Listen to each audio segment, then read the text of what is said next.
Give me coffee in the morning, gotta have the caffeine. Wake me up, shake me up, dip me like a lassie. One sip, two sips, and I'm feeling so alive. Coffee in the morning, it's the best way to survive.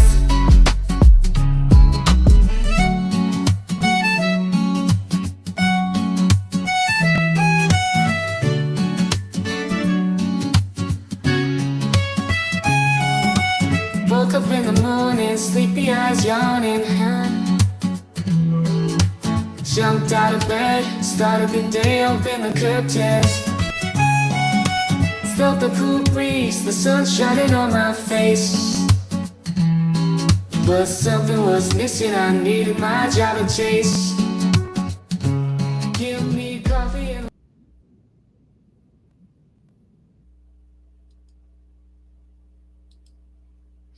Welcome back. Didn't take long, did it? Welcome back, Butterfly and Carrie. Appreciate you. You know, guys, they are still looking at the damn ceiling fan over there in Canton. Like it's still on when I pulled up that playlist and I refreshed it. I'm like, man, they're still sidebarring over there. Craziness, I tell you.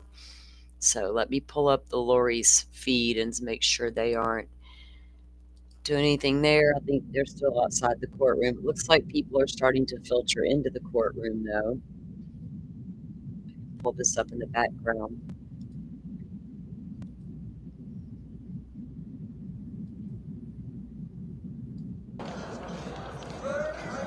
Oops. I did that.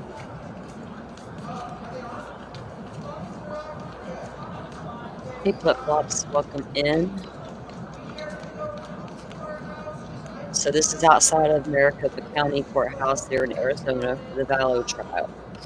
Do we see Joe? Joe's already in there, he said, or was he still waiting to go in? Are these people even here for Lori? They probably are.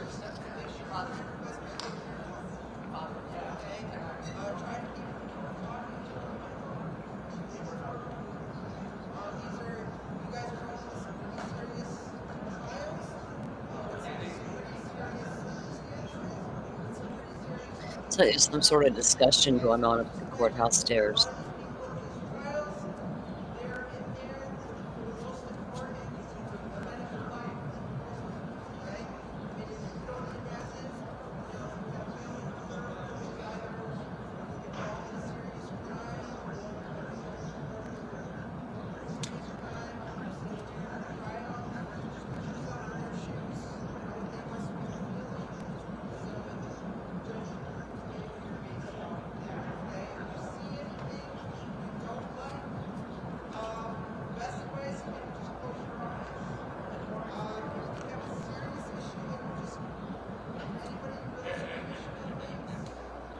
Sounds like they're receiving some sort of instructions up there on the courthouse steps.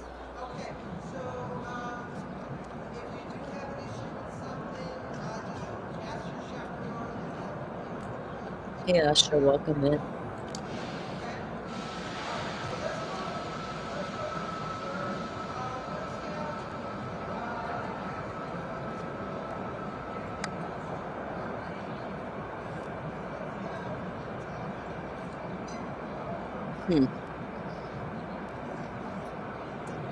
Yes, please hit the like button, guys, and thank you for coming in and joining us for, oh gosh, well, we are at day 7.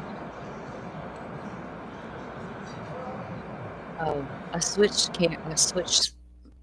my screens, I switched sides on the PC, and now I'm confused. I'm like, wait, which side's which?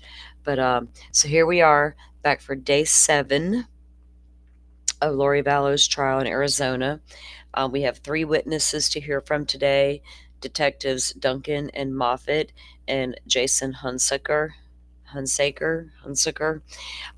Should be That's the only 3 left that the state has. So the state's down to 3 witnesses. We know that Lori's witness list is all over the place, kind of a shit show. Subpoenas not going out and all that. Yeah, that Joe said they did that yesterday. They were talking about that, but it It looks like there's probably just enough people there to fill that little courtroom, though. You know what I'm saying? Heard this does not draw. This trial didn't draw the magnitude of people that was drawn to Ada County for her first trials. Um, that's for sure. But yeah, he said he took his lunch in. That's what sucks about having to go in person versus getting to watch it on TV.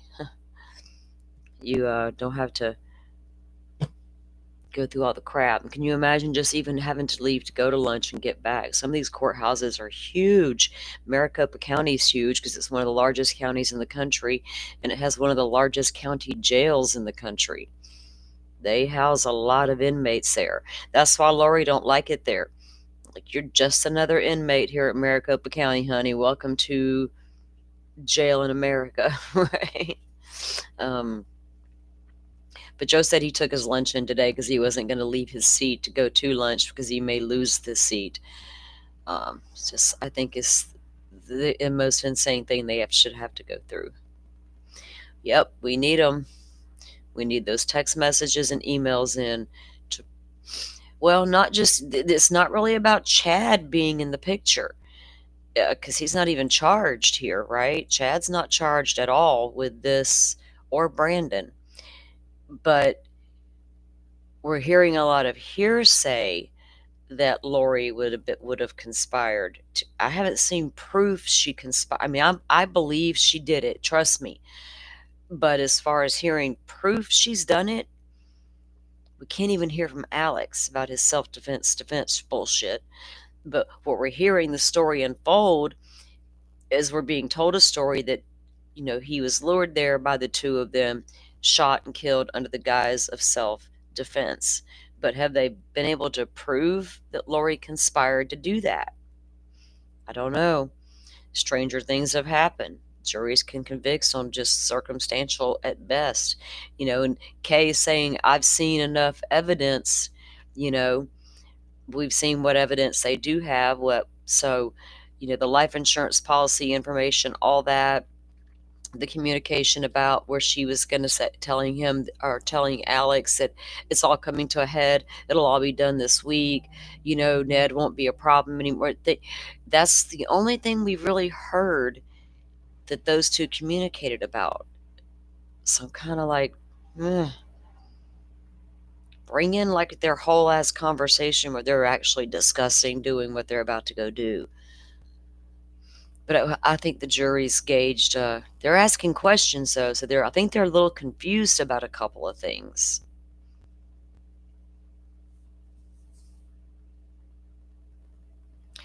Well, we remembered somebody in chat. Who was it? Rachel? I don't remember. Asha. Somebody did remind us yesterday that during Lori's opening statements, and it's true because I remembered, she did tell the jurors that Alex had passed under tragic circumstances or something to that nature. So they know Alex is no longer with us, and they're assuming natural causes, which is what he was. That's what they pronounced him dead with, is, natural causes. So they know about him, but they don't know about the kids. Do they think that maybe family members just have the kids now since their father's been shot and Lori's in prison or jail? They don't know about Idaho prison, of course. So what do they think about the kids? Especially Tylee, who was there and making statements to the police and witnessing coming out of the room with the ball bat. So wouldn't she be big? I guess she was a minor, but she was, 17, 16, 17. So it's not like she was a young child. Young children testify all the time.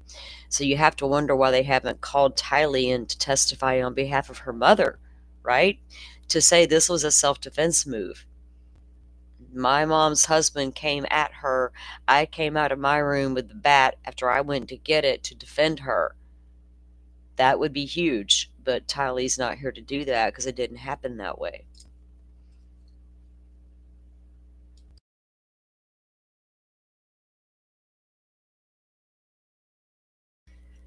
It's crazy. Do y'all think that the jury, just setting aside all the things you do know and only hearing what the jury has gotten to hear so far, Where do you think you gauge the jury at this point, now that we're kind of like halfway through? I think we're over halfway through because Lori can't even subpoena her own damn witnesses. And then she subpoenaed the wrong one when she subpoenaed Larry. That's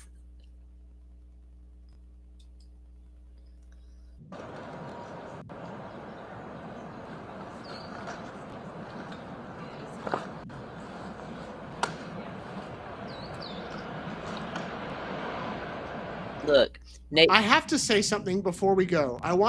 Nate put this. I caught this morning when having my coffee. Something about jurors being scammed, especially in Arizona. Let's listen to it.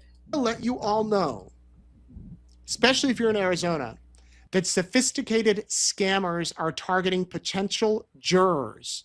I got this news tip today from Maricopa County. The judicial branch of Arizona and Maricopa County is warning residents of an ongoing nationwide jury scam.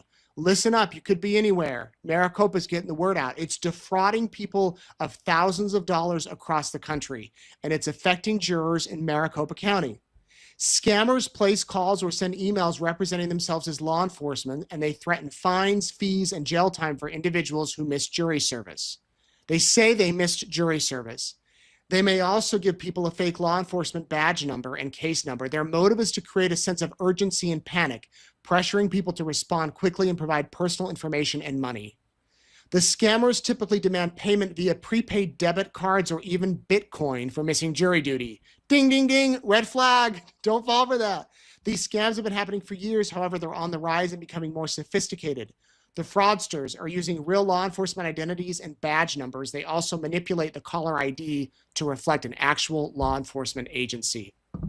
I've had this happen to me on my work phone at East Idaho News. It wasn't a jury scam, but it said Bonneville County Sheriff, and I picked it up, and it was not that. So if you miss jury duty, well, here's how you can remember three things. Courts don't ask for immediate payment over the phone or on email. They're not going to ask you to pay. They're not going to ask you to pay for Bitcoin. They're not going to ask you to go to Walgreens to pick up gift cards or flip-flops. If you need to go pick up flip-flops, don't get the gift card for the scammer. Only scammers will insist you pay with gift cards, a payment app, cryptocurrency, or wire transfer because you can't get it back. Courts do not ask for sensitive personal information over the phone like your social security number. Individuals who receive a call, if you get a call like this, hang up. Do not respond. Delete the email. Instead, write down the phone number, contact law enforcement or the jury office immediately. In Maricopa County, you can look it up online. Wherever you're at, call your local jury office and say, is this true? Did I really miss jury duty? If you did miss jury duty, you would get a notice through the mail, and you would likely be asked to reschedule. And then fines would be given by a judge in a courtroom, not on Bitcoin. The court would then reach out asking you to call and set up a new date. So the court in Maricopa asked if I would share the word with you because this is such a big deal. I don't want any of you to get scammed. And I know when you get those things, they look real. I got to tell you, I'm in news. I cover scams all the time. I went to Adele with my wife. No. I went to Vegas with my wife 2 years ago to see Ed Sheeran. 2 hours before the show, he canceled. So we're like, because of a stage issue. So we're like, what are we going to do? Well, what else is happening in town? We pull up our phone. Adele is playing. We're like, maybe we can get tickets to Adele if it's cheap. We go down to Caesar's Palace where she's performing. Sold out. We go up to the ticket box office. They're like, nope, no tickets. I tweet on my X account, my verified X News account. Hey, anybody in Vegas happen to have tickets for Adele tonight? Something like that. Hoping one of you might be like, yeah, I got some extra. I send the tweet. About 5 minutes later, I get a DM. Hey, my friend has 2 tickets for Adele in Vegas. Do you want them? For $500 each. And I'm like, oh my gosh, I'm not spending $500 on tickets. And the person sends me a screenshot of movement that says, here are the seats. And they show me the seats on the thing. And I look and I'm like, oh, those are pretty good seats. They're up front.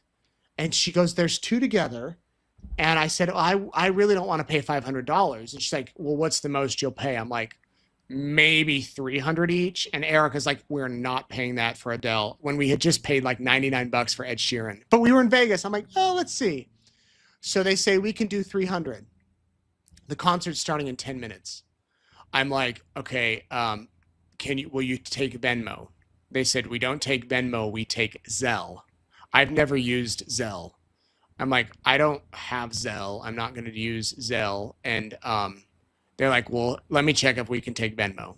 And then they're like, do you want the tickets or not? I have other people that want them. It's creating a sense of urgency. Concert starting in 10 minutes. These are really good seats. Meanwhile, we're walking back to Caesar's Palace because once I get the tickets, we're going to go in the arena. We walk back. We're standing in front of the arena. And there's a lady there that's like, are you guys looking for tickets? I have one. Do you want one? I'm like, no, I think I have someone that bought two. She's like, wait, do not do that.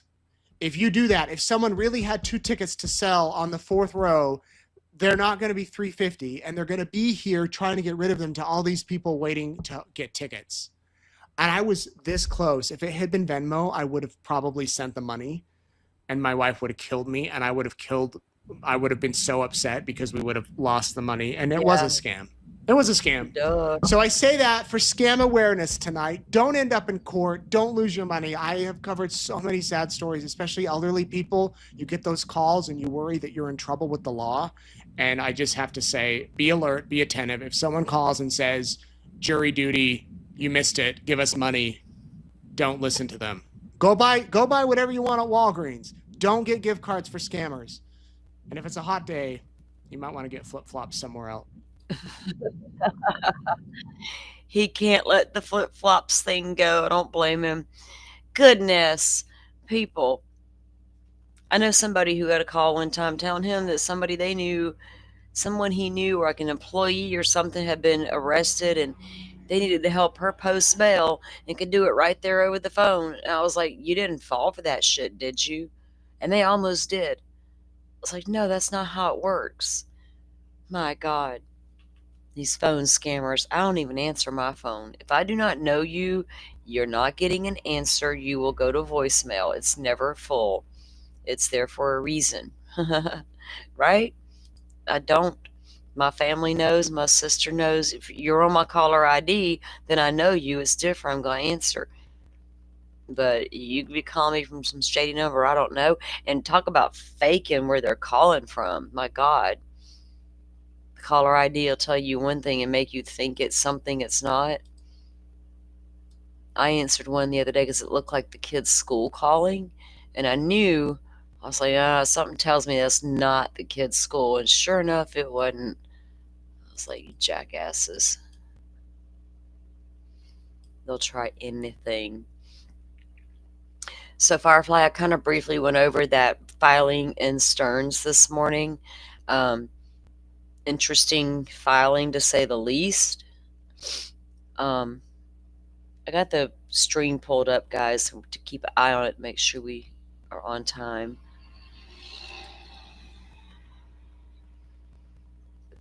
I tell them scammers crazy shit sometimes if I do accidentally answer to them. They don't know what to think sometimes. That's what you get.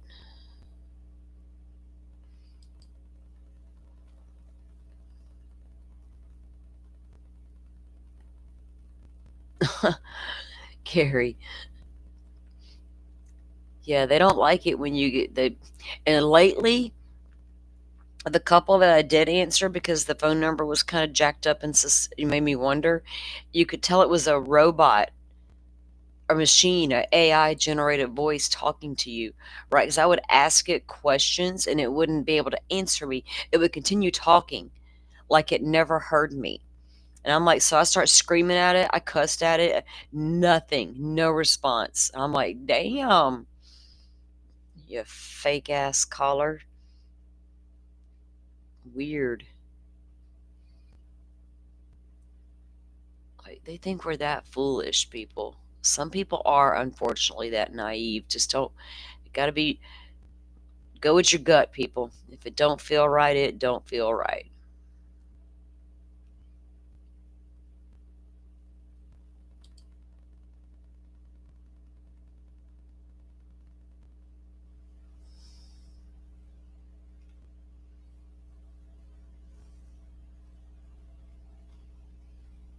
They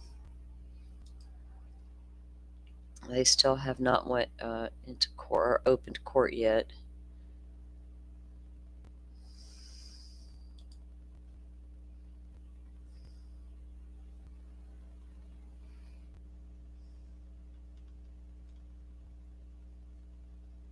Am I doing the wrong one again? I keep. Oh, if I make this bigger here, I can see. There we go.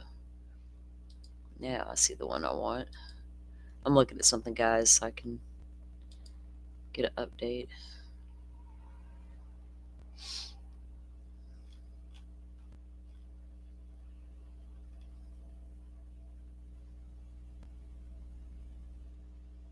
Okay, now we have something I can view again. Let's see.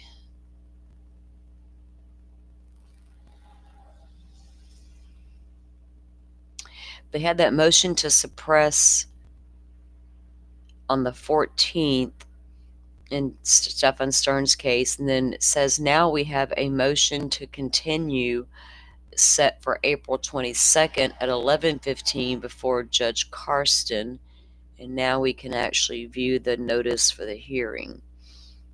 Let's see.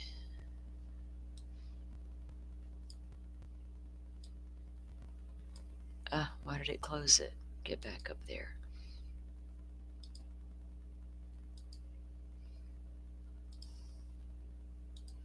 They're still not in the courtroom yet for Lori. Okay, so this is a notice of hearing to Danielle Pinnell, Assistant State Attorney, Second Courthouse Square, Kissimmee, Florida. You are notified that the undersigned will appear before the Honorable Keith Karsten, judge in the above-styled court on 4/22 at 11:15, courtroom F4 at 2, Courthouse Square. Motion to continue, defense motion to suppress. So that will be an argument on that motion to suppress.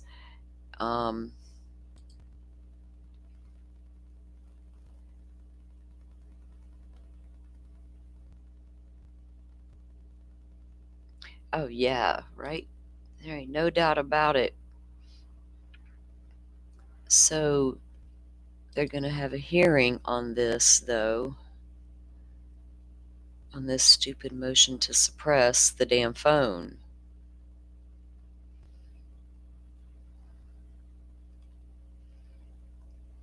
I have to go over this motion pretty good because it's all about. We read some of this the other day, the back and forth between. It's a transcript between Tagler and the defendant Stearns about taking the phone, everything that was said during that. So the defense is still trying to get everything thrown out because of the phone. And what was that other filing where we read this morning? Where that was the other case? Let's see. 2 on this one, let me think. Where the defense claims they have now gotten some confidential information. Yeah, here it is. It is in their motion to continue the suppression hearing, is what what that was out of. And yeah, since filing that motion, the defense has come into possession of confidential information that may impact the presentation of evidence at the hearing. Impact the presentation. What they're going to be presenting is CSAM, right? And to even view the CSAM, the defense has to make an appointment and go over to the prosecutor's office just to view the images. They cannot allow a copy to be made. They can't allow a copy to leave, because if you do, then you're trading CSAM. So they have to be super careful with the way they handle that evidence, and it's always that way. So I don't know what that actually means. Like, even during open court, they can do it in a way where we won't see the images. The jurors will have to see them, unfortunately, but we won't see them. Like in Gannon's trial and other trials with the fixed cameras, even in Lori's, they were showing, how they had the slide up there, and they would only show us some of the presentations that were being shown on that slide. They weren't showing us everything. I don't know if they were told not to or if they were doing it for sensitive nature. I don't really know.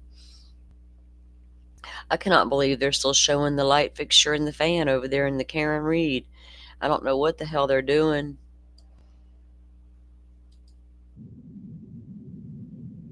Inside the courthouse in Maricopa County. Lord, y'all, I hope Judge Hippler runs a much tighter ship, get here on time, get everything going. Will we have a 30-minute delay in Idaho? Hmm. I don't think they did in Chad Daybell's trial. We didn't have cameras at Lori's. It's got the damn audio.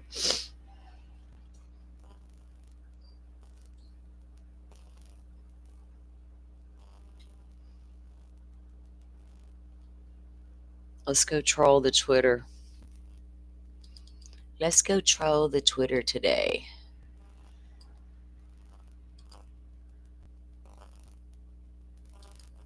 What the hell?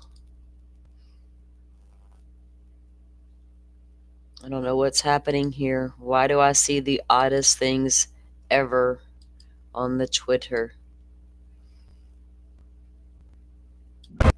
Okay. What do we have? What's happening? Did y'all see anything? I'm not sure what's going on. Okay, that's just stupid. Why would you put out that kind of thing and then. Oh, yeah, girl, look right here. I'm on it.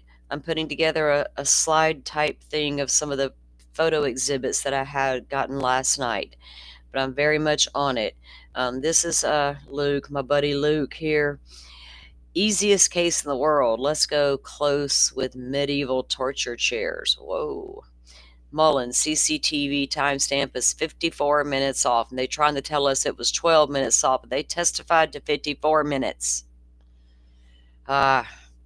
This right here, for those curious, I requested 100. This is Barbara 2 hours ago. For those curious, I requested 147 state exhibits. You weren't the only one, baby girl, and received 43 of 147. Wow. I requested 27 defense exhibits and received 10. Wow. See it all here. Phone calls still big. Okay, I already have that, so I got that information already. All right, let's go see what Gigi's got going on. But yes, ma'am, I am on top of that, Asha, and we will be. I did a little bit of it already. You can check out the channel, but I do plan to present much more on that to come. Much more. Okay, so look, Gigi posted some photos of outside the courthouse, guys. We are not getting a live feed yet, by the way. Some pretty cactuses from outside the Arizona courthouse. Now, so 2 hours ago, she says, day 7 in the Vallow trial, we have 2 state witnesses left, which, okay, we read that, so no new update there. Let's go see if Nate has one. Nate, right there. 28 minutes ago, 23 minutes ago, I'd like to go down. Okay, 35 seconds ago. So 23 minutes ago, video from today's proceedings can be viewed here. Always showing you the link for today's stuff. So 28 minutes ago, they were back in the courthouse waiting for the courtroom to open. So we should be getting ready to go anytime now. Just saw Chandler Detective Nathan Duncan walk in with Prosecutor Trina Kay. Duncan was sick yesterday and could not testify. He looks like he will take the stand today, which we knew that from yesterday. Thank you, Nate. And then we are in the courtroom 35 seconds ago. Lori Vallow just walked in wearing a lilac blouse under her black pantsuit. I overheard a lady in the gallery say she looks a lot better in person than on the live stream. Must be that lady's first time there today. Okay, so there you have it. Nothing getting under the way there yet.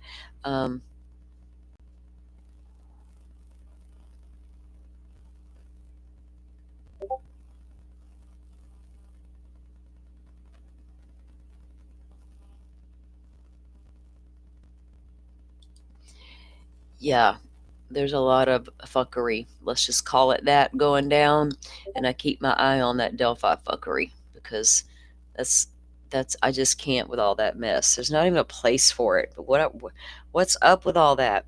But I do have, um, of course, we went over the Holman interview here, the Mullins interview here. We went over the 8 phone calls between Rick and his wife here, and I do have the photos and some documents that Barbara was speaking of in that tweet a few minutes ago. I have that stuff as well. Just haven't had time to squeeze it in with you guys yet. I didn't feel like going live last night. It was late. I knew we had a full day here, so I am working on something in the background for us to get us all Delphi caught up this weekend. We'll do it this weekend for sure. That way, I can also make sure if anything else comes down the pike. I know that there were a few photos I saw on Twitter that came out of the exhibit packet that I didn't see that Barbara and Court TV released on the website. So I want to make sure I have all the information pulled together as well. I like making sure we're as close to having it all together as we can.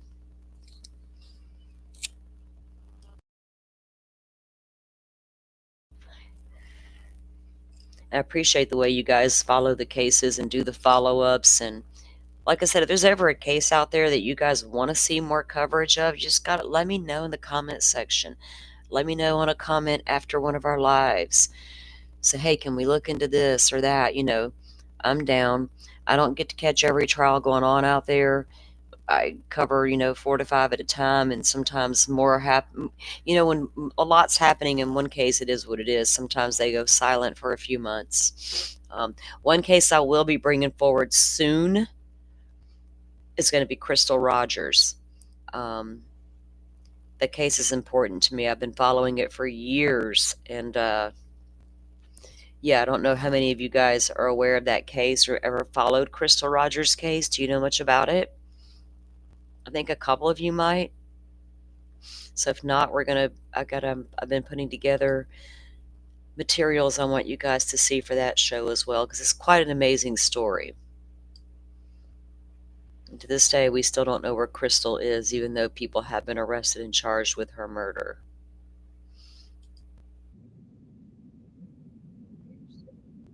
Out of the courtroom. And that roast is starting to smell good. I'm going to be hungry here in a minute.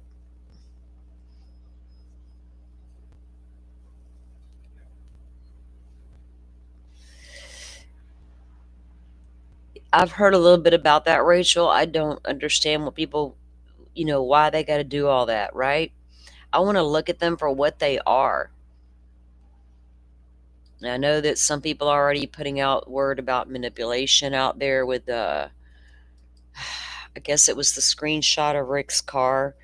I saw something about that this morning. I haven't really looked at that yet, but I do plan to look at it just to see what they're saying. Okay, cool. You've been following Crystal's case too? Yeah. There was a couple of hearings recently. I have those saved as well.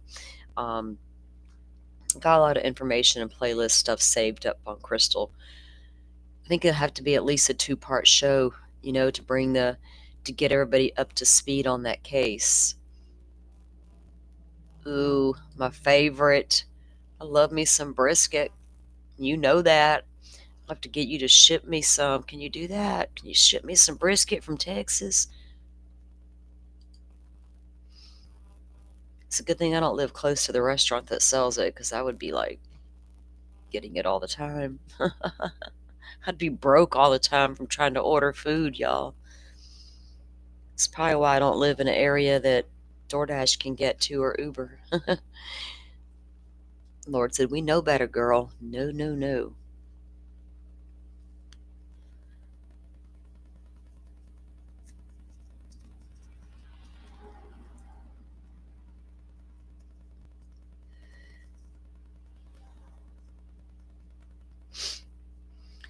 Oh, goodness. They are still staring at the lights in Karen Reed. You'd think they could get like a better backdrop picture after all this time. One trial down, one more to go. Let's just like throw up something interesting to look at other than our goofy light or fan. Which one will it be today, the fan or the light?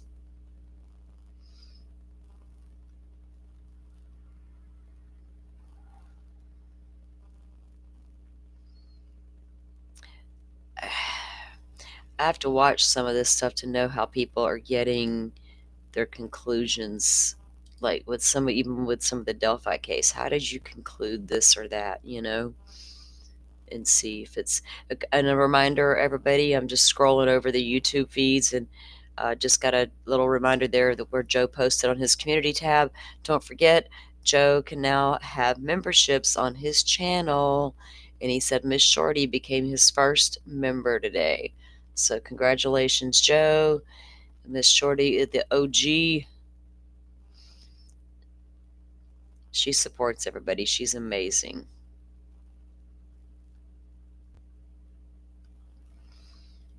Why is everybody talking about that Summer Wells case again? Stuff's been happening in that case apparently, or something happened in that case. I'm not sure.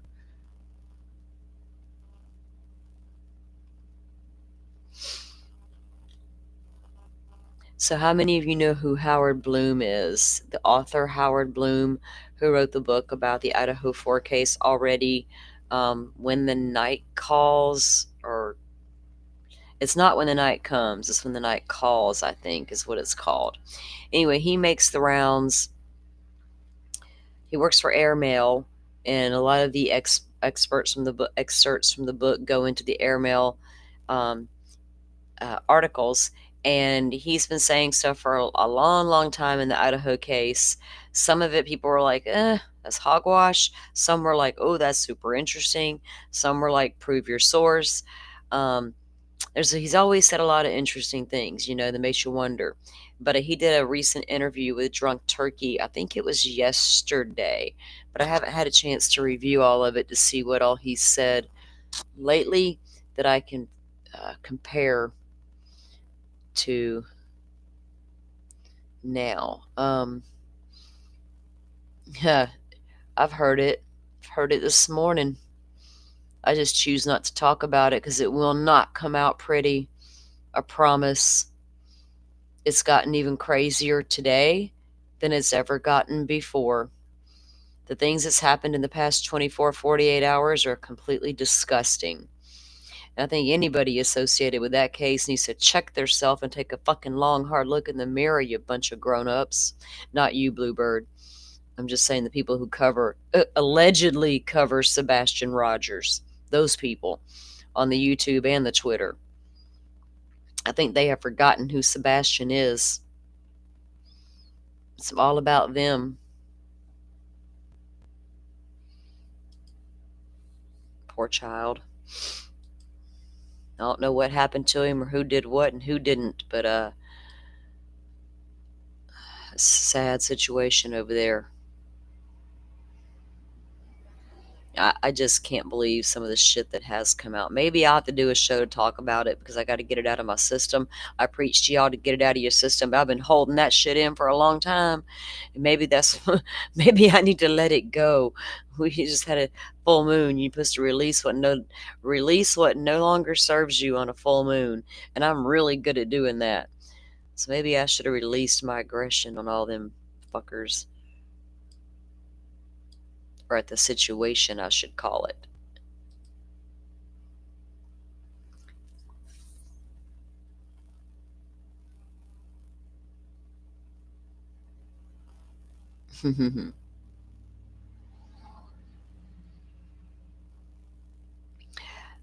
Well, apparently Chris Proudfoot was on a show recently. Seth was on one, I think, the very next night, which could have been last night.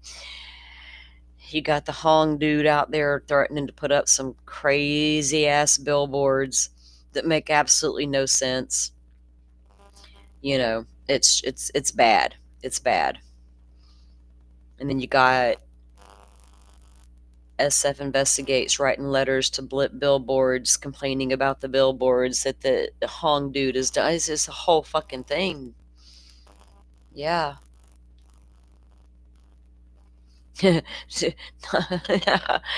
I am most of the time, but it is not going to happen.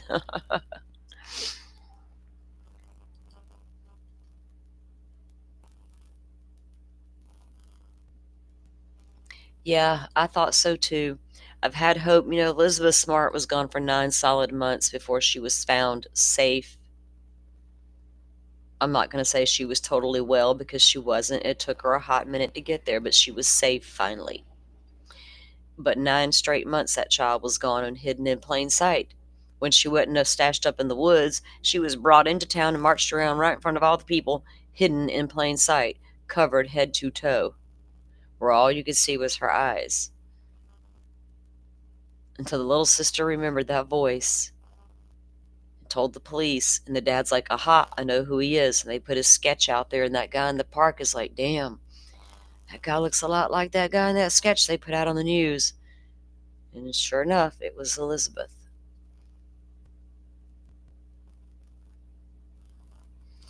Yeah, I think the only ones that have spent any energy would be the authorities, and I don't know where they've looked, how hard they've looked, where their leads took them. Did they take them anywhere? Did they find footprints? Where did the scent go? What happened once that scent ended? If he was lured out of the home? If you don't think Katie did it because you got her GPS from the phone, the car, her watch, the home was clean, no signs of a struggle. I don't. You can't convince me Katie harmed that child. You can't convince me Seth is smart enough to pull off some magnificent kidnapping ring thing and hiding his kid out. Don't buy that shit neither. Who did he meet when he walked out of that house? Where'd they go? Do they know that? Are they afraid to tip that person off that we know who you are? If they know who they are, why can't they go find them? Like, right? I got questions for the TBI. Let's be serious. I don't give a fuck what Seth's got to say or Chris Proudfoot at this moment. They've said all they can possibly say to help me even come to an understanding of what might have happened to that child that night. So I need to hear more from the TBI. But we're supposed to stand down and be good little citizens and understand they got to keep it close to the vest for the investigation, integrity, and all that. How about get better at addressing issues the public sees? How about that? How about that? That was my rant for the day, guys. Shit irritates me. I want you to fucking come out and clarify some of this shit I'm hearing on these YouTube streets.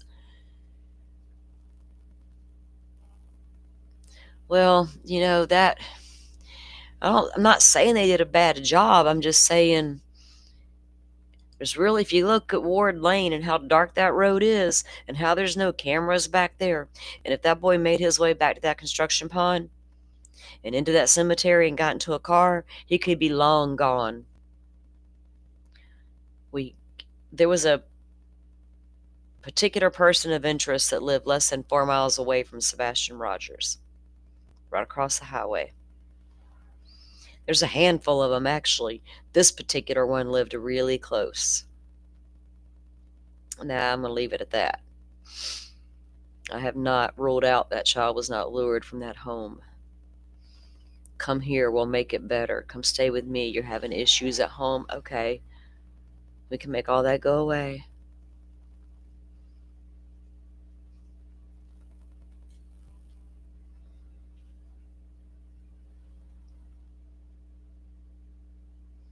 I wonder how long we got to stare at the thing today.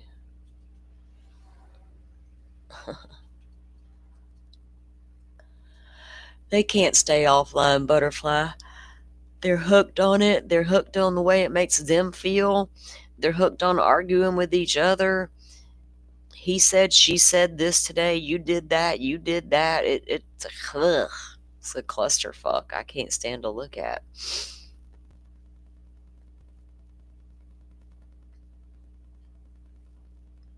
Exactly.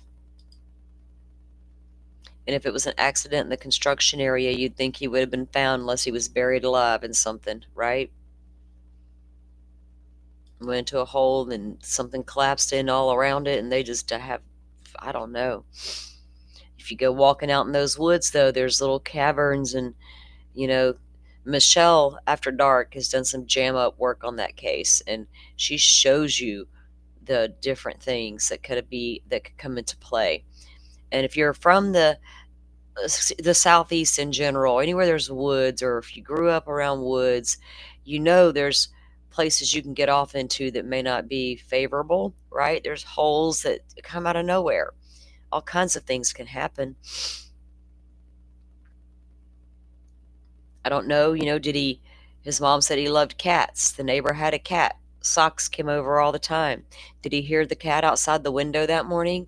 And like any curious little boy, he went outside to say hi to the cat or get the cat, intending to go back in the house, and went out barefooted, but then chased the cat down the road.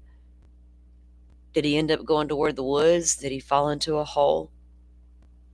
I don't know. Or was he lured out? One of the two. Sad that we may never know. Yeah, look, anymore, that is the only place I go to look at anything Sebastian Rogers, is Michelle. Unless I hear something. Now, I haven't even went and looked at the original videos where Seth and what's his name, Chris, were at saying all this stuff. I know where they were at saying it. I've heard one's been put on private since then. But yeah, I don't go seeking it out. But if I want to go know what's going on in that case and even the latest updates about the bullshit, Michelle's going to know about it. And I like the way she discusses it. She's not in it for the drama. She's just showing me what's there.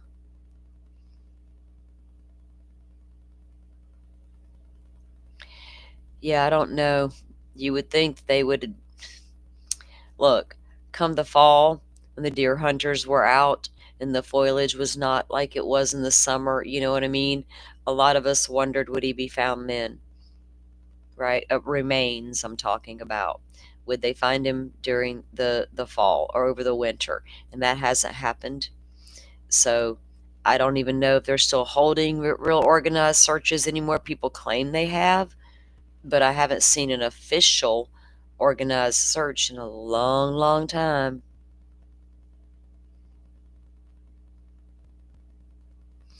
I tell you what, with them YouTube notifications, you know what I've had to do literally?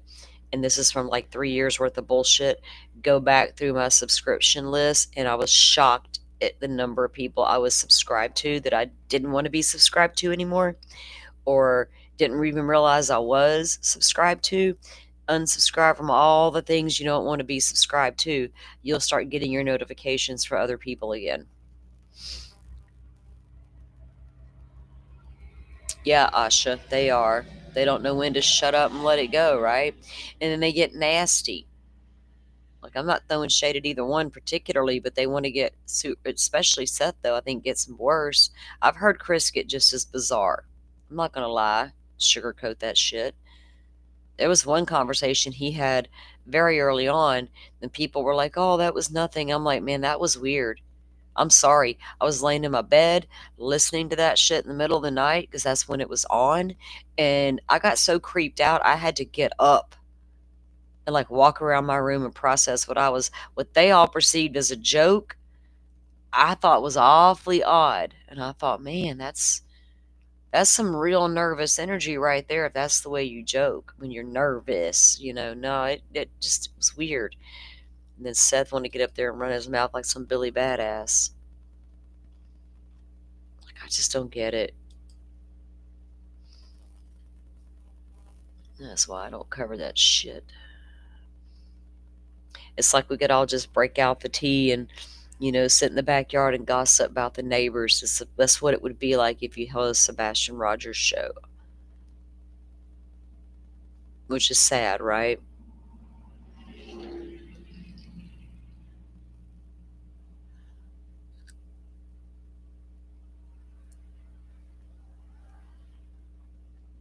What in the world is taking so long with these people?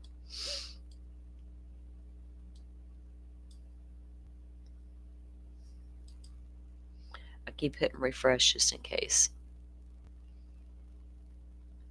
No, he hasn't put Seth down, but see, here's the thing. I'm not going to pick a side because I don't see a side, but I can be honest about what I do see. Chris doesn't go after Seth.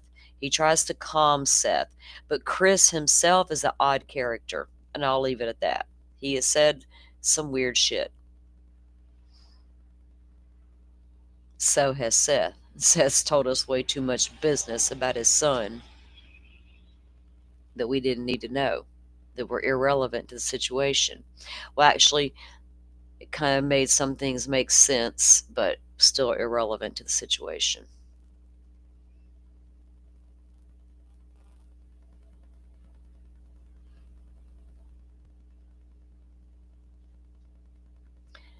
Look, Bluebird, it's going to be that way with every case you fall into, honey. It is, and it's always been that way with BK. If you're talking about Koberger, Koberger's the king of all cases. He started all this shit. Koberger is the king of all cases. It started all of it. It started so much drama. I could probably do a whole ass show on just the drama alone that came out of the Koberger case from all the lies and manipulation going down on the YouTube. It's so easily debunked and to prove.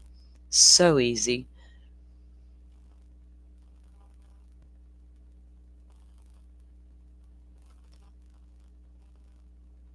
Yeah, I remember. Of course I do. It looked a lot like him, but before you know it, that picture was all over the place. Everywhere. People wanting to drive down there and find him and all of these different things, and it wasn't him. It was some other lady's kid, and she had to ask everybody to please stop putting her kid's photo all over the internet. So people waiting for the FBI to come out or TBI to come out and confirm or deny, which they didn't. So they didn't help that situation at all. They waited too long.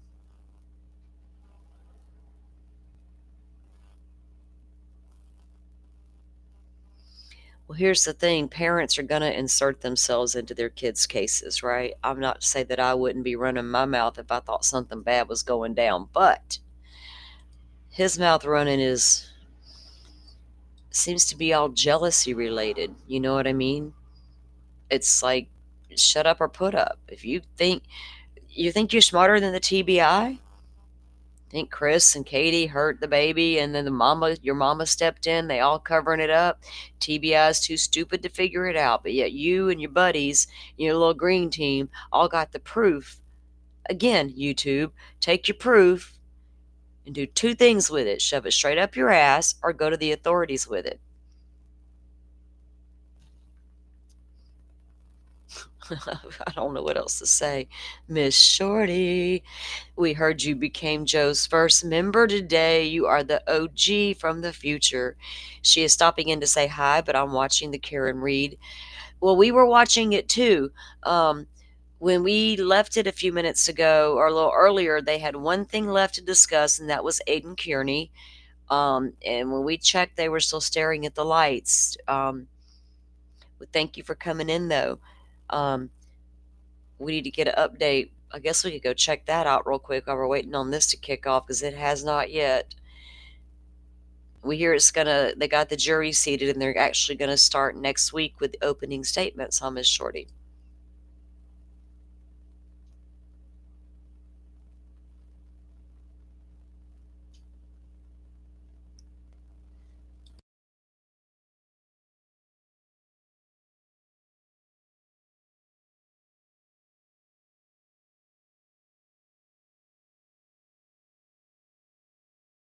Yeah, I don't think Seth's real mature. He never struck me as being a real mature man.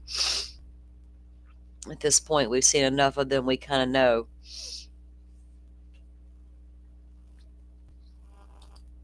That's why the drama in that case has gotten so out of hand, because you got a real immature parent who obviously is into drama. Do y'all know someone like that in your life? That's all they do is drama, drama, drama, and blah, blah, blah, blah, blah. I know people like that, so I stay away from them. I know them. That's Seth Rogers. And Chris doesn't seem to be, mind the Katie a little more quiet, reserved. Don't want everybody coming at her. I get all that. But how many cases have we on? If we can be super honest for a moment, anytime a child goes missing, do we expect the mother to come out and beg for that child's safe return? Not once, not twice, but maybe a couple times. And if they don't do it, people want to say things about that. Katie's done it a couple times in a few interviews, but she didn't come out. And then we all got Susan Smith trauma, help me find my babies. We got those women as well. So it's hard to say, did she, you can't hold Katie accountable for not coming out if the woman comes out, people start attacking her. So I get that part of it.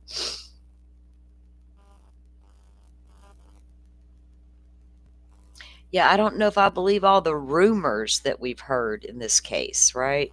And I've heard the interviews with Chris and Katie. I've heard the things they've said, but I take away things differently than some people took away from that. I heard things, and I know people heard the same exact thing and had a very different takeaway than I did. You know what I mean?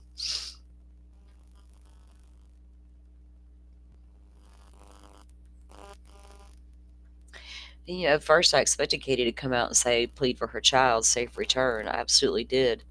It took her a minute to talk enough for me to be happy, but I got satisfied. I listened to her. I used to listen to Clue all the time. I've listened to all of Katie and Chris's stuff early on over on Clue's channel.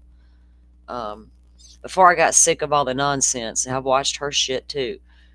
I got sick of the nonsense once it became she's saying this, he's saying that, and he's saying that, and then we got photos of them over here at the corner by the store fighting, and we got all the I don't care.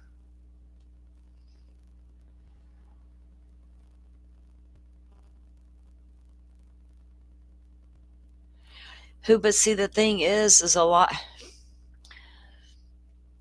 Here's the thing. Some of the things that Sebastian suffered with, he had to wear one to bed, okay? But I don't know that he was ever made fun of, other than maybe his daddy telling people that happened. I don't know.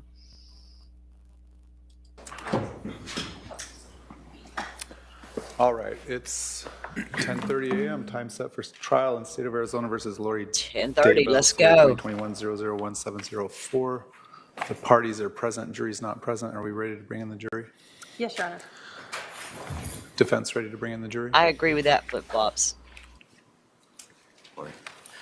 Yes, Your Honor. All right, go ahead.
What now? Come on, get him sworn in, man.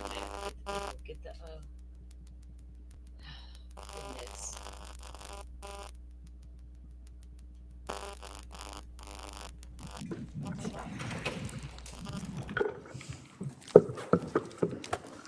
All right, please be seated. The jury is present. The state may call its next witness. The state will call Detective Nate Duncan. All right, sir, go ahead and stand up here and be sworn in. Please spell your name for the record.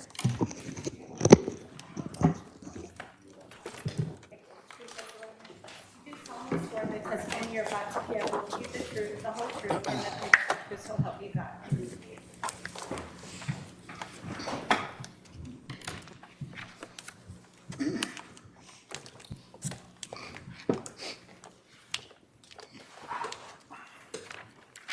Would you please introduce yourself to the jury?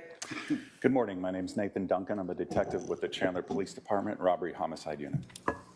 How long have you worked for Chandler Police Department? Well, I'm 2 months shy of 25 years.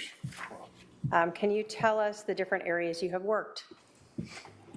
Well, after graduating from the academy in September of 2000, I went into the patrol unit, as a patrol unit, for about three and a half years.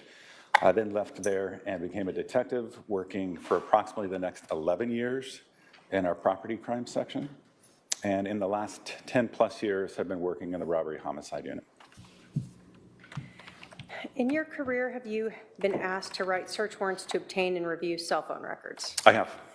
In your career, have you been asked to write and obtain search warrants for iCloud records? Yes, I have. And in your career, have you been asked to basically write search warrants for all different types of social media and digital media? Yes. On July 11th of 2019, were you working that day? I was. And what were your hours at that time? During that time, so weekdays, days, and I believe at the time I was on a Tuesday through Friday schedule, 10-hour shifts. So on Thursday, July 11th of 2019, did you learn of a shooting at 5531 South Four Peaks Place in Chandler? I did. How did you learn about it?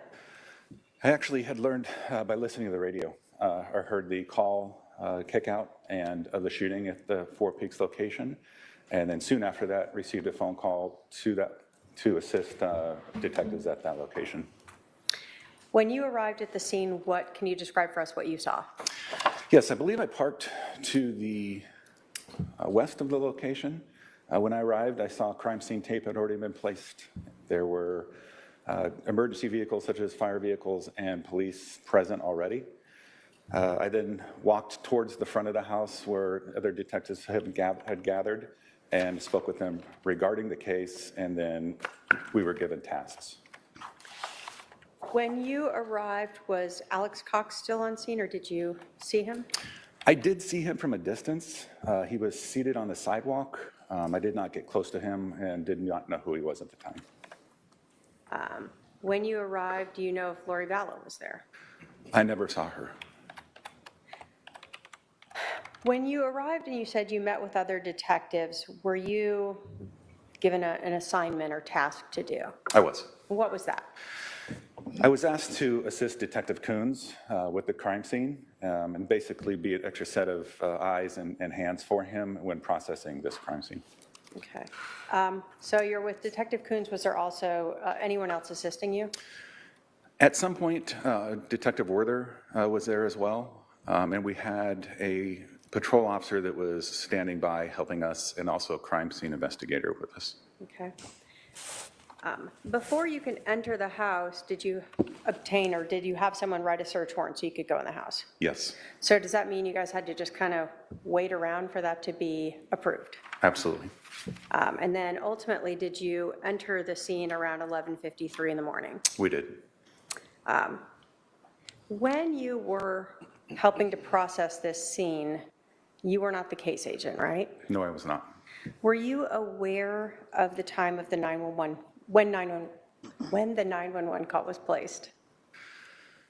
I was aware at the time, at that particular moment, no, I was not. Okay. Is that something you learned later? Yes, Did you include that in your report at some point? I did. Did you get the time correct in your report? I did not. Have you since verified through listening to the 911 call and looking at the CAD report of the time of that 911 call? Yes, the correct time on the 911 call is 8:36 hours that I noticed through the 911 call and CAD in reviewing for this. Then I did notice that in my supplemental report, I noted the wrong time of 8:32. Okay. Were you aware of who made the 911 call? I was. And who was that? Alex Cox. So when you are finally allowed to enter the home, can you tell us what you observed when you first walked in? Well, prior to walking in, we had a crime scene technician go through and take overall photographs of the entire residence. After that, we utilized the Lizard Q system to take additional photographs. Once that was complete, then we made entry in to kind of make our own observations. The front door faces to the west of this home, and as you enter, there's a small foyer. I believe it was white and black checkered flooring. And then you step into what I refer to as a great room that had no furnishings. There was a mirror on the north wall, a large picture window on the east wall, a mirror on the south wall, and a mirror on the west wall. I noticed the body of the deceased, later identified as Charles Vallow, laying on the western portion of the room. He was in what we call the supine position, with his head to the north and his feet to the south and his arms on each side of his body. Okay. When you saw Charles Vallow, did he appear to be fit? Yes, When you went into the scene, did you notice a lot of blood around the scene? we did not. When you were looking at Charles Vallow, you told us that his hands were each to his sides, correct? Correct. Did you notice any blood on his left hand? I did. Where did you notice that? I noticed some blood in the webbing, we call the webbing of Charles's left hand. And in seeing that blood, and with not seeing any other blood, the only source of blood for that to come in contact with would have been on Charles' chest. So I felt that could have been from him placing his hand to his chest at one point before finally coming to rest. So the flooring around where Charles's hand was, there was no blood around that floor area? Correct.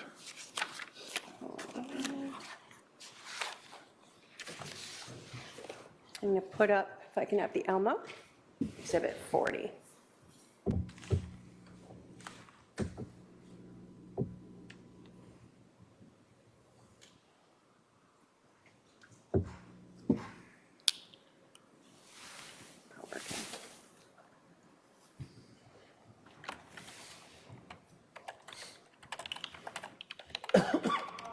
There we go.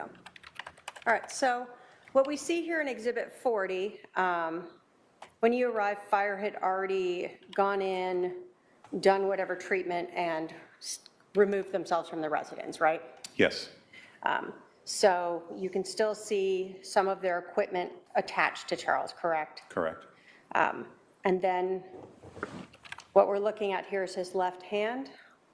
Yeah, his left hand on top of his left thumb and on the side of his left index finger.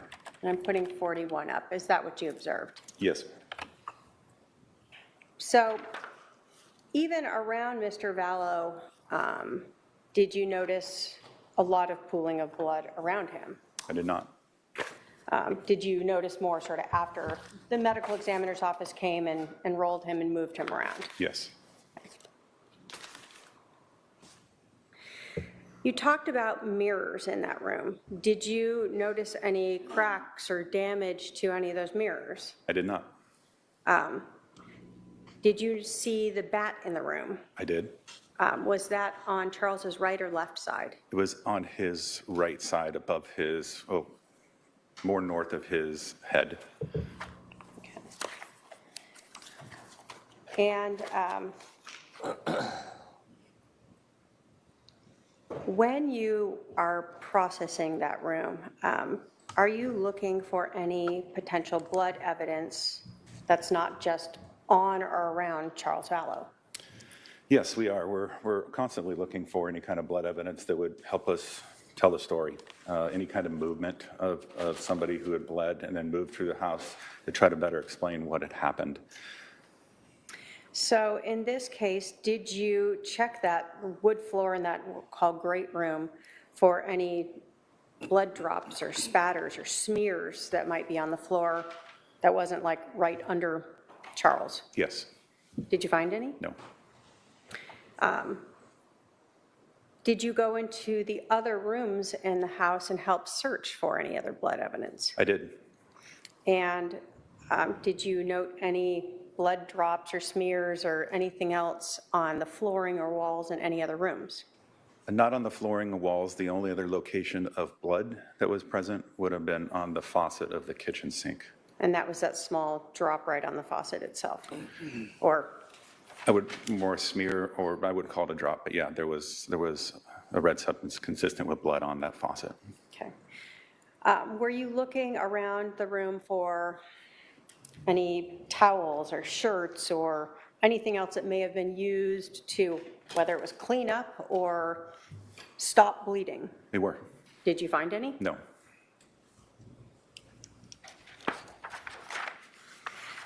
At some point, as you are going through the scene, did you go into what I'm going to call the pink room? The pink room, With the gun. Yes, I did. Put up an exhibit here. When you went into that room, were you, and I guess I can call it the pink as well as black and white striped room, Exhibit 71. Did you observe this orange duffel bag, the garbage bag with some clothes, and then the gun laying on the floor next to the duffel bag? I did. Were you responsible for making that gun safe? I was. What did you do to make the gun safe? So obviously, we, with help of our crime scene technician, we photograph the gun, the bag, and everything as it is in place. That's how we found it. At that point, I would place some gloves on and pick up the gun, also looking for any kind of blood or biological evidence on the gun while I'm looking at the gun. I would eventually do what's called making the gun safe. I would remove the magazine from the gun, set that aside, and then cycle the slide to remove any kind of cartridge that's inside of the chamber. In this case, this is a Springfield XD handgun. The magazine was released and removed. The cycle was manipulated, and a single .45 caliber cartridge fell out. I'm going to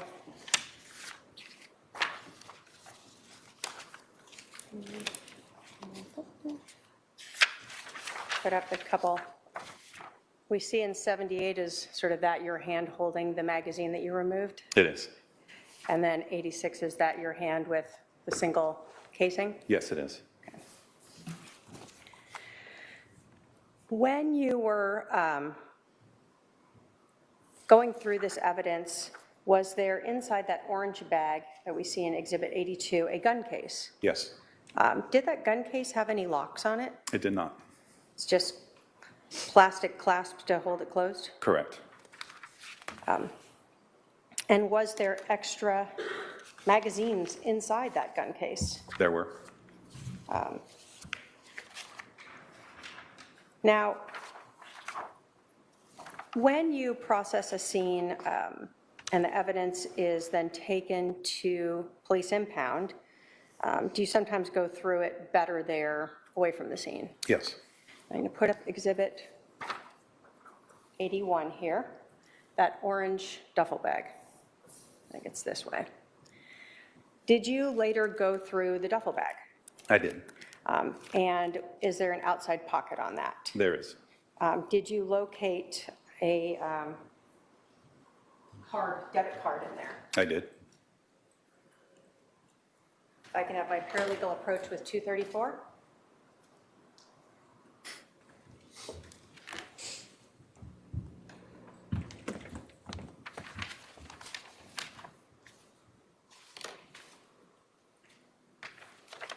Do you recognize Exhibit 234? I do.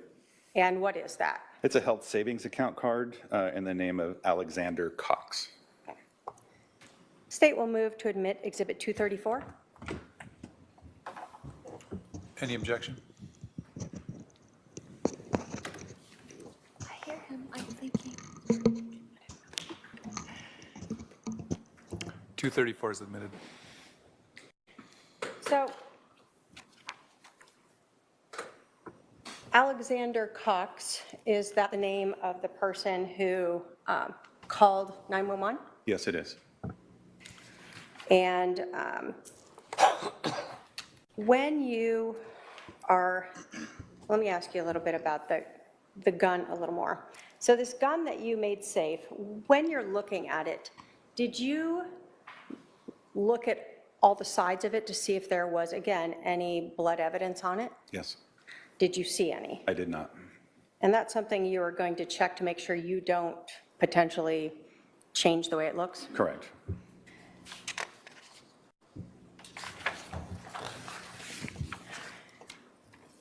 Did you know when you went in to process the scene that Alex Cox had an injury to the back of his head? I don't know, when I went in, no, I did not. Did you learn at some point that he did? Yes, Knowing that he had an injury to his head, did that play in? Well, let me ask you, when did you learn that? I believe it was during the investigation. We learned that Alex had sustained an injury to his head.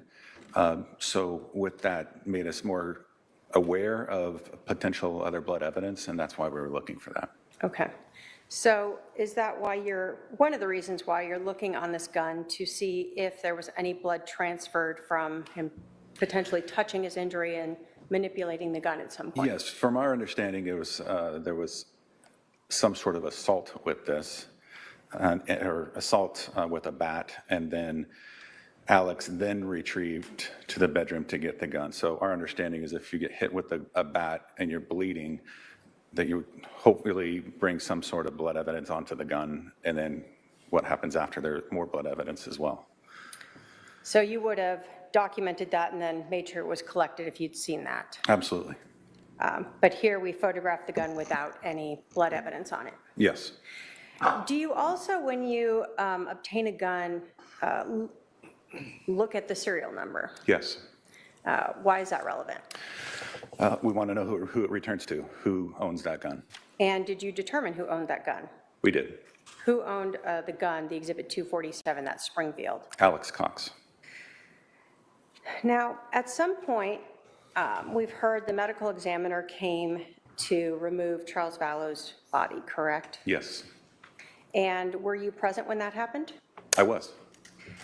And did you and the others that were processing the scene clean up the blood on the floor that had been left underneath him? I did. And when you were cleaning up the blood, did you notice anything on the floor that stood out to you where he had been located? Yes, I did. What did you notice? When cleaning up the blood, I immediately noticed a defect in the floor consistent with a bullet strike that would have been close to or right on this area where the exit wound would have been on Charles' left shoulder. So you had seen the floor and been processing that room while Charles was laying there, correct? Right. And once his body was removed, there's a pool of blood underneath where he was. Correct. And in that area, I'm going to put up Exhibit 60, is where you then observed that bullet strike. That is correct. I'm going to put up a little bit further back of one. Hold on. Let me put up 56. Although it's harder to see, the marker itself is next to where that bullet strike is. Yes. So when you are seeing this, what comes to your mind at that point? Well, in this scene, we're trying to make sense of kind of what happened with limited information. We know we have two casings, and we know we have two projectiles. We have a projectile that's into the wall, and we also have a projectile that is near Charles' body. We believe, obviously, the first shot or a shot went through and through his body, causing two holes and entered into the wall. The other shot we have is a low left abdominal entry, and what we believe, and not confirmed until autopsy, but a upper left trajectory near his shoulder.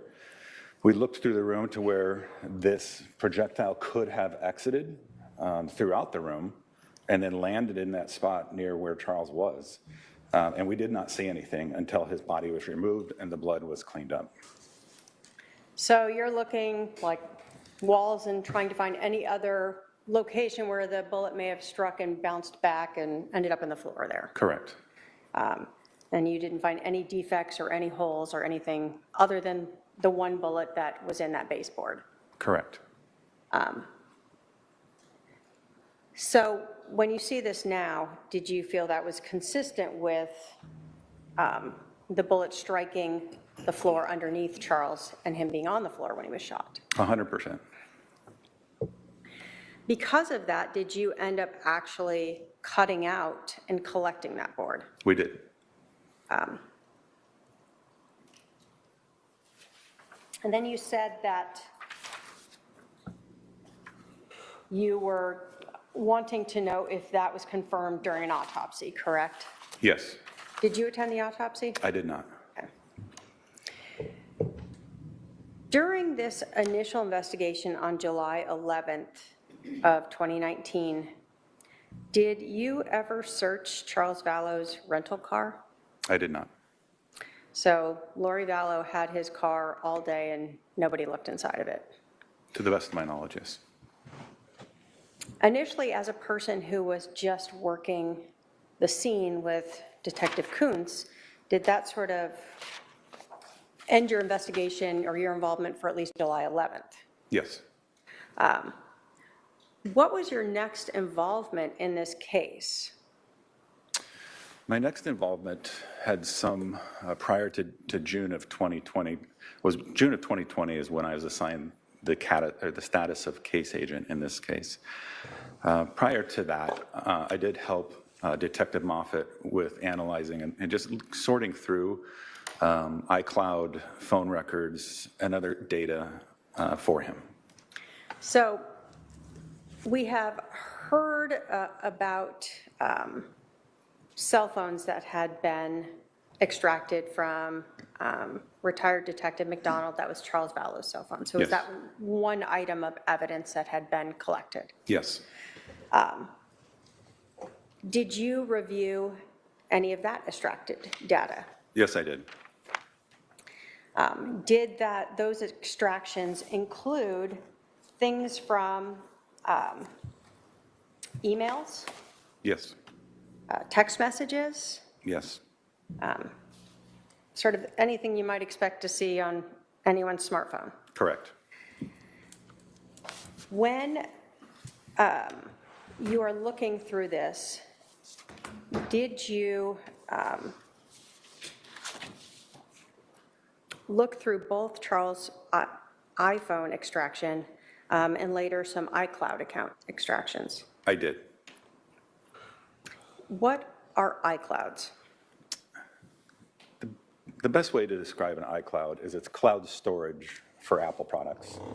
If you have a MacBook or a phone or a Mac computer and you use an iCloud email address, and then the information from all of those would be stored under one iCloud account.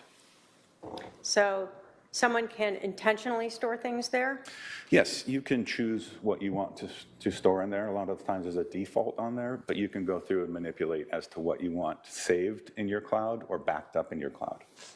So there can also be things, if a default is on, that are, people may be not even aware that are being saved up there. Correct. I say up there as if it's really a cloud, but whatever. When you were reviewing this data, did you, without going into anything specifics, did you see interactions between Charles Vallow and Lori Vallow prior to about June 27th of 2019? I did. And did you see interactions with Charles Vallow and Lori Vallow after June 27th of 2019? Yes, Did you see a change in those interactions? definitely. Did you learn from reviewing Charles Vallow's cell phone extraction and iCloud accounts that Charles had found an email sent to Chad Daybell that was purportedly written by him? Yes, I did. Did that involve an email address, kkwalker75 at Yahoo? Yes, it did. Did Charles Vallow, in fact, save a copy of that email into his account? Yes, he did. In reviewing Charles Vallow's cell phone extraction and iCloud account prior to this time in June, had you seen any use of this kkwalker75@yahoo.com email address? Prior to June 27th of 2019, had you seen Charles Vallow utilizing that email address? Had I seen Charles utilize it? Sorry, no, I did not. Okay. So even though you're going through his account, you're seeing emails by him, right? Right. And you're seeing emails that are saved into his own iCloud account, Yes. but nothing in there was saved prior to June of 27th of 2019 relating to kkwalker75@yahoo.com. That is correct. Was the first time that you kind of became aware of this account when you saw that Charles had saved an email and then began texting Lori Vallow about it? Yes. Did you find multiple text messages or SMS messages from Charles Vallow to Lori Vallow relating to this letter? Yes, I did. Did you find evidence that Charles Vallow, after discovering this email, contacted Chad Daybell? Yes. Did you find evidence that after Charles Vallow found this kkwalker75 email address, that Charles Vallow contacted Chad Daybell's wife, Tammy Daybell? Yes. Was a search warrant executed on Yahoo for that kkwalker75@yahoo.com? It was. If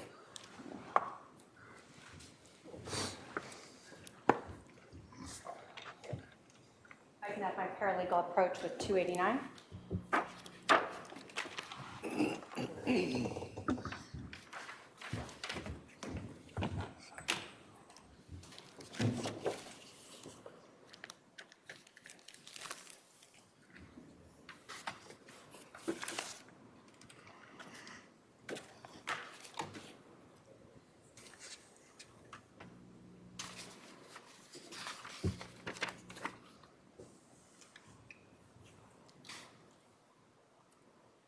Okay. Does 289 include first an affidavit from Yahoo authenticating the kkwalker75@yahoo.com account? It does. Does it include information for the subscriber? It does. And does it include a portion of the emails associated with that account? Yes, it is. When you looked at the subscriber information, what was the name of the person subscribing to this? Karen Walker. Did that person provide a phone number? Yes, they did. And so when they're subscribing to sign this up, is that often a requirement to provide some sort of phone number or way to authenticate these? Yes, Did you recognize that phone number? I did. How did you recognize it? The phone number was linked to an old phone number for Lori Vallow. Was that her 480 phone number? Yeah, last ending in 4652. Okay. So you had seen text messages from Lori Vallow to other family members and people under that phone number Correct. in her iCloud account? Correct. Did you also know when that account was opened? Yes, it was opened in April, get the exact date, April of 2019, April 21st. April 21st of 2019. Would that have been when Lori Vallow and Charles Vallow were now in Houston? Yes, Did you also note in the context itself reference to requesting Chad Daybell come out to Houston? I did. The state will move to admit 289 pursuant to 803 and 902. Any objection? Relevance, Your Honor. 289 submitted. if I may publish. Go ahead.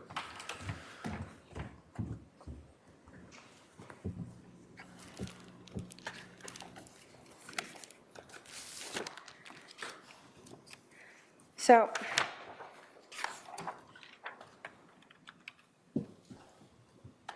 zoom in a little closer for us. Is this the subscriber information that Yahoo sent? Let me first say, so they send you an authentication, correct? And then they sent you subscriber information. Is that what you were looking at, where you noted a phone number that you recognized as belonging to Lori Vallow? Yes. And again, this shows when the account was created on Sunday, April 21st, Yes. but the name associated was Karen Walker. Correct. Were you provided with a timeline of when this account was used? I was. So April 21st through June 26th? Yes. In looking at Charles Vallow's iCloud account and cell phone extraction, was this right before he discovered that email? Yes. Now, some of the emails that were sent starting sort of April 21st were to Brother Daybell, to Chad Daybell. Yes. And we see up here to Chad Daybell, correct? Correct. And then we see the date of Sunday, April 21st of Correct. 2019. Yes. And so in this email, do we see that Karen is inviting Brother Daybell to Houston? Yes.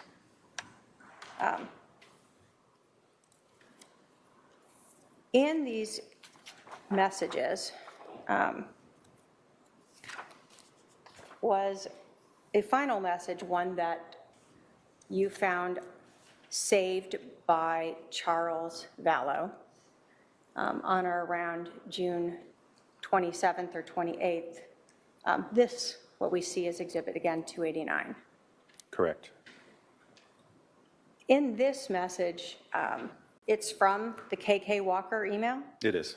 So these prior emails, we saw a person purporting to be Karen Walker using Lori Daybell's phone number, writing to Brother Daybell, right? Yes. But here we see someone, again, from this same email now purporting to be Charles Vallow. Yes. Again, talking about a Preparing the People conference. Correct. And had you heard of the Preparing the People conference before? I had.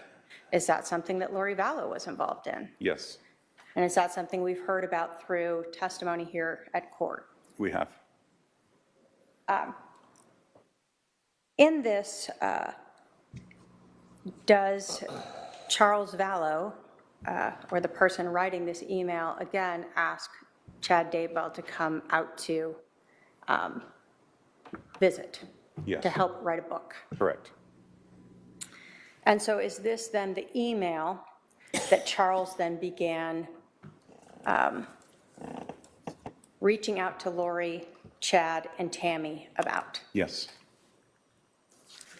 We had heard from Adam that he also had learned of this. Did you see evidence of Charles Vallow also sending this letter that we see in 289 to Adam? I did. Based upon your review of the case and the dates on here, did Charles Vallow begin confronting Lori Vallow and Chad Daybell about the affair less than 2 weeks before he was killed? He did. And did you in fact see emails that Charles Vallow sent to Chad Daybell on June 29th and 30th? I did. And did you in fact see emails that Charles Vallow sent to Tammy Daybell on June 29th and June 30th of 2019? I did.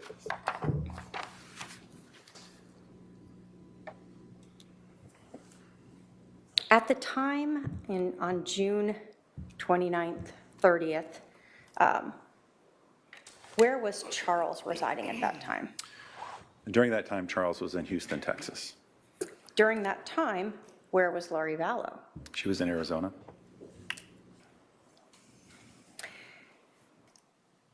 We have this timeline where Charles Vallow begins reaching out to Lori and Chad's wife about this affair.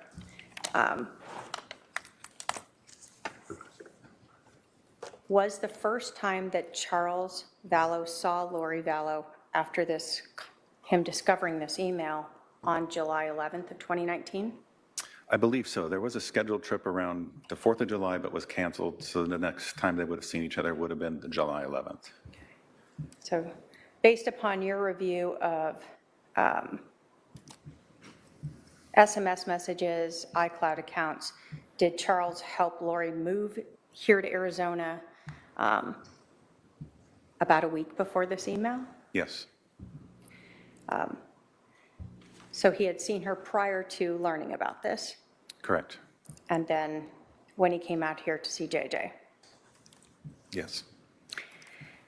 When you were reviewing, well, let me ask you this. Were search warrants executed to obtain not only Charles Vallow's iCloud accounts, but Lori Vallow's iCloud accounts? Yes, they were.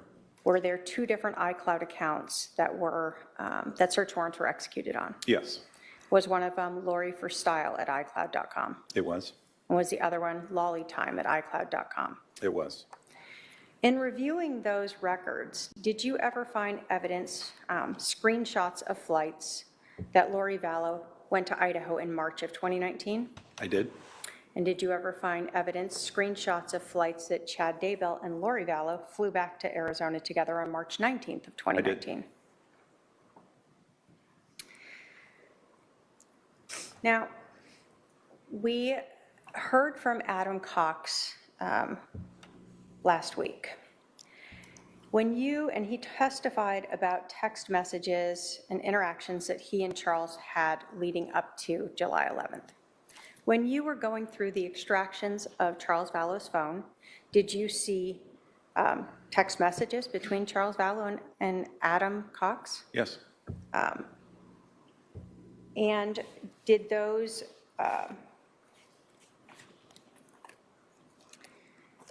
match what we observed? And I'm going to put up 210 here that was previously admitted. Were these the messages that were previously admitted, Exhibit 210, the same ones you saw in Charles Vallow's phone? Yes, they are.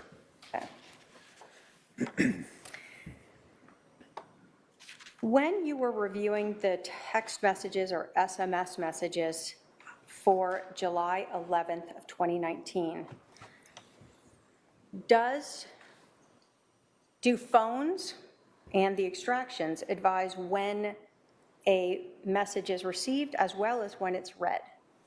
It would show that, yes, in the Cellbyte report, yes. Okay. So, for instance, we see here a time and a read, correct? Correct. So when a message is incoming, it'll show when it's read. Correct. Obviously, when it's outgoing, we don't have that, correct? Right. So as you were looking at those messages on the cell phone extraction, did you see as Charles is arriving, he's sending messages to Adam? Yes, that's correct. And then he receives a message from Adam at 7:36:19, Yes, and he read that. I'm going to pull in just a little closer so we can see. At 7:36:27, yes, so just a few seconds later. correct. And then again, he gets that message from Adam, they're planning something. And did he again read that like simultaneously? Yes, And then did Charles send a message within a few seconds of reading that? Absolutely. correct.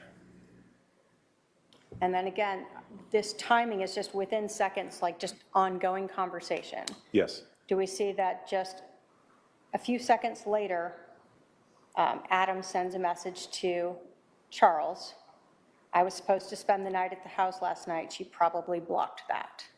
yes, I do. And then again, another 20 seconds later, Charles sends Adam a message, what you do is up to you. Yes. Then we see that Adam sends a message back to Charles again within another 17 seconds or something. I'm going to put the pressure to have him come get me now, see what he says. And that was read again, when? 12:13. And again, did Adam send a second message? Oops. Where he says, okay. And when was that read? 12:13. And then Adam sends another message now. So these first two were at 7:37:29 and 7:37:39. Yes. And those were not read like these other ones almost simultaneously, correct? Correct. So after Charles said, what you do is up to you, it doesn't appear that he is any longer reading those emails. Correct. Or text messages, I apologize. The last text message that Adam sent then at 7:49 and 34 seconds was, me and Zach are going to the Stake Center tonight at 8 to play basketball. Holmes is always there, either playing ball or interviewing people. I will try to catch him to have a conversation with my old friend, right? Correct. When was that read? 12:13 as well. Is Charles Vallow alive at 12:13? He is not. So someone else is reading those. Yes. And this is coming from the extraction of Charles Vallow's phone. Correct.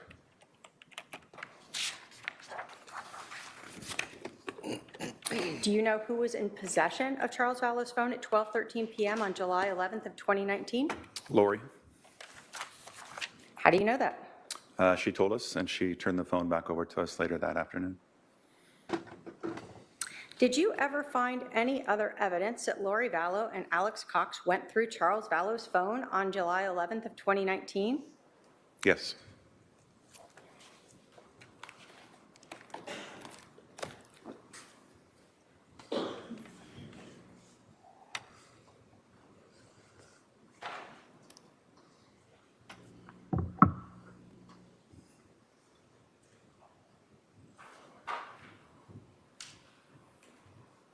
During this investigation, what we had already heard through Detective Werther, that a search warrant was executed on Alex Cox's Verizon cell phone, 480-351-9120. And were you familiar with those records? I am. As part of the records that Verizon sent, and this is Exhibit 222 that has previously been admitted, did Verizon provide subscriber information? Yes. And that came back to Alex Cox. Correct. Did Verizon provide phone calls, Yes. cell phone data, Yes. cell tower data? Yes. And did they also provide some images that were saved by Verizon associated with this phone number for Alex Cox? They did. Is that something that is with every carrier? No, it's hit or miss as to whether you get them or not. Some carriers save them for longer, some save for shorter periods of time. Some don't save them at all. Were these images, did the images themselves have any type of time date stamp on them? The image other than itself, it's an image of a phone with a time in the corner of the phone. Okay. And So let me I'm going to put up some of these images that were from this. So many of us talk about a screenshot, right? Is this a screenshot? no, Why not? How do we know it's not? because obviously in this case, you can actually see the entire phone, and you also have a counter in the background. So in this image that Verizon sent, it's showing an actual phone. Have you seen Charles Vallow's phone? Yes. Did it look like the same shape as his phone? Yes. We see a time of 2:13 p.m., correct? Correct. When you were going through Charles Vallow's phone itself and the extraction, did you see this message between Charles Vallow and Adam Cox? I did. Did, in fact, Charles place the flight or book a flight for Adam Cox to come to Phoenix. He did. Was there another image showing a closer up of the portion of that call with the flight information for Adam Cox? Yes. And did it also include a screenshot where Adam talks about going to see Lori at her house and having a talk with her and keeping his phone on record? Yes. And were these all messages, text messages, between Adam and Charles that you found on the extraction report? They are. And these are images that were saved by Verizon associated to Alex Cox's phone? Yes. So the Chandler Police Department had Charles's phone back in their possession by 3 or so in the afternoon of July 11th, correct? Yes. And it's been in Chandler Police Department's possession? It has. And yet the Verizon records for Alex Cox show photographs of Charles's phone and those conversations between Charles and Adam. Yes.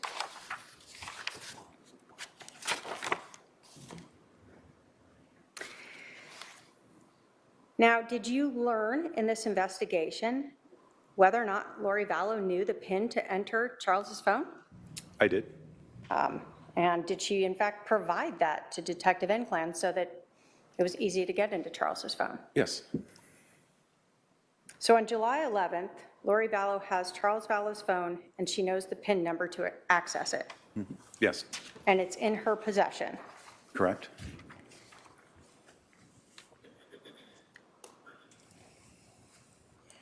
Did you ever find evidence that Alex Cox sent those photos of Charles Vallow's phone showing Adam's flight reservations to Lori Vallow on July 13th of 2019? I did. Again, we're talking about those iCloud accounts.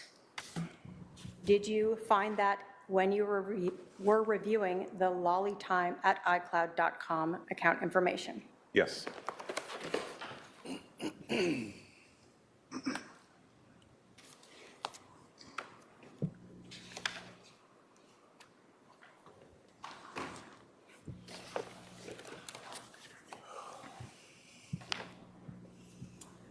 I can have my paralegal approach with 231.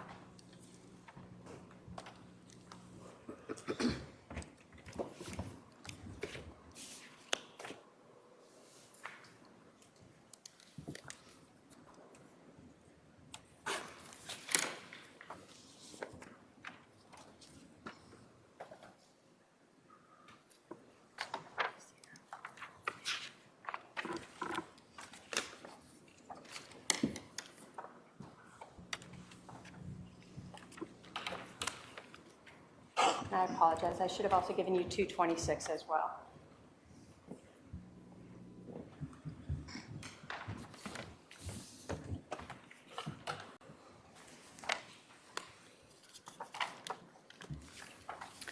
Do you recognize 236 there as the affidavit for the lollytime@icloud.com account information? I do. When you were investigating this case and you obtained a search warrant for the lollytime@icloud account, how did you authenticate or know that those records were related to Lori Vallow? So first and foremost, the account lists her phone number in the 956, ending in 9562, associating that number with the account. Secondly, you can go through the content of the account and you see contacts familiar to Lori. You see text messages where she's texting and people are calling her by her name of Lori. You also have photographs and videos on the account that could all associate that account to Lori. Did that lollytime@icloud account even include photographs of Lori Vallow and Chad Daybell's wedding? I did. Your Honor, the state will move to admit Exhibit 226, which is the affidavit, as well as Exhibit 231, the photographs. Any objection? Relevant, Your Honor. All right. Give me the numbers again, 226, 231. 226 and 231. 226, 231 are admitted. And if I may publish. Go ahead. So when we're talking about the iCloud account, are you able to kind of go through this extraction, what is provided to you by Apple, and look for things separated in terms of like emails or text messages or photographs? Yes. And then are you also able to then determine both sources and timestamps for some of those things? You are, yes. So looking at this report from the Apple iCloud account, do we see the lolly time at iCloud as a source? Yes. And then we see a timestamp over here of 7:13 at 5:57 p.m.? Correct. And then this, does that mean that's converted for Arizona time? The UTC -7 mean it is Arizona time, yes. Okay. And then we see from Alex Cox, the 9120 number, the one that we were talking about just recently, correct? So in this report, we see that there's 3 photographs that were sent. Thumbnails of those, yes. And then were those photographs also obtained or saved in the iCloud account? Yes, they were. And so again, showing those, were these the same 3 photographs that you had found in Alex Cox's Verizon records? They are. And looking at this, what day was Adam returning? He was Sunday, July 14th. So this message, this text message and photographs was sent on the 13th prior to Adam returning. Yes.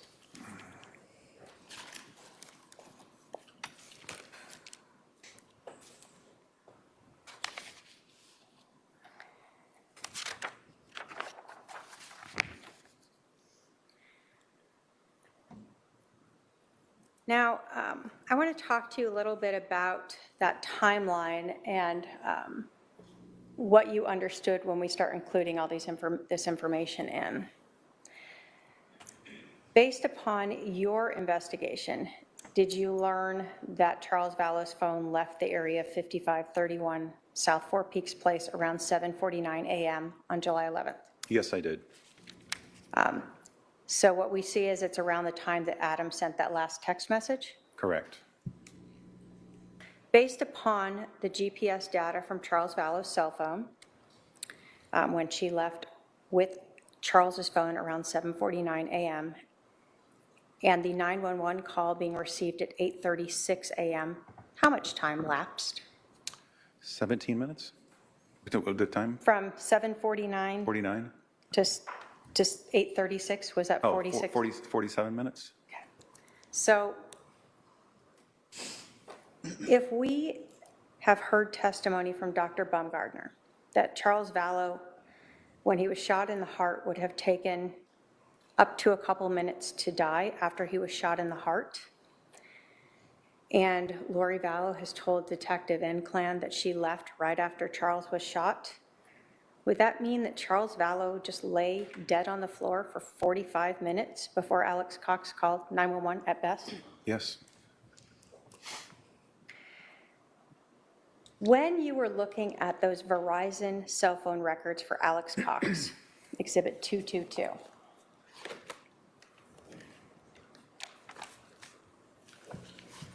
did you look at when and to whom Alex Cox called? I did, yes.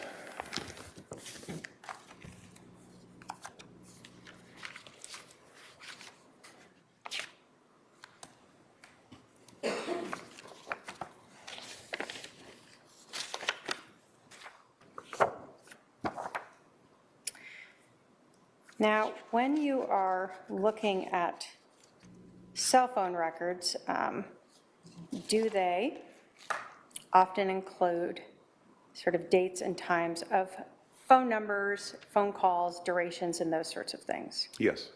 Okay.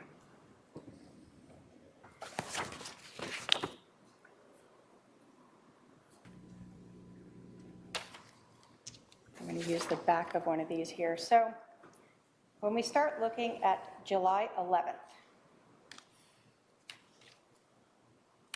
is the first call that we see on Alex Cox's phone him making an outgoing call? Yes. And do we see who he calls? Lori. So this 480-692-9562 number is one of the phone numbers that you have obtained a search warrant for that was subscribed to Lori Vallow. Correct. And when did that occur? 7:52 a.m. So Lori Vallow leaves the house at 7:49 with Charles's phone, and 3 minutes later, Alex calls her. Yes. And did that last for Under a minute, I believe. under a minute? 49 seconds. Yes. Did you look at the next call that Adam Cox made on July 11th? I did. Was that what we see here at 8:06 a.m.? Yes, set for the UTC -7 is 8:06 a.m., and that lasted for 55 seconds. Who was that to? Also placed to Lori. So if Lori Vallow left the house at 7:49 with Charles Vallow's phone, how much time has lapsed when Alex calls her this second time? I know it's math. Is it about 17 minutes? Right, 17 minutes, yeah. Okay.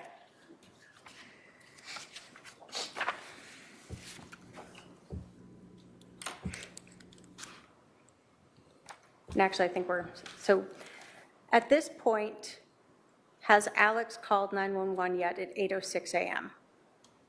At 8:06, he has not, no.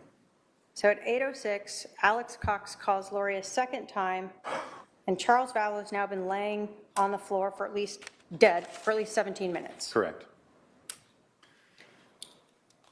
Understanding that the 911 call isn't made till 8:36, Alex Cox waits another 30 minutes before he calls 911? Yes. Did Lori Vallow ever call 911? No. Neither of her calls, neither of her phones, None. not on Charles's phone. No. And do we in fact see the 911 call that was made by Alex Cox on these records? Yes. And it shows it as, these ones have not been converted, right? Yeah, it's not converted, but the time converting that to the -7 would be 8:35:54 seconds. So when we see the 911 call, that's the connection time with the dispatch was 8:36, basically. Yes.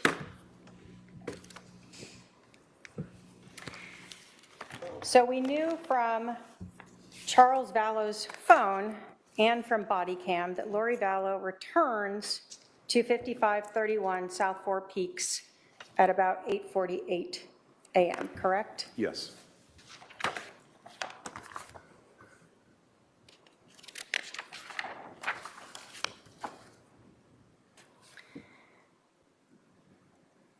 As you are looking through these phone records, are you looking to also identify whether or not what people are saying matches what we'll call the digital, the unchangeable evidence? Yeah.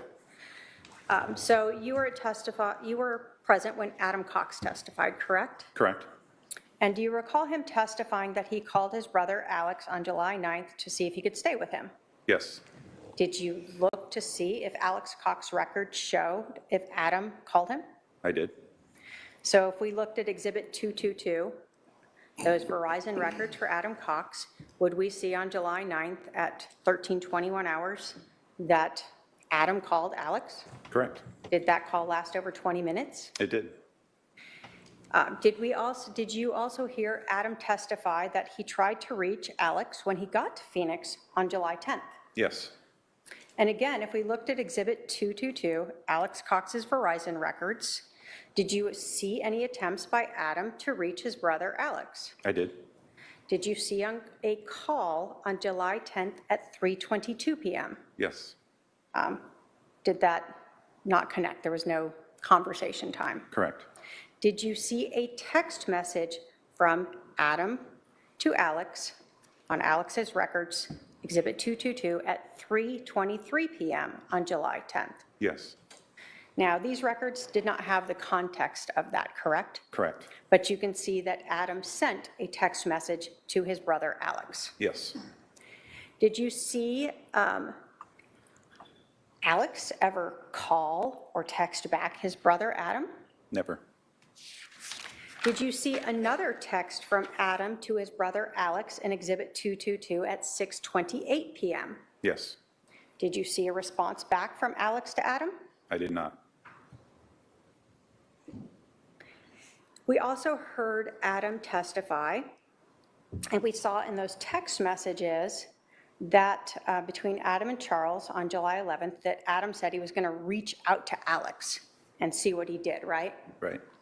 Did you look at Exhibit 222, these Verizon records, to see whether or not Adam, in fact, had reached out to Alex? Yeah. And does Exhibit 222 show that at 7:40 a.m. on July 11th of 2019, that Adam, in fact, texted his brother Alex? Yes. Did you see a response from Alex to Adam? I did not. So did Alex's cell phone records, Exhibit 222, sort of confirm or match what Adam was saying about trying to reach his brother? They did. When you were going through the extraction of Charles Vallow's cell phone, did you ever find a copy of a lease agreement for 5531 South Four Peaks? I did.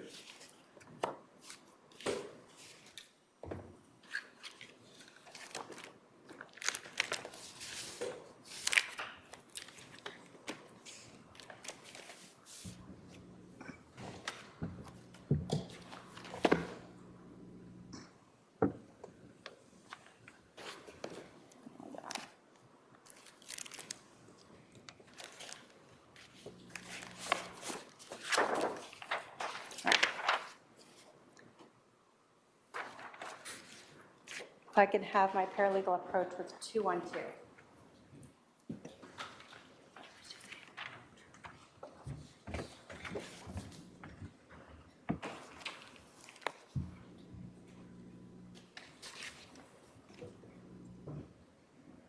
Okay. Do you recognize Exhibit 212? I do. Is that a lease agreement for 5531 South Four Peaks Place in Chandler that you found in that extraction of Charles Vallow's phone? It is. If I could have that back.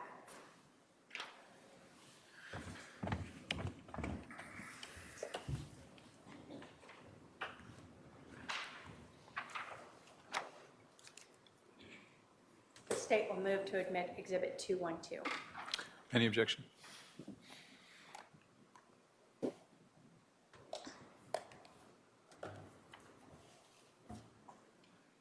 It doesn't look like the complete amount, but okay. No objection. Objection? 212 is admitted. So, did this sort of photo of a document that you found on Charles's phone show the lease date? It did. And when was that? June 22nd, 2019, to end on June 30th of 2022. So a 3-year lease. Correct.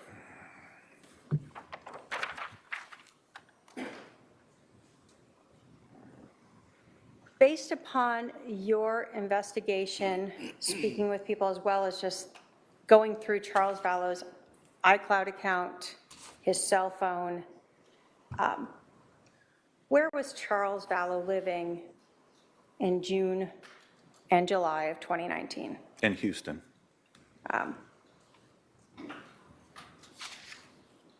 did you, in fact, find evidence that Charles Vallow had flown to Phoenix on July 10th of 2019? Yes. So we had talked a little earlier that in addition to the Lolly Time account, that there was a Lori for Style iCloud account, correct? Yes.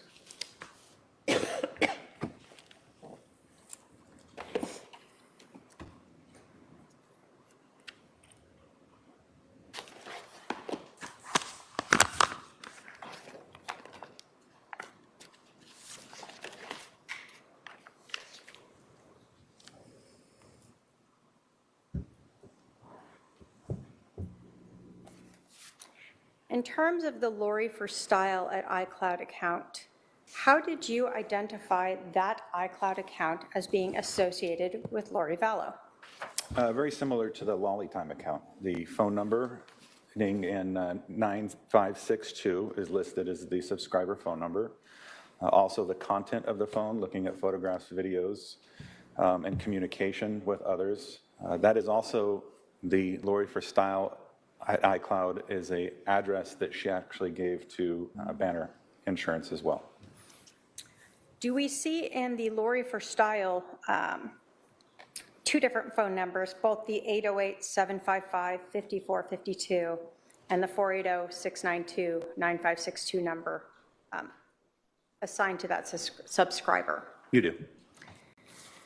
If I can have my paralegal approach with 224 and 225.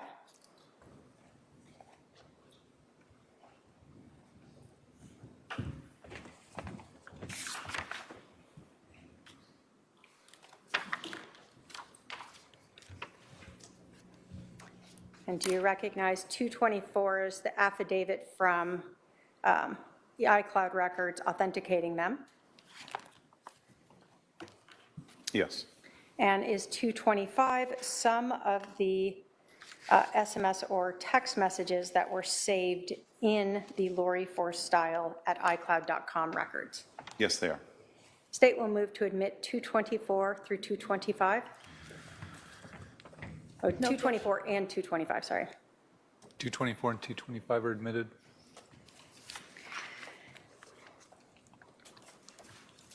When you were going through the Lori for Style iCloud account records, did you ever find any recordings in that iCloud account related to Chad Daybell? I did. Did you find a recording from November 17th of 2018 of Chad Daybell in Arizona? Yes, it was him speaking at a Preparing of People event. Okay. And have we heard testimony from witnesses who attended a Preparing the People conference here in November of 2018? Yes.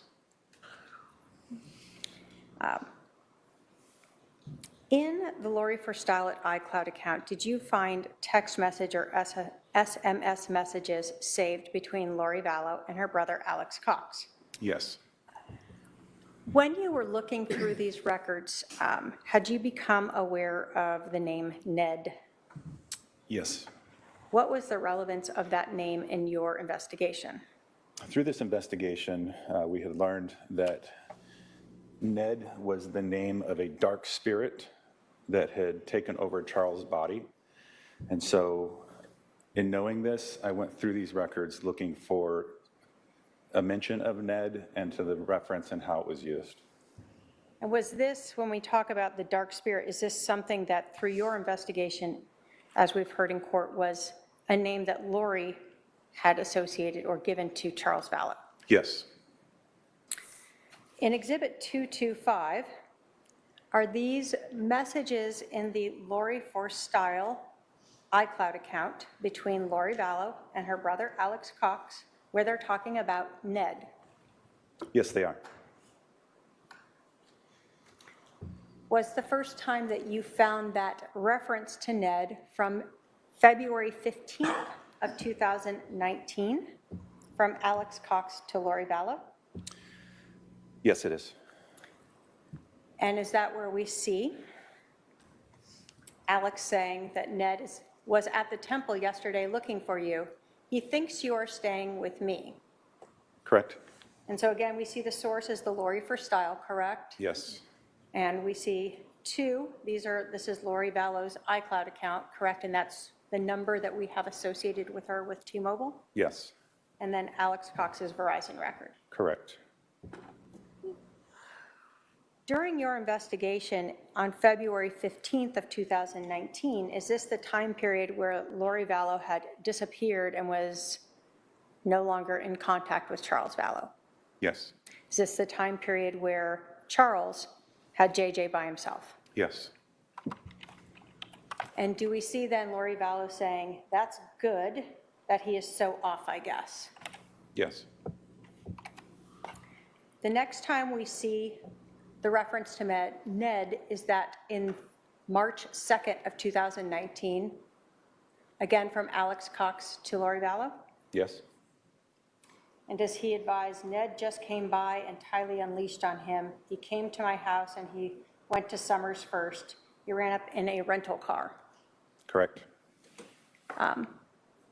So again, your understanding is from this investigation, from testimony at court, that Ned was Charles.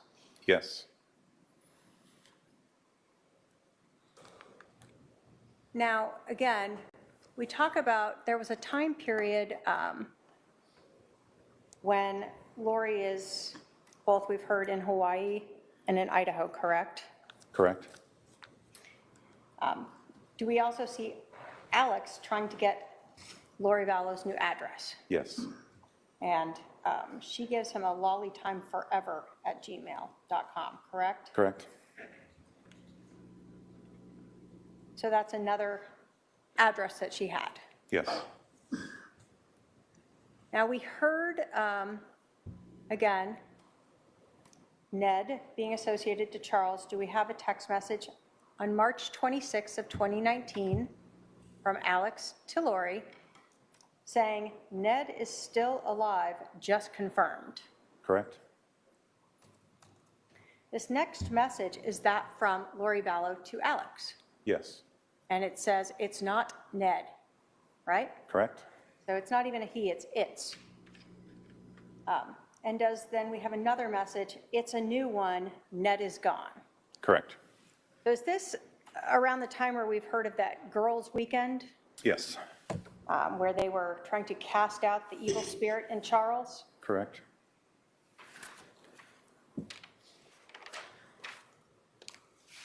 As you continued in this Lori for Style, do we see again Lori texting Alex saying, no one has seen him, right? Just talk to him? Correct. And then Alex says, correct, Charles' body is alive, right? Yes. So in your investigation and through the testimony here at trial, have you heard people indicate that Charles's body was possessed by an evil spirit? I have. And they're trying to cast out this evil spirit? Yes. So here we see that it's not Charles is alive, it's Charles's body is alive. Correct. Does Alex then respond to Lori, what did you learn? Yes. That one's from Alex to Lori. Correct. And then does she respond, a lot, still working on it, we'll call you later? That's correct. When you went through a lot of these records, did you see a lot of reference to telling people to call her? Yes. Obviously, we don't have those recordings, right? Correct. And so would you often see calls then in the phone records to match up with a request to call? Yes.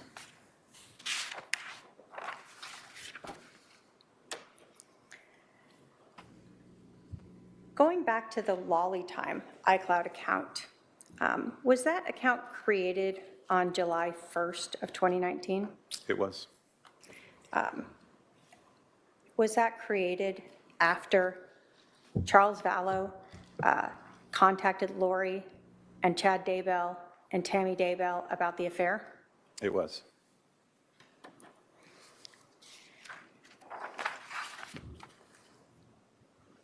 When you were going through those Lolly Time at iCloud account records, did you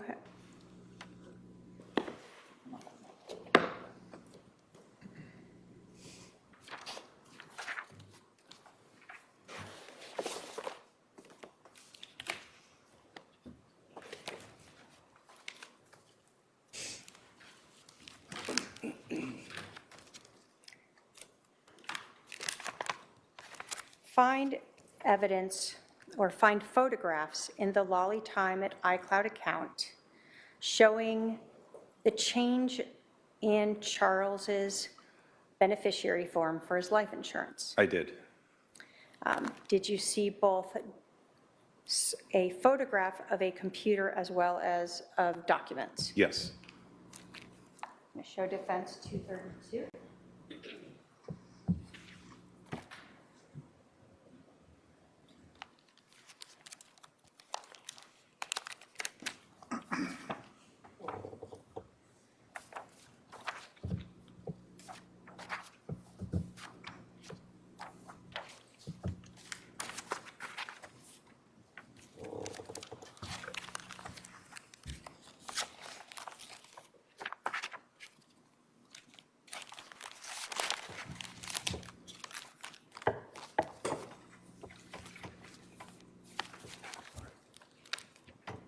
I can have my paralegal approach with 232. Go ahead.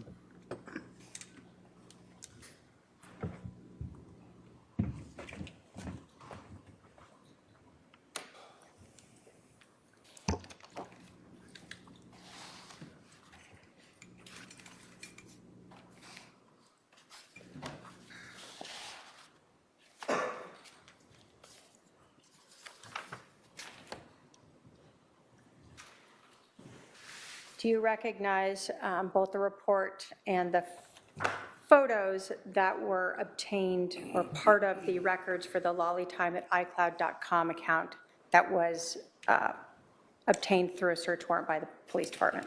Yes. State would move to admit Exhibit 232. Any objection? No objection. 232 is admitted. And if I may publish. So again, when you are going through these iCloud accounts, just like with the cell phone extractions, are you able to sort of pull out reports and save the documents themselves, both in the report and then print off those documents? Yes. So looking at this Exhibit 232, do we see both? It's from the Lolly Time at iCloud account, right? Correct. And then we see that on July 28th, that these photographs were sent to a phone number 515-402-0143 with a contact name of Bubby. I do. Now let's first go through these records, and then we'll talk about the phone number, okay? Okay.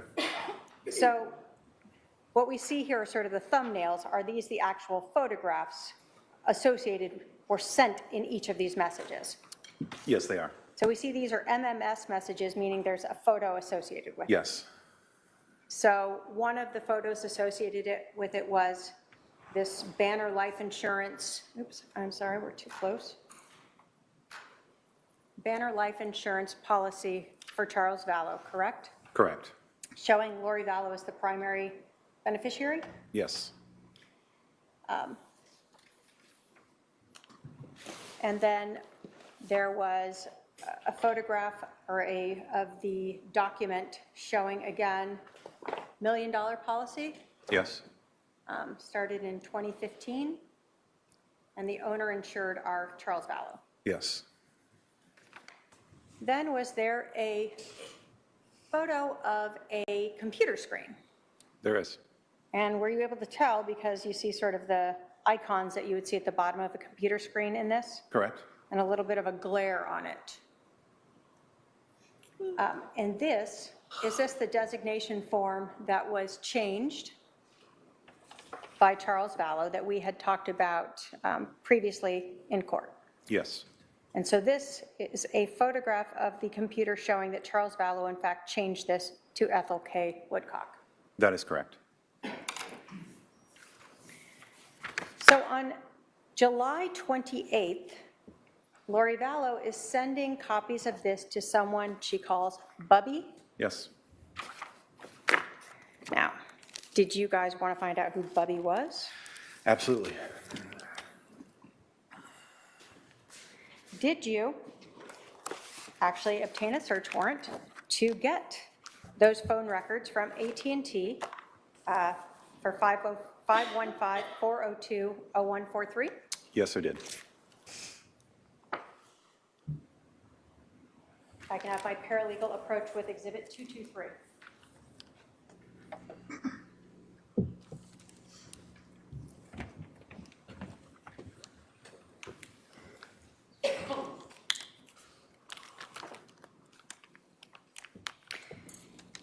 Do you see in there, first, an affidavit from AT&T authenticating those records for the 515 number? Yes. A thumb drive that contains all of the records that were sent, Yes.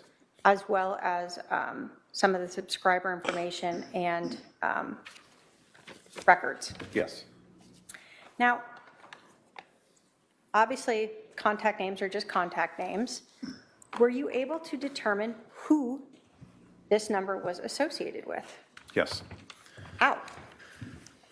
Once again, looking through the content of the messages that we saw via either photographs sending back and forth or just written content, this person was found to be Chad Daybell.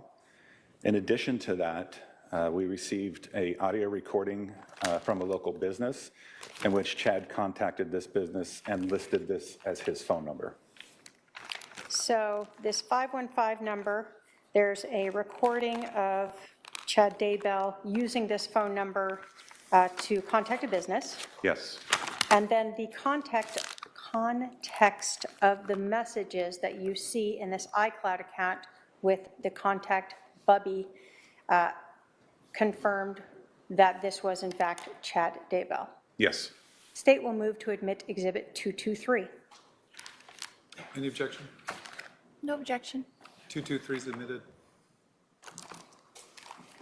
So on July 28th of 2019, Lori Vallow is sending photographs of the life insurance policy, original and the change, to Chad Daybell.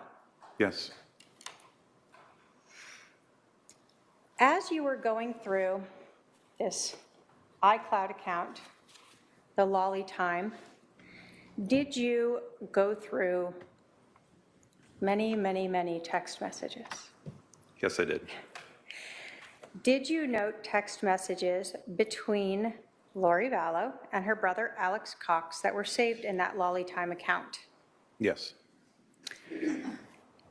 As you were going through those text messages, did you note Lori Vallow giving her brother the new address of 5531 South Four Peaks Place?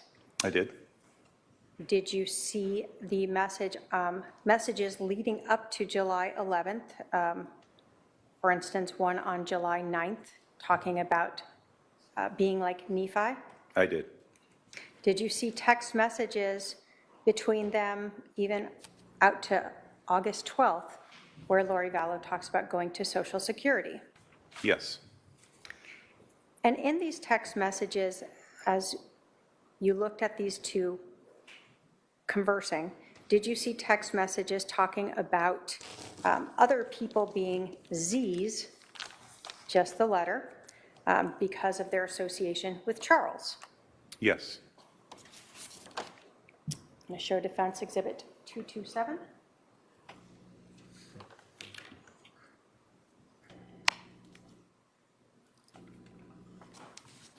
Now, these messages in this iCloud account that are in this report, are these all of the messages that they had?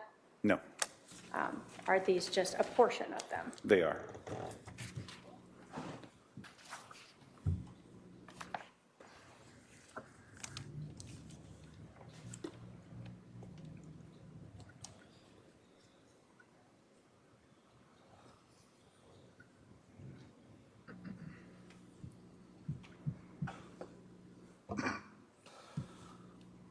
It's ready.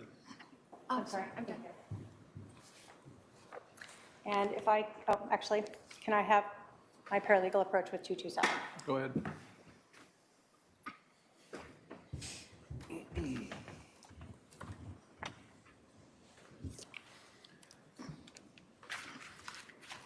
Looking at Exhibit 227, are those just that portion of the SMS messages between Lori Vallow and Alex Cox that were saved on the Lolly Time at iCloud account that we've discussed there?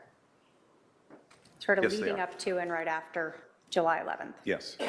State will move to admit Exhibit 227. Any objection? No objection, Your Honor. 227's admitted. Right.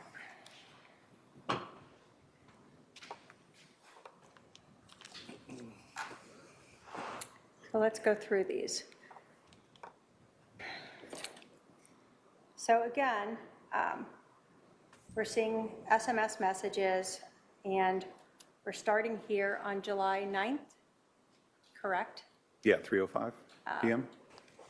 And these are from Lori Vallow. This starts the first one, from Lori Vallow to Alex Cox. Yes.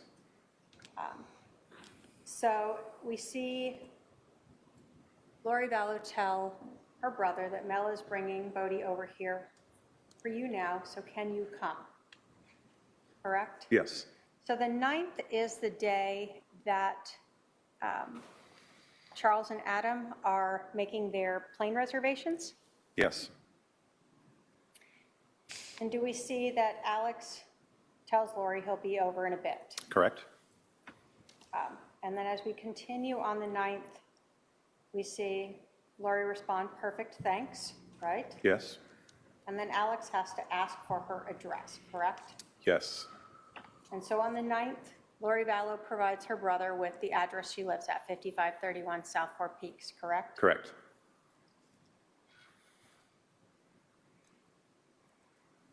And then there appears to be a response from Alex to her AX.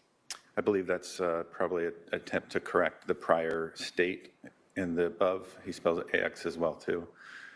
So there's an From her. AX below. Okay.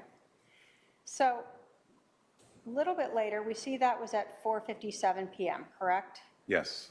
So at 9 o'clock on the 9th, do we see a message from Lori Vallow to Alex Cox? So the plot thickens, call me when you can. Yes. Now, at that point, when you looked at phone records, did you see any call between Lori Vallow and Alex Cox initially after this first text message? Not after that first one, no. So about 47 minutes later, on July 9th, at 9:50 PM, does Lori Vallow send her brother Alex Cox a message, getting sleepy, so I'm going to need you to stay close to me the next couple days. Mel too. She can't go to Utah. They are planking some kind of intervention, but want Mel out of the way, so I'm left alone. I need to come get the stuff at your house tomorrow and store it or secure it. Lots to do. Thank you for standing by me. It's all coming to a head this week. I will be like Nephi, I am told, and so will you. When you saw that message, did you ever check Alex Cox's cell phone records to determine whether or not there was a phone call after that? I did. Did you see that Alex Cox and Lori Vallow talked on July 9th at 21:56 hours? What time would that be? 9:56. So 6 minutes after this, for 56 minutes? Correct. So 6 minutes after this text message, Lori and her brother have almost an hour-long conversation. Yes. Now, in this message, when you were going through these records, did you recognize or learn who Nephi was? So in going through this particular message, I knew that Nephi was a figure in the Book of Mormon related to the the Church of Jesus Christ of Latter-day Saints, but I didn't understand the significance. So I then did some research to find out who Nephi was. You were present in court when Adam testified, correct? Yes, And did his testimony about Nephi being told by the Holy Spirit to kill Laban and that this was a justified killing match with what you had learned when you researched it? yes, it did.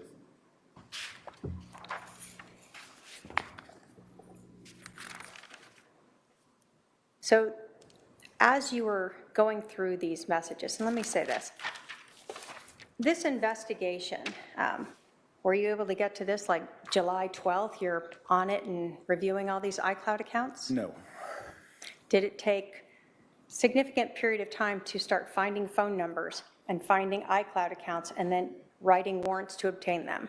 correct. It's an evolving process. You would find one, and then that would lead you to another. So you're continually writing search warrants for other carriers and businesses. Okay.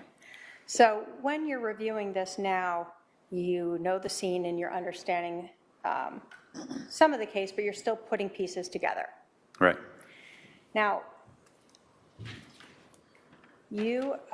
were you aware from looking at Charles's phone and the messages between Charles and Adam that they were talking about an intervention?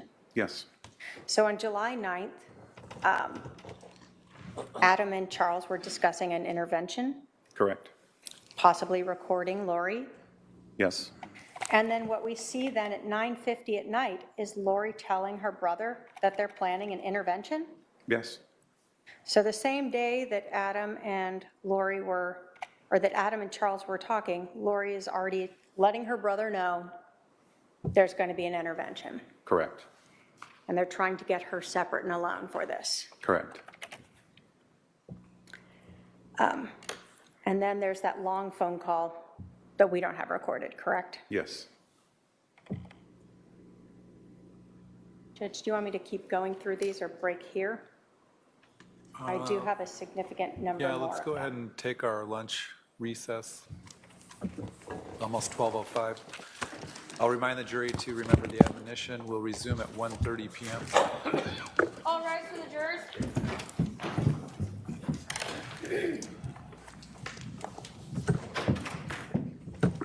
Well, that poor guy, if he didn't feel good yesterday and he's barely hanging on the day, I think he's probably ready for a break. You know what I'm saying? A lot of questioning about the phone extraction stuff there going on. So they're getting into a little more of the damaging text, now to show motive, more of the motive, right? You think, but who, Rachel? That's what I'm wondering.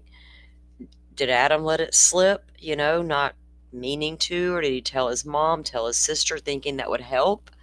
I don't know. But she was certainly on to the fact that they were planning this said intervention, huh?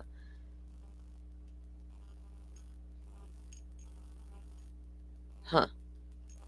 What is she knew they were trying to get Melanie away from her? I wonder who told who and how she knew anything at all. Let me pull this down. Yeah. So this is the first witness of the day still. And there was 3 total left, so we're still on Detective Duncan.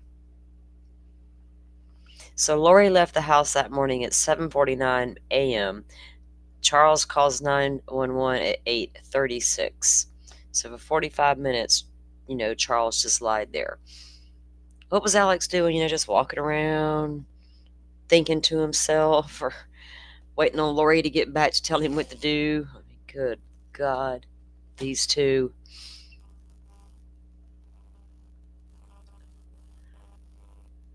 Yeah, could have been. That might have been why Lori was wanting to call him to the stand, too. Let's talk about some of that. There's no telling. If you think you're helping and you say something, but you don't realize that that's probably the worst thing you could do, you know what I mean? Maybe it was that kind of a situation. But somehow, wrong person found out, and Lori was tipped off all about it, which made her go into preparedness drive and tell Alex to get over there. Oh, and don't forget your gun.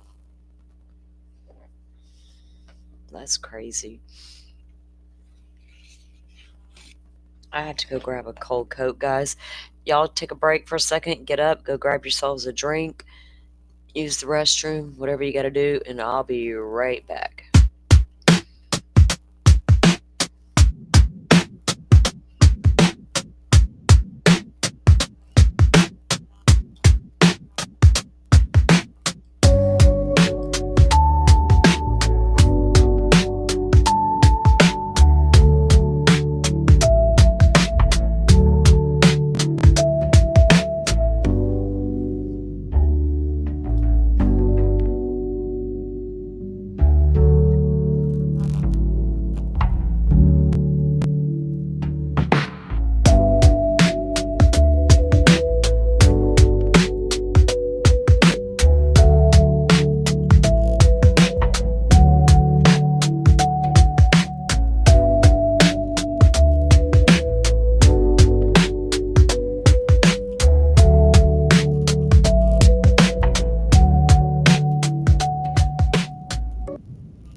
Excuse me. Okay.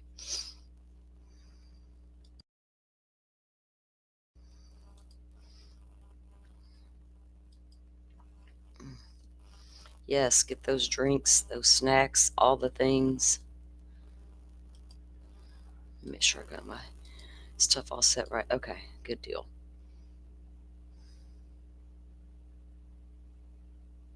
Yeah, I get it, V. I was just curious. Curiosity is my thing. I cannot help being a curious person. Someone tipped her off, and I want to know who the hell it was. Dirty rat. That's what I'm saying. They need to show the conspiracy stuff. I think they're maybe trying to get there with it for sure. I have a curious mind. I have to know things. Okay. Let's go troll the Twitter. Oh, wait, that's not the Twitter, that's the YouTube.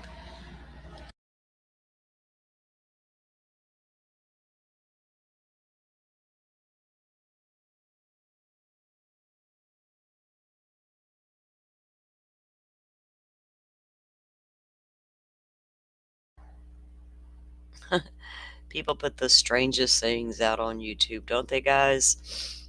I mean, Twitter. Okay.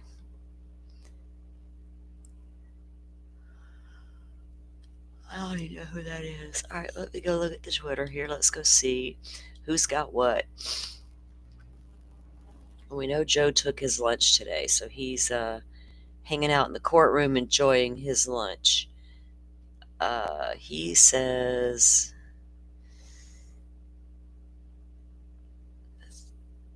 36 minutes ago what we saw about the all the photos that was just talked about, all the things. Okay, Gigi had something earlier.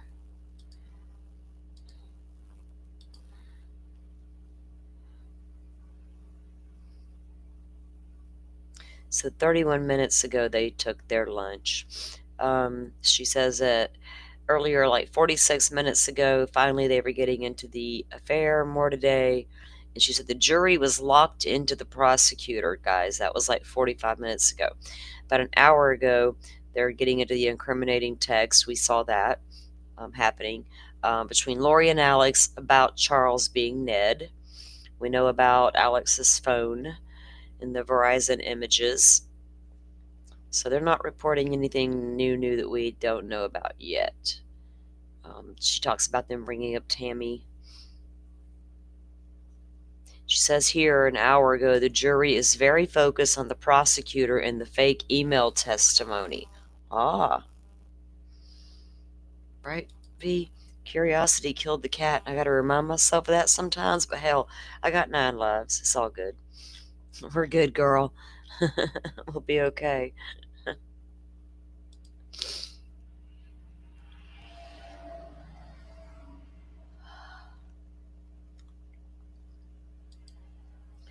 Alright, so let me check in a couple of things to see what I had that we could take a look at during their breakdown time. This is why I may start the Koberger trial at least a half hour late. I don't care if they give it to me a half hour late. I still may start it a half hour late so we can fast forward through things like this.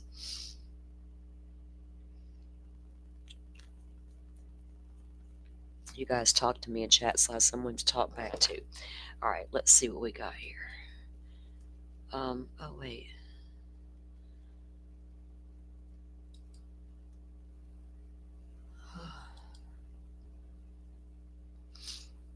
There was something I was going to watch, but it is not out yet. It's actually tonight. Well, I'm going to show this while we're waiting. So Court TV has a piece they're dropping tonight with Vinnie Politan. I want to think it's 6:30. I'm not even sure. It's to do with the Delphi case. This came from their website. And Barbara McDonald, luckily, and she's posted it on Twitter as well, when she went to, because she works with Court TV, obviously. So they got the documents and a FOIA request, and she talks about what all how much stuff she asked for and how little she actually got. But she has presented all of those to the public, so we can now get our hands on them, and I have them all that's been released so far. But while we're waiting and killing time, I hate that word, during the murder trial, let's watch a little bit of this from Court TV. This is Julie, what's her name? Julie Brown, downtown Julie Brown. Delphi murders. We're now able to see the last known photo of Abby Williams and Libby. Now, that photo was snapped by Libby on the way to the trail that day. They were in her sister Kelsey's car heading out to the Monon High Bridge. And we've known that the picture was in the exhibits for a long time. We're just finally getting a look at it. Libby German, the victims in this horrific case. These two are the young children who were murdered by Richard Allen in the year 2017 in Delphi, Indiana. Allen was recently found guilty, you'll recall, and sentenced to spend 130 years in prison. And now, thanks to this newly released evidence, we can also go inside of Richard Allen's case, inside his jail cell, and inside of his interrogation. Take a look. You're gonna pay for what you've done to my wife. What am I doing? You wanna with me, but you leave my wife out of this. Leave me out of it. No, you're involved in this. You're around there, Rick. No, it's not. I can see you're getting off. I understand. I am off. Did you not see my wife? Did you not see these two girls dead? No, that's what happened. You got off, Adam. Dragged them down a hill, and you killed. You told me you didn't. I didn't kill anybody. You're upset for a reason, not because You of guys us. are trying to kill somebody. You're trying. V, I noticed that too. I thought to myself, self, is that just you? Or is that what you really think you see? Mm-hmm. Trying to tell me that I'm not making this round up, Rick. It is what it is. I'm done talking. Arrest me. Happy to. Oh, fiery exchange right there. And this is just the tip of the iceberg. We're going to dig in big time right now. And fortunately, we have a resident case expert here in the studio to help me do that. Barbara McDonald, Court TV, senior producer with our documentary unit, and someone who's followed the case from its inception. You did the Down the Hill podcast on this. And so this was one you followed literally start to finish, and now here we are. You just were mailed this piece of evidence. Yes, Tell you how yes. fresh this is, my friends. Barbara's still going through it. Look, just got this. Thumb drive in the mail, snail mail. Oh my gosh. And it's hours upon hours of Yeah, so it's like exhibits. 3 hours of interrogation videos. It's probably an hour and 15 minutes or so of confession phone calls. Now, the entire hour and 15 isn't him confessing, but Sure. it's the phone calls. And then we got some video, drone video of the trails. We got some photos, like of the bullet and the gun that were Right. collected and things like that. But we didn't get everything. Okay. A lot is not being released. We didn't get any of the crime scene photos, any of Sure, I the can graphic understand that. images, all of that was held back, and many other files were as well. Sure. So these are things, now that the case is closed, you can understand members of the media, Right. the court is allowing these things to be made public. So you were one of the members who sat in the courtroom during the trial. Yes. Folks like yourself are receiving these things in the mail this week. Barbara, take us back. A moment ago, we saw that fiery exchange. Give us some context to that, if you would. So that was please. his second interrogation. That happened leading right into his arrest. In fact, just minutes after that, he's arrested and placed in handcuffs. And this was him going in voluntarily to talk to them. He wanted to pick up his car that had been seized in the search warrant 2 weeks prior, and they said, sure, come on down and you can have your car back. So he and his wife show up thinking that they're going to pick up their car, and instead they're told, oh, we just have a couple of quick questions for you, and led into interrogation rooms. Now, they searched his house, and then 2 weeks later, they're still sitting on the car and everything, and then they're like, he has to call them. Can I come get my car? And they're like, sure, come get it. And then why didn't y'all just go ahead and issue your warrant for arrest and go get the man? You searched his house 2 weeks prior. No evidence yet. Oh, the bullet didn't match yet.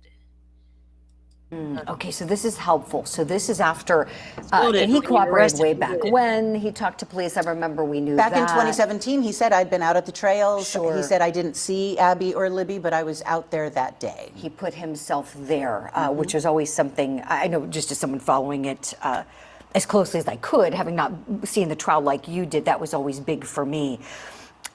The other big thing for me was the confession to his wife. We have an audio clip Yes. of this. This was huge. Let's take a listen to him admitting to doing it. Well, I need to tell you something anyway. Okay. Are you sure you want to talk to me over the phone? I think I have to. Okay. I need you to know that I did this. What? No. Bluebird, this stuff came out. The photo dump that she got just came out. Now, these particular calls here, the prison confession calls, there's 8 of them. The interrogation with Mullins, the interrogation with Holman. We've already done a show on those. They're on the YouTube channel. Went over those, but I do have a lot of new photos that I haven't put out yet because I haven't had time. But they're gonna show some of that, I think. And I've already seen the court TV piece from their website, but like I said, it's not premiering on YouTube until this evening, and you can see a lot of the stuff there as well. I will be putting together a show this weekend to go over all of it. No, you didn't, dear. There's no way. There's no way, dear. Love me. There it is, the confession. Barbara, for anybody that had any doubt, that really puts it to bed, hearing the confession come from his mouth. His wife's in denial, but he is not. Was that a moment for the jury? Did you see any reactions, if you recall? The jury was quite stoic during the playing of these calls. They were paying attention. Not so fast, Julie Brown. Barbara don't agree with you so much, okay? And I remember a year ago, I watched Julie lose her shit because of the Delphi case and how Rick Allen was being treated. Now, with all that said, when these people get up here and start talking about, well, he killed the girls, he's guilty, I ignore it because he was found guilty. They're going to say that. You know what I mean? So I have to use my grown-up brain and just fucking ignore their dumbass shit. Ignore what they're saying. I'm more interested in looking at the evidence they're going to show on the thing. Try to get past Julie's annoying ass, y'all. Just try. but it was hard to tell which way they were leaning. It is important to note, though, when that call was made, it was about a month after he'd been diagnosed as being psychotic, and about 3 weeks after he'd been given the first dose of an antipsychotic medication. The prison logs indicated that that course of treatment hadn't yet started to work, and he was given another course of that treatment a week after that phone call was made. And he was also in solitary confinement in a maximum security prison. So, you know, one could argue that his conditions contributed to his mental decline. He also lost a tremendous amount of weight in jail, about 80 or 90 pounds at one point. I remember you telling us about this, that he was eating his papers. He was eating papers, he was eating his own waste, he was banging his head into the cell, a lot of really disturbing behavior that led to that diagnosis. I would love to, I don't think we have a lot of time to spend on this, but curious, did the state push back on that? Did they say he was feigning it? They said that the period of psychosis was shorter and that by the time he was making these calls, he was no longer psychotic, was their version of the events. The defense did put on a psychologist, a forensic psychologist, who said that no, she believed he still was psychotic at the time. So interesting. The jury clearly went with the state. Sure. Barbara, I want to ask you about the round, the unspent round that was deemed to have cycled through his gun. This was always, for me, something that I couldn't get past. He denied it, though, right? This is a video in the interrogation. He denies that's his round. Yeah. No way. And exactly where at the scene, if you could kind of describe for us, it was near one of the children, It was near right? Liberty German's foot. It was about 6 inches from her foot, in between the bodies of the two girls, and it was pointing down into the ground. So I believe it was only that, and forgive me, the stamp end, is that what it's called? The back end that says Winchester? Sure. That's what Where was the showing up primaries- out of the ground. Yes. You could see that, okay. So it was down Yeah. like this in the ground. Ah, okay. No way. So that makes no sense for an ejected bullet to land like that and go into the ground, 2 inches into the ground, just from being ejected. It wasn't even fired. We always knew there was some shady business on that bullet. Barbara's been pretty fair. Barbara, I am convinced Barbara doesn't think Rick Allen's guilty. If you've watched her and followed her long enough, you draw the same conclusion.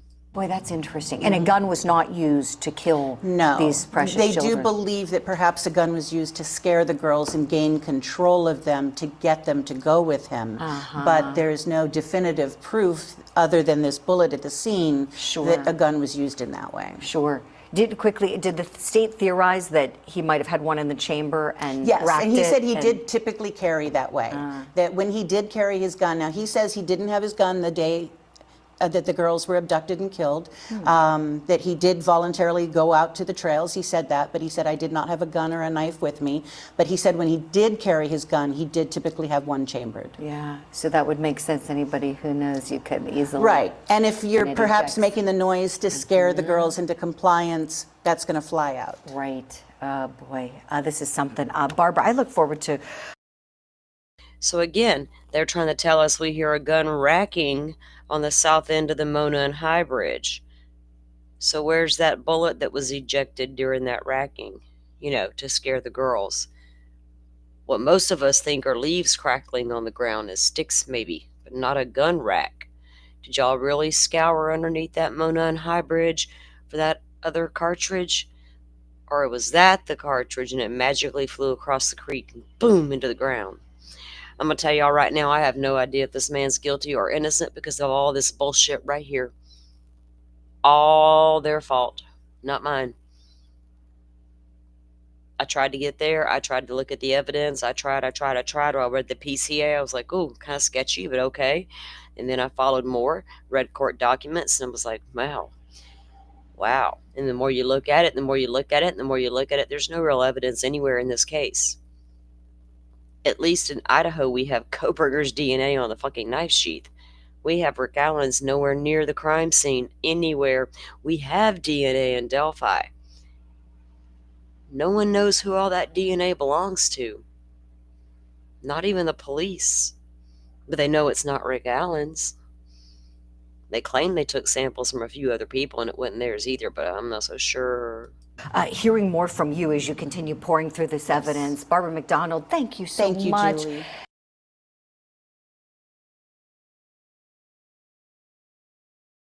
I'll pull up the thing that has the evidence stuff. Y'all, I just lost my thought. Hold on. Okay, let me see.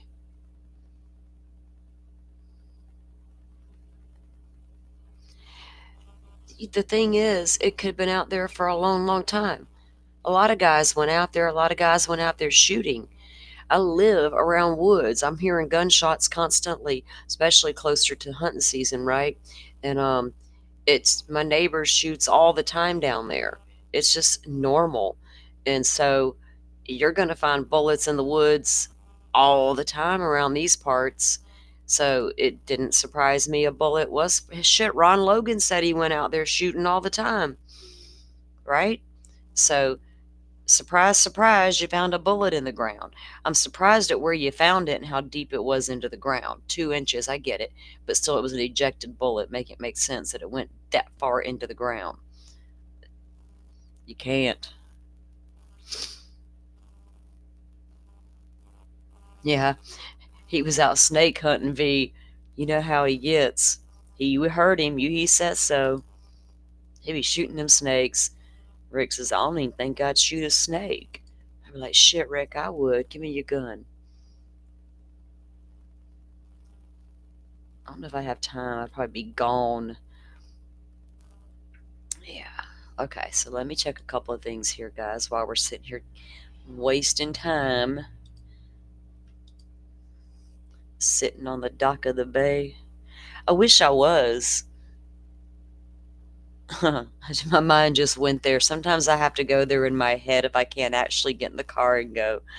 So if I ever leave y'all sometimes, just know Salty's sitting on a pier somewhere looking at the water. I could be gone for a few hours. Oh my goodness. Okay, let me pull up this thing I do have. I don't know if it'll show the pictures large enough because I tested it out earlier because I haven't put them into a slide video yet. I just haven't had time. But I was going to show them. Let's see if it'll let me. I can pull them up and share, but I don't know how well they're. I can't zoom in and stuff like that because of the way it's done here. All right, so this was some of the doc drop that Barbara was talking about, the exhibits from the trial. Now, at the end of the day, only media, credentialed media, whatever that means, could approach a table inside the gallery at the courtroom and view the exhibits. They couldn't take pictures. They could take notes. Some tried to draw what they were seeing, things like that. That's how stupid it got. You couldn't even take a picture of the exhibit. If you weren't credentialed media, you couldn't see the exhibits. Ali Mata, bless her heart, she tried, but someone ratted her out. Yeah, and she couldn't see them, but she was sure trying to get a peek at them for us. All right, so this first one here is the one that we saw a few minutes ago, and this is the one that Abby and Abby's in the back seat there, and Libby's in the forefront. She took the picture, and even though Libby took the picture, so she was quite aware she was taking a picture. Did they just get captured at a moment when they both were just like, or was there more to it? They just didn't. Yeah. Anyone who eats poo, I'm saying, is legit. Yeah, I don't think he was doing it to fake it. I gotta make myself look crazy now because I confessed. I gotta get out of this.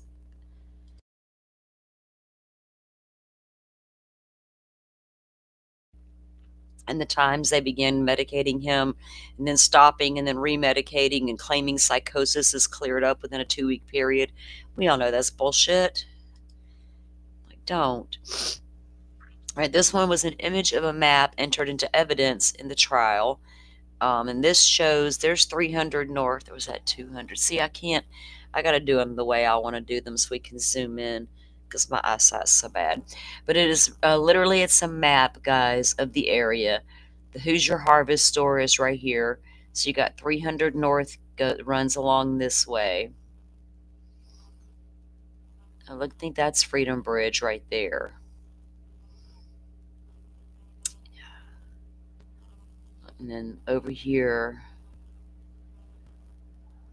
they got all kinds of markers there. See? Okay, over here's this. There's the cemetery right there. Oh, get out of the way. Okay, this one is just like a topography map of the crime scene, which this here is the Deer Creek. And if you can, I don't know if you guys can see, there's a yellow line area there. That's where the girls were located. And this here is the bridge itself crossing the creek.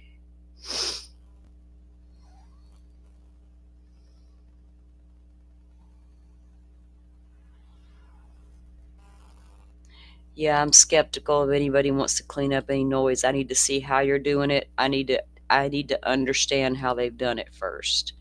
You know what I mean? Like legit person. Again, this is another close up of the topography map showing the location where they were found. So they crossed the bridge to the south end up here. This is the private drive, and they go down, cross the creek according to authorities, and onto Ron Logan's property.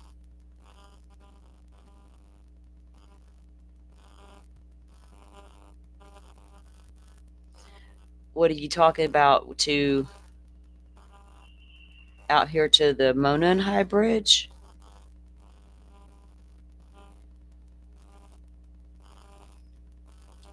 Is that what you're talking about, Bluebird? Because no, the prosecution didn't want them going out there. They said it was unsafe to go out there. That, once you get it, it's unsafe to cross the bridge. It's unsafe to go to the site. And I was like, well, I beg to differ. All you got to do is drive down this private drive right here.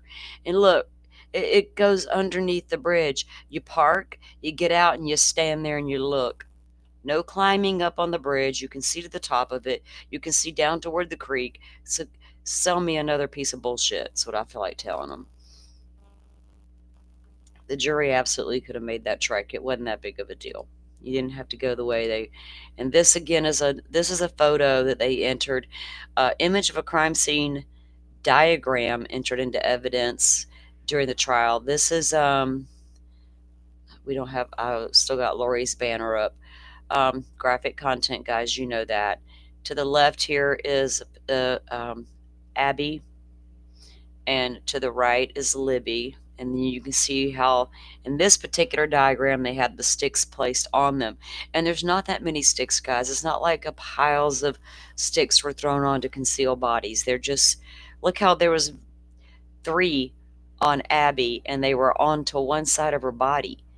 They weren't like on top of her all the way. And the same thing with Libby. There was that one large stick and then the 3 smaller sticks, and they're placed in such a way that that's not doing shit to conceal a body either, right? If I saw a big old pile of sticks laying there, I'd be like, yeah, I could see that, but I'm not seeing it there. And then this is a Google map they had again. It's showing that the 500, or what was it, however many feet it was from where the girls were located to the bridge. So again, that was entered. Then they have this as a picture of some of the rescuers or search and rescue in the water that day. You could see the 3 guys here in the middle, and there's a 4th one and further in the back. So water rescue team entered into evidence. And I've got some more pictures of those guys somewhere on my phone. Like a whole team of them, standing across the river holding hands. This is just another shot from a different angle. And see, guys, they're at this particular portion of the creek, these guys aren't even up to waist deep. Portions of that creek were deeper than other portions. And I kept trying to say that. And I've had men trying to mansplain stuff to me when I saw with my own eyeballs how deep it was on the men who were standing in the water, right? I was like, parts were deep, parts were not. I'm not sure which part the girls crossed over. The area where they would have crossed would have been the least deepest part. Do know that. So again, I was going by how deep the water looked on the guys. And at the deepest, these are grown men, of course, take their height into consideration. The deepest I saw the water that day, they were further down, and it was waist deep on them. One or two, it might have been a little more than waist deep, getting maybe closer to chest level. Those guys were probably short. So I don't think anybody has a true answer. I know which, if you look it up, I know how deep it tells you the creek was, but that I'm still going by what the picture showed me. The mail, that was the iPhone. Libby's iPhone was contained in this envelope. Now here's a picture of her iPhone, guys. And it says image of Celebrite exam from Liberty German's phone. Well, that's just an image of the phone. Here's the back of Libby's phone. Interesting.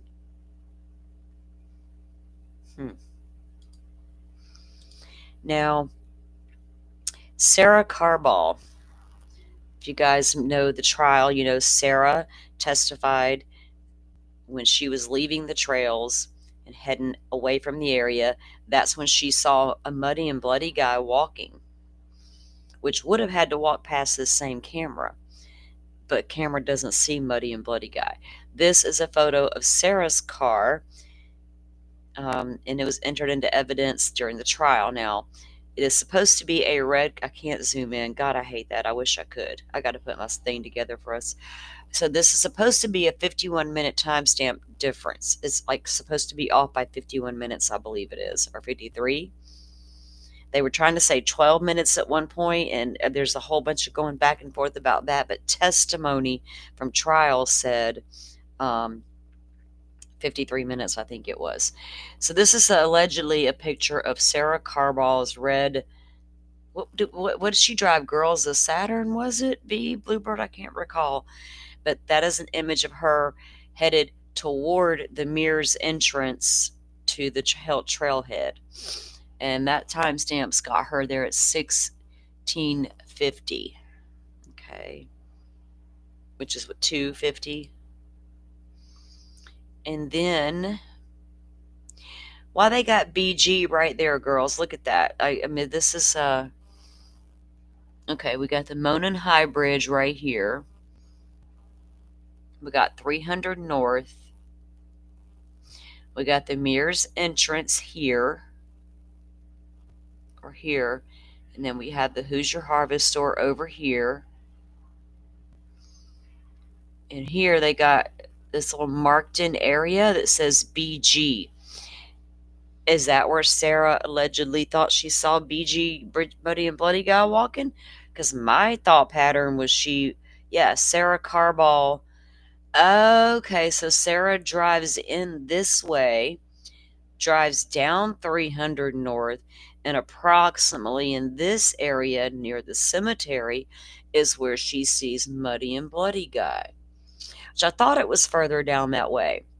But then in trial, it sounded like it was closer to the Mears entrance farm. So he had to walk from where she allegedly saw him all the way down 300, past Hoosier Harvest Store, all the way back to his car, muddy and bloody, looking like he's, what'd she say? Just stuffed a pig? Not stuffed a pig, but slaughtered a pig. And nobody else saw that or got suspicious. I'm going to tell you what, if I look out my window and I see a muddy, bloody guy walking down the street, something is wrong. Oh, is it? Y'all know me? Butterfly. I thought 13. 13 is 1. You're right. Y'all know my clocks and calendars be broken shit. Thank you. So that is interesting. I guess that's where she pointed out that's where she saw him at. Oh, ambulance. Still funny that she's the only person that saw him, because remember there was allegedly some people gathered around here as well, she saw a male and a female, and the female appeared to be in distress. Is that what she testified to? Was that Becky Patty? Did those, if it wasn't, where did those people go? And did they not see bridge guy walk past them? Huh? Right? You calling somebody if you see all that. Guys, I know you probably can't see it as well on here, but for some reason, when they entered this one, this is an image from, this is a still shot, obviously, from the video.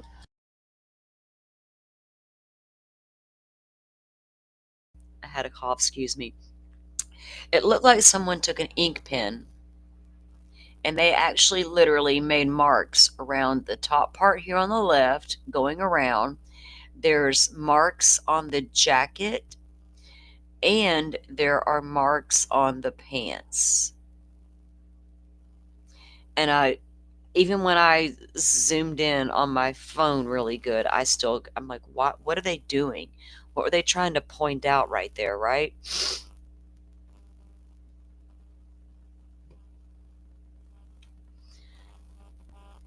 Uh,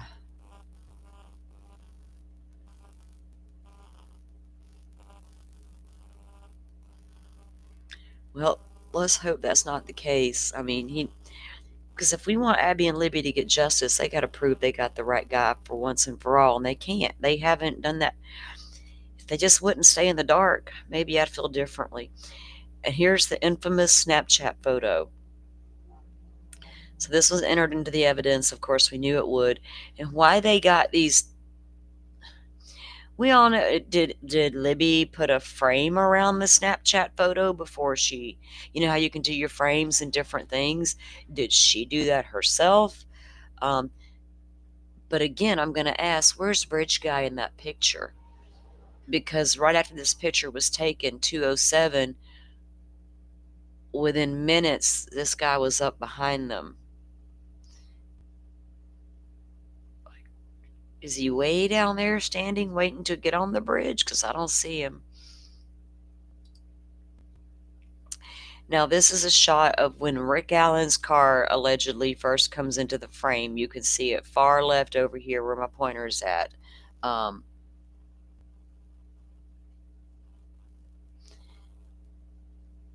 Any pics of what, like the crime scene? They got leaked. They didn't get released. Some got leaked. Some didn't get released till right after trial. I've seen them, but I don't set out to look at stuff like that or follow kids' cases. They just land in your lap sometimes. And when a child goes missing and you're covering it, you don't know how they end sometimes. And I don't bail. So I don't seek children's cases, though. I do. I will tell you guys that. But sometimes they just happen. This says 1421, but we know that timestamp was allegedly broken. So there's Rick Allen's car first coming into frame. Now, you can't tell me that camera is not clear enough to see an image of a person walking down the damn street. And if he's driving, I'd have to put this side by side with that map. Okay, go back. All right, so Sarah, this red car I showed you, here's where the camera we're viewing is located, right? Right here in this spot, if you guys can see my pointer. So Sarah comes from this direction and goes down. Rick Allen is coming in from this direction when he's going to go park over here. Well, down here. So he has to pass right by here to go to his parking spot, right? So then if he comes out of the woods, because you can absolutely get from the woods where the girls were at through the cemetery back to the highway. You do not have to go all the way back across the bridge through the trails and da-da-da. You just sneak your way out. So if he did make his way back to the road, 300 North, and he's covered in mud and blood, he now has to walk all the way down 300 back past that camera back toward where he went to go park. Did he say, you know what, I better dip into this field and way behind this building so it don't see me walk past? I don't know. Yeah. So there it is coming into the frame.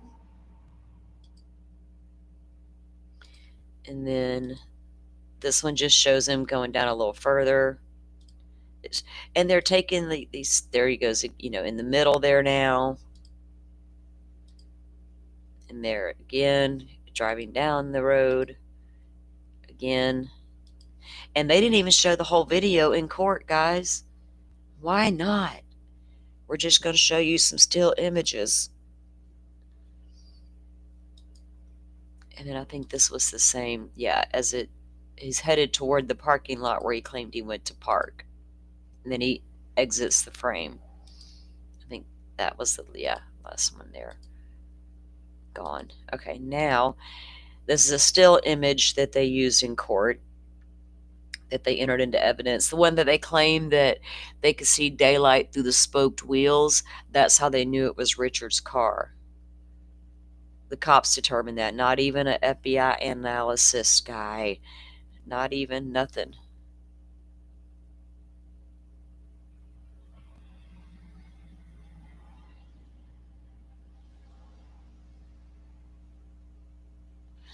Yeah, they didn't find anything on his belongings. No DNA. Now, granted, 5 years had passed.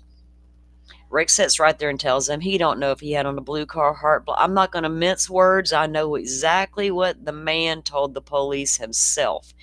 And that's what I will rely on every single time. I never heard him discussing off-brand this. I heard him say, I either had on a blue one or a black one. But like I've said again, everybody in my freaking neck of the woods has got them too, right? It doesn't mean anything. And,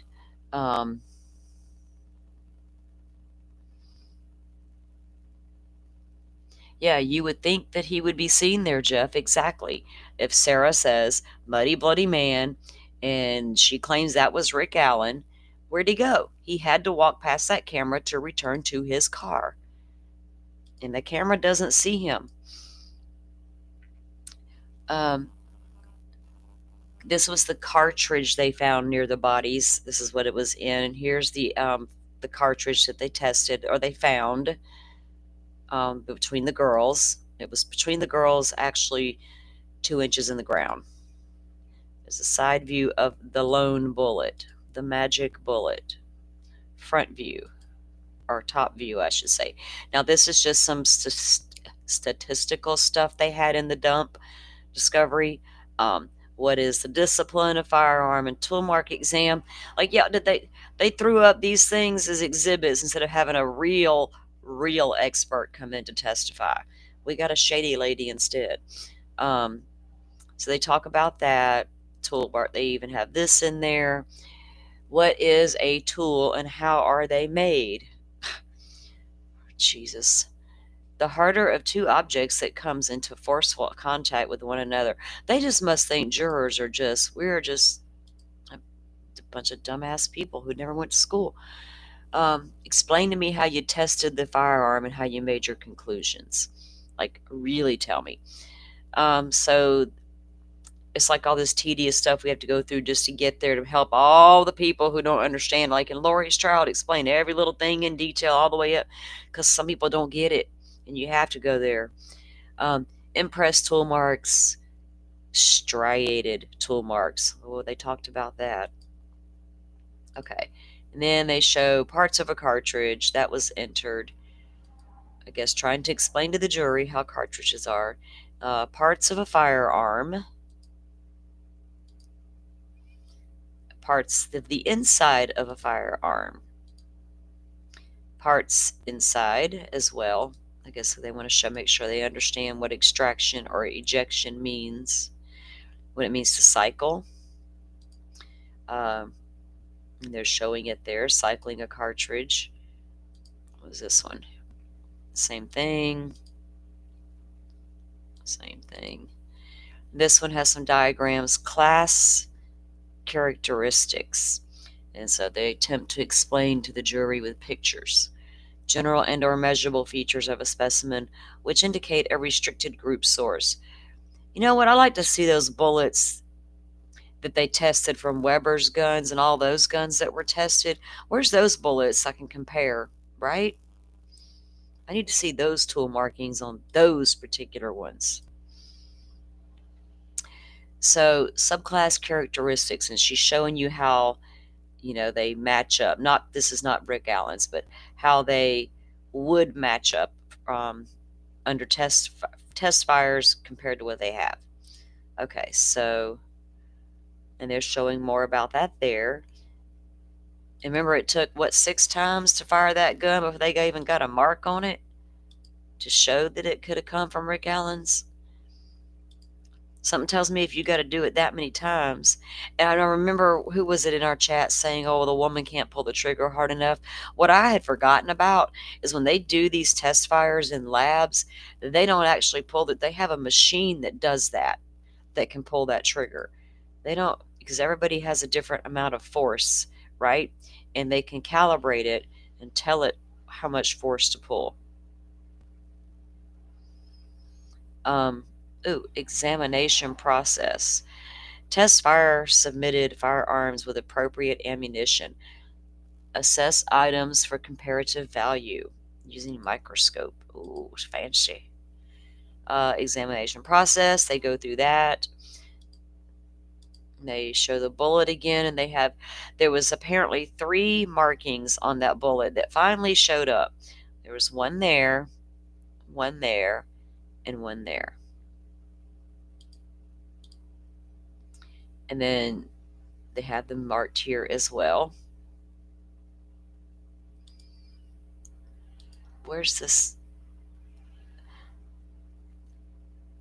excerpt of PowerPoint presentation on the bullet evidence? But I don't see that. I see you pointing at marks, but I'm not seeing comparisons, right? That's what I'm not seeing. I'm just seeing you point to me that there's marks on there. Okay. And this goes through submission number 2, request 0004.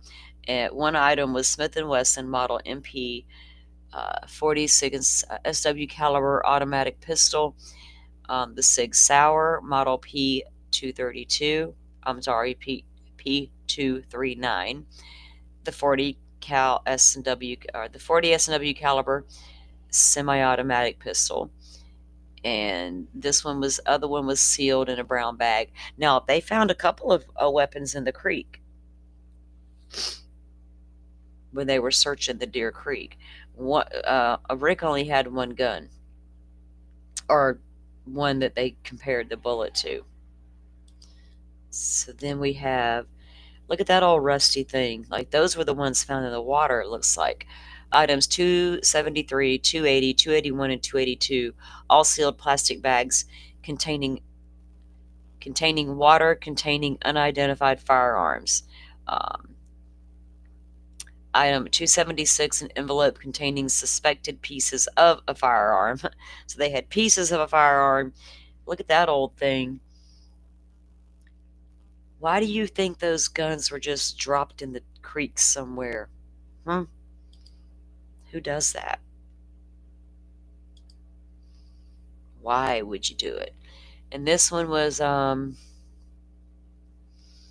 this was the evidence they took in as well. The Sig Sauer model P226, the Winchester 40, the Blazer 40, the cartridges, the 2 magazines, and all these bullets here were taken. And then see, this is the side-by-side comparison of where she says the bullet markings line up. And here they do, but I can't tell if that, so what have I got on the left here? The bullet as it came out of the ground, and is the right one the one you test fired? Which one's which? I have questions. There it is again. See? How long did she have to look? We got one there.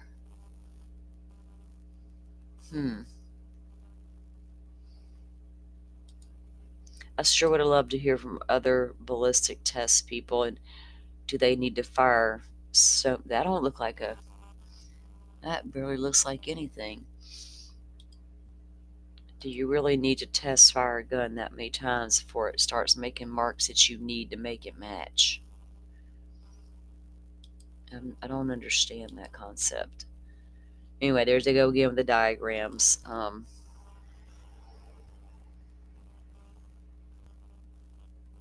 No, it was far from science, girlfriend. Shit, we had cell phone experts Googling shit in the Delphi case.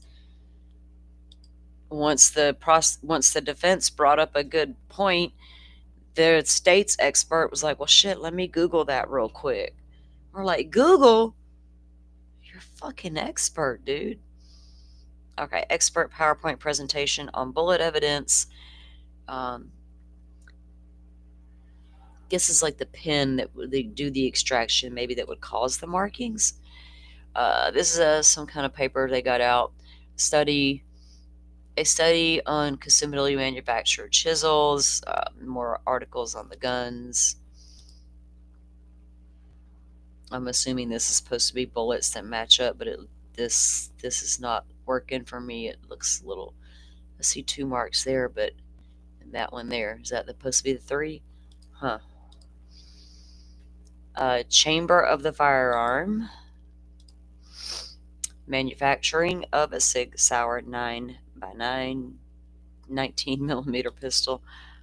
Oh, good Lord. Like, I hadn't even went through all this yet and looked at it to see what all of it is. More of the PowerPoint bullet evidence in the trial. I plan to put this together like a video slide so we can have it all in one place and put it into the playlist with the interrogation videos. So we have all the discovery in one spot. Okay, well, if that matches right there, what about all this up here? What's going on up here? What's going on down here? They don't even look like it lines up. Oh, God, I got questions, y'all.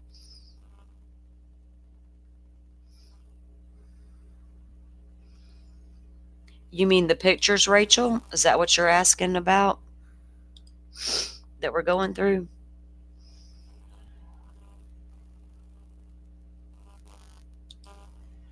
Okay, more literature. Let me also keep an eye on what time is it. We better check the feed too. Hold on, guys.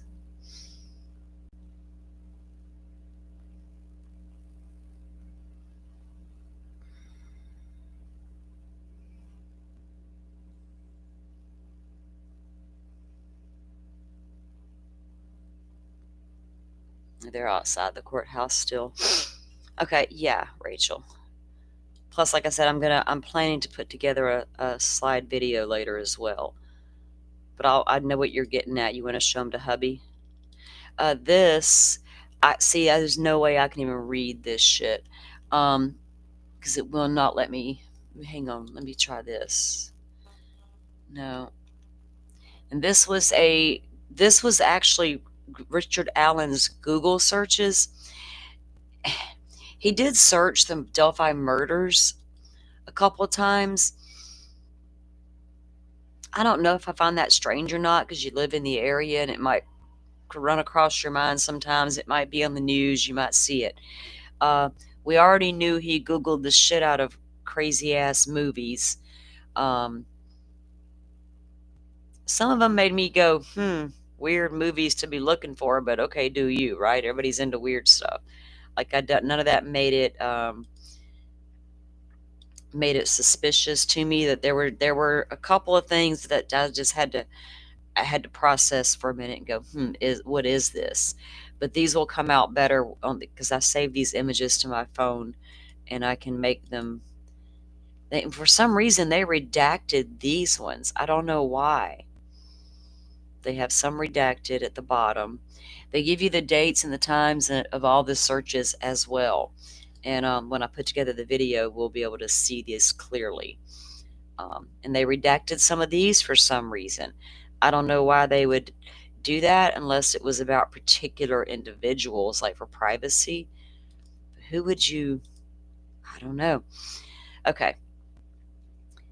This is trial exhibit shows a message written on a request form from Alan. This one was leaked out a while back.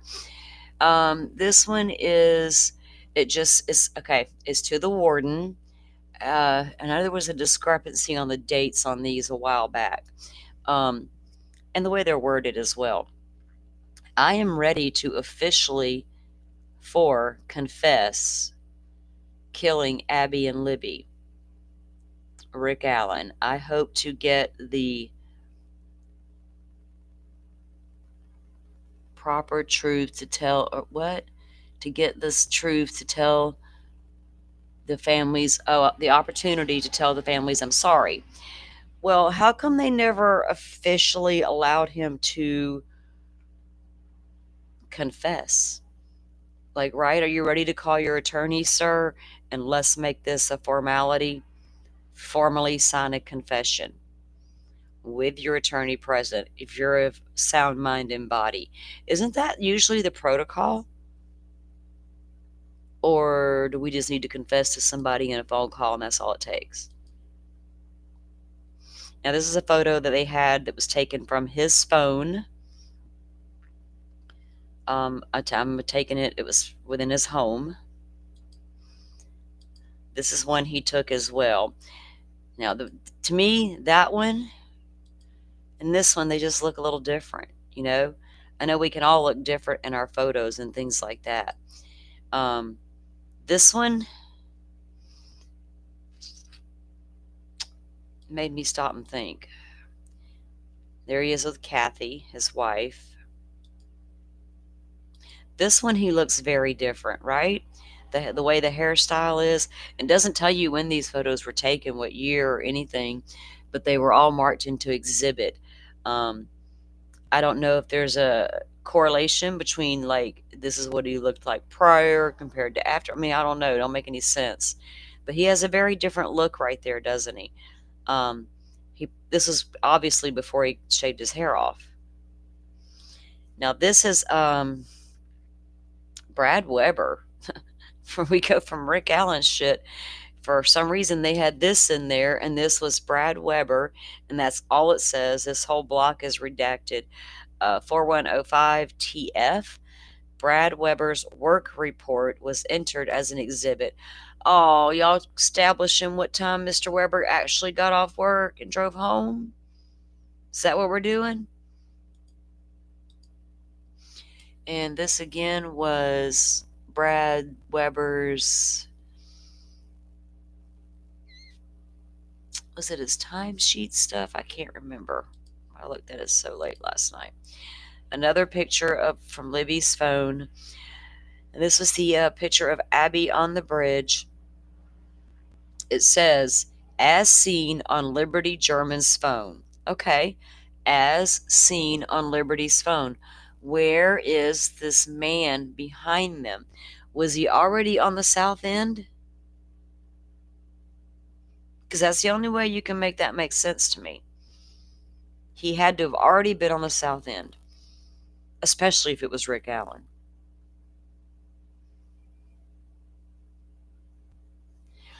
Yeah, Jeff, there's a lot of guys that can match that bridge guy. I've been analyzing this dude for years, right? Like, I didn't just start watching this case yesterday either. I don't jump to conclusions real fast. I really try to get there and watch. And I've watched Mr. Steve. We have went frame by frame by frame by frame by frame of Bridge Guy video. Even Mr. Steve got it down to, like, tweak the best image we could get it to get a picture of the guy's face. A lot of us have tried. I don't doubt that it could be Rick Allen out there on the bridge. The man said he was. Now, he did not say he crossed that entire bridge. He said he went to the first platform, which is way back here. Wait. There's one platform right there, but that's not your first one. That's like your second or second one, at least. First one's way back here. But if Rick Allen's lying, Rick Allen crossed that whole span of that bridge and was on the south end by the time the girls got down there. Then then he walked back toward the north side, turned around and come back toward them right after passing them. That is the only way to catch him on video, because he's nowhere to be seen back here in this picture now. People are like, oh, but he sprinted across the bridge. Where did he pop out of? The sky? Where'd he pop out of? Yes, Jeff, we have had the exact times according to prosecution and defense for years. 207, 213. We can't even prove Snapchat picture was real anymore. If y'all are like normally just watch one channel maybe or never follow Delphi closely, there's going to be so much you do not know and will never be told. That's all I can say. And I don't jump on a case because the internet's blowing up about a case. I've been on it for a long, long time. And if there wasn't legit questions, I would not even be asking them. I'd be like, nope, y'all are idiots. Nothing to see here. Move along. Again, where's the... Maybe up here's some matching going on, but nowhere else. And this is a microscopic image of the bullet entered into evidence. Okay, now we got the microscopic shit. But again, they got a marking right there.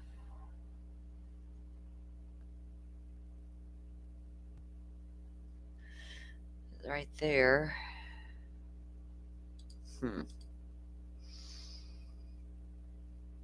What is that shit? That ain't matched. That might be a mark, but what is that? That's not even, I can't even say that's exact science. How would I know?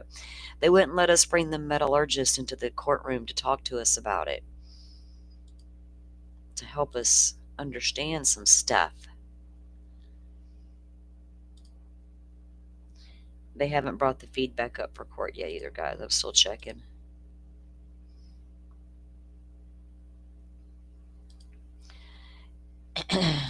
No matter how you justify it, Jeff, I don't think Bridge Guy had enough time to sprint across that bridge from the north end up behind them girls all of a sudden. I know where you're going with that. Believe me, people have tried. We've thought about every fucking way possible.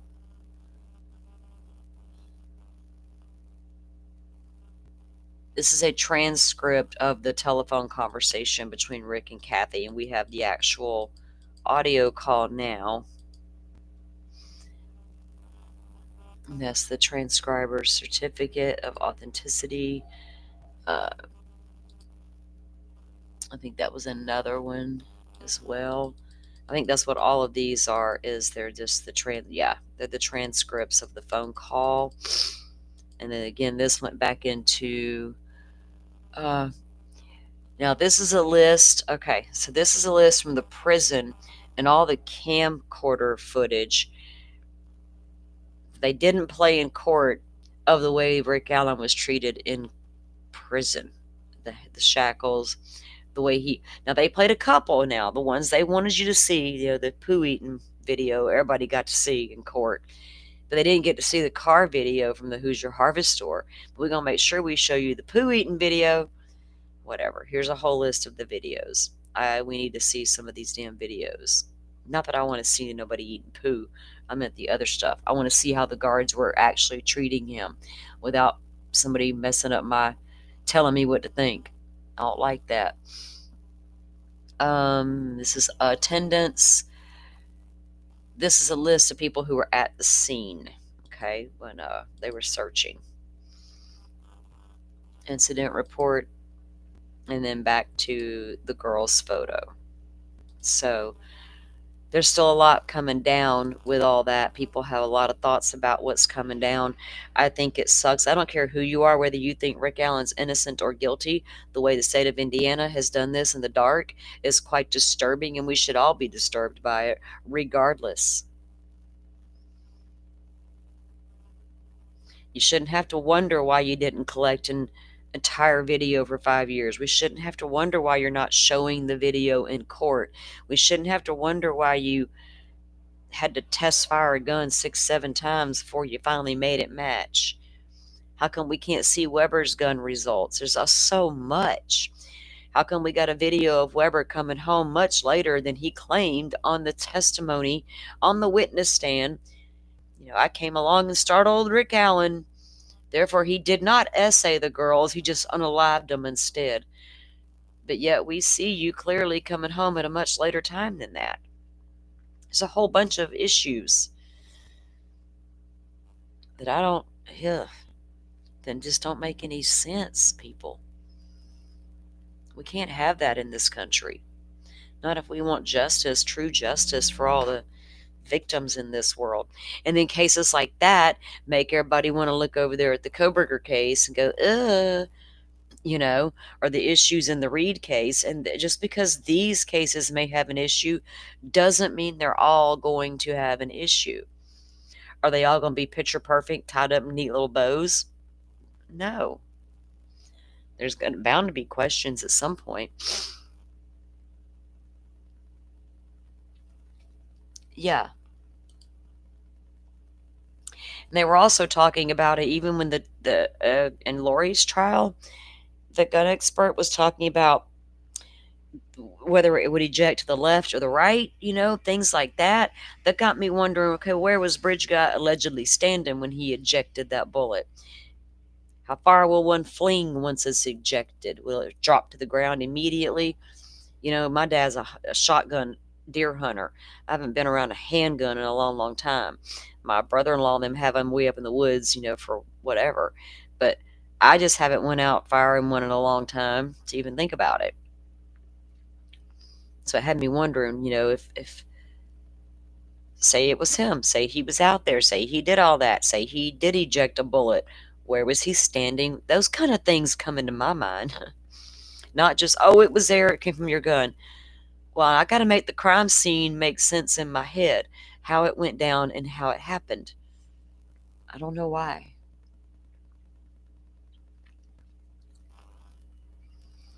Yeah, why do they do that?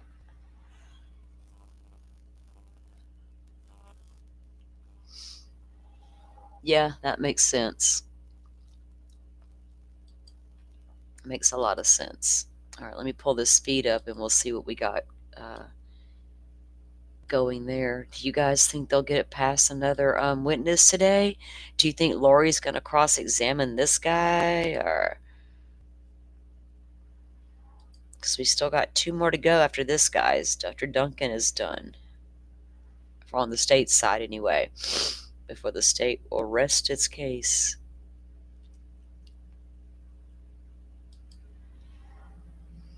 No, they are still outside the courtroom.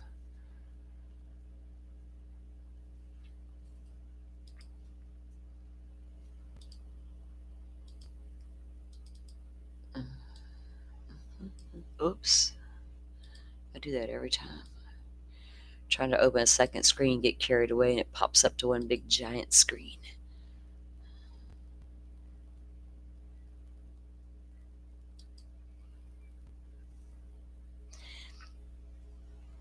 Okay, let me...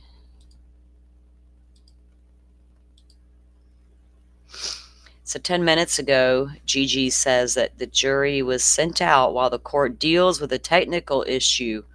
Oh, good Lord. That was 10 minutes ago. But 12 minutes ago, Lori is chatting with her investigator as we wait for the media to get set up on the screen. Oh, so I guess that's when they're going to review that video and they're having a tech issue.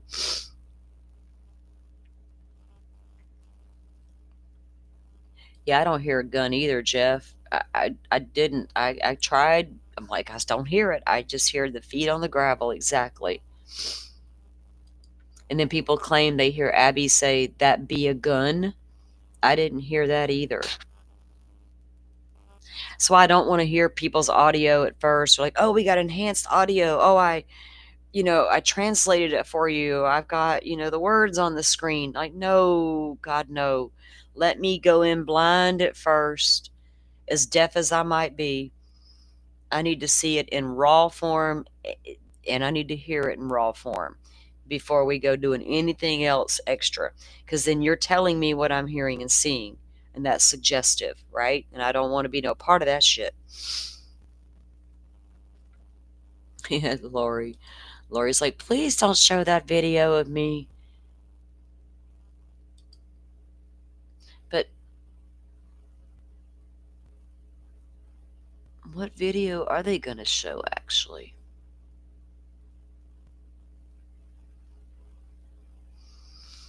For the media to get set up on screen. I don't know what the hell she's talking about.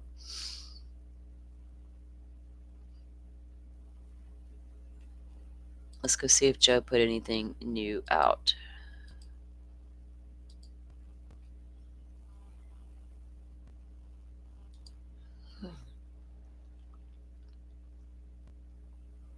Da, da, da, da.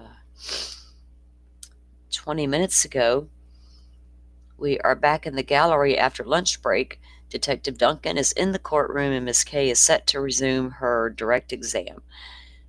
Then he goes into before lunch, they went over the text messages and the evidence. So, yay.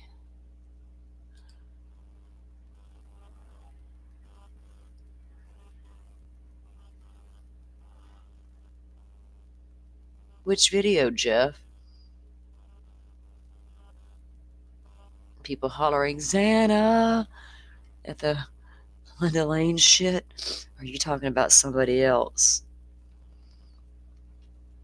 People hear all kind of stuff, right, in these videos. And like when the 911 call came out for Idaho 4, it said, just sounded just like Emily, because everybody thought Emily, the girl on the call, was the girl from 1112, the blue house to the left.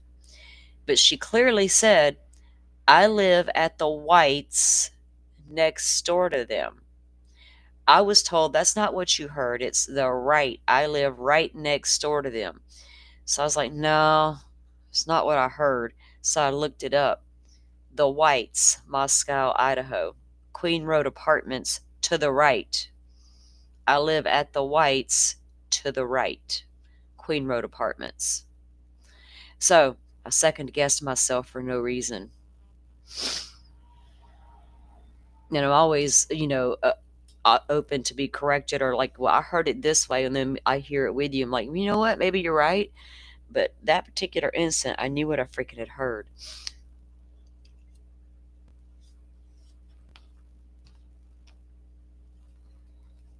And then Doug Carter, no, sorry, Tony Liggett said you had to put on magic headphones to hear the words, that be a gun. Why we gotta have magic headphones? How magic were they? So magic he put that recording in there that says it subliminal.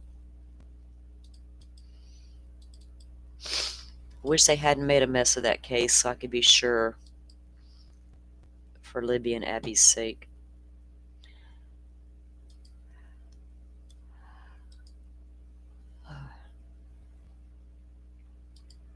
It's gonna be coffee time again if they don't hurry up. It's one of them days, guys.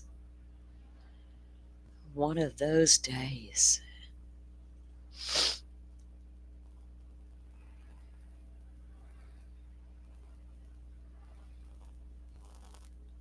I appreciate all you coming in and hanging out and watching the trial with me.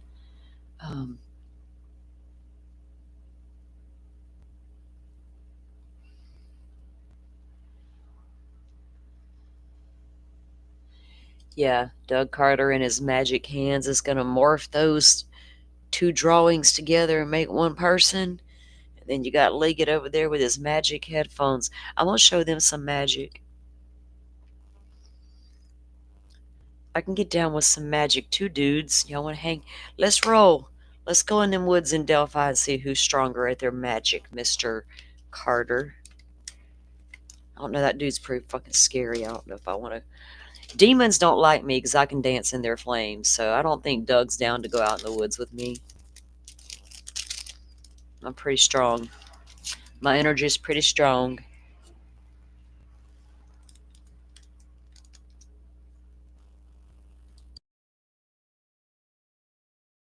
And there's two sides of me, and which one you get's up to you. Let's just say that, Doug Carter. You ain't getting the good one.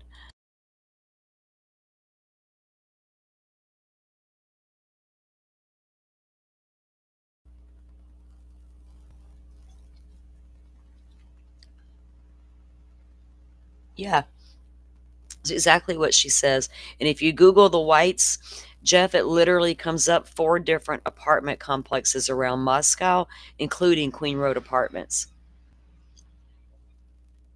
So we live at the Whites next door, meaning we live at Queen Road Apartments. That is where Emily and Hunter were that morning.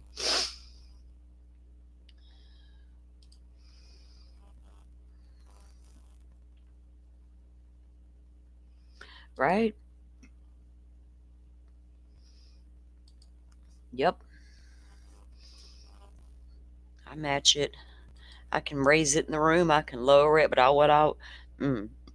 I walk in a room and I feel a low vibe and energy, I turn around, I'm leaving. Phew, y'all is just, I can't even cut it. But yeah, I can match energy. I'd rather them rise to my level though, right? But it ain't always going to happen. But the worst thing you can do to somebody is mirror their own energy right back at them and watch them squirm. They're like, ooh, ah. And you're like, yeah. I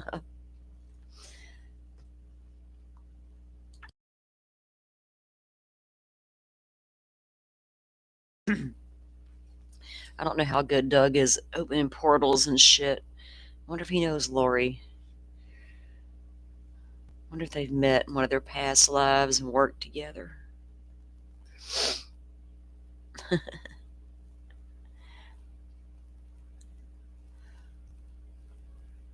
What in the world?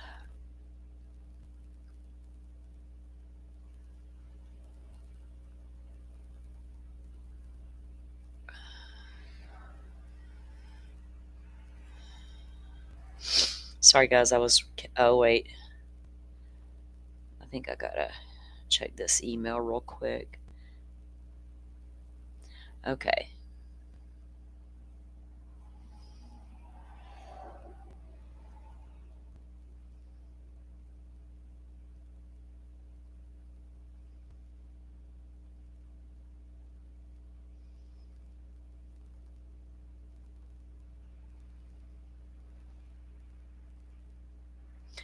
Okay, they're coming back on, and it looks like here.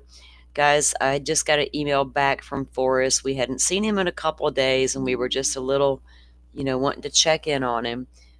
He's busy moving, which I knew he had some things going on. Um, the place they were living in, I believe, was being sold. So it's going to be a couple weeks of hit and miss with Forrest while he's getting resettled in and everything into his new place. So just wanted to let you guys know that we're wondering where he was, what's going on with him.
Okay, I had to message him back real quick.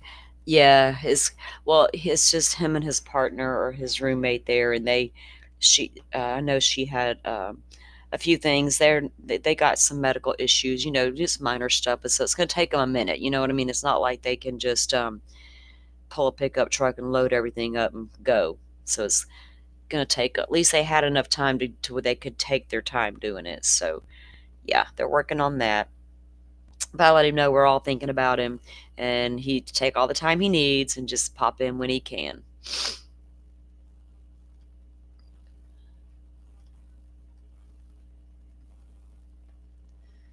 Yeah, I hate moving.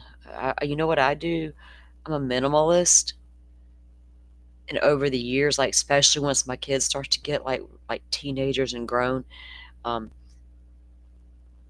I've only lived a couple places since then. But anyway, if I did move, I'd find myself getting rid of all kind of stuff. Like, I don't want that no more. I ain't taking that. Fuck that. I don't need that shit.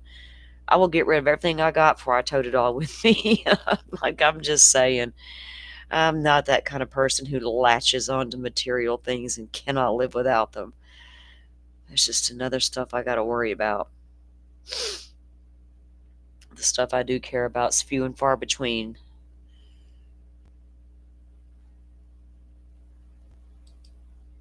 If you're a minimalist, the less you got to haul around, the less you got to clean.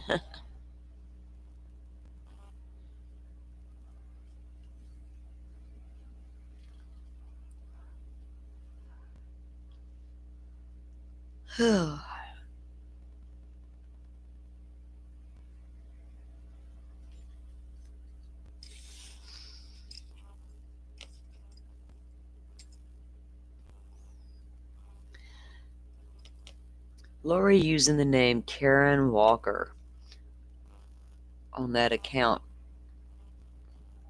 talking to Chad. Finally, movement in there.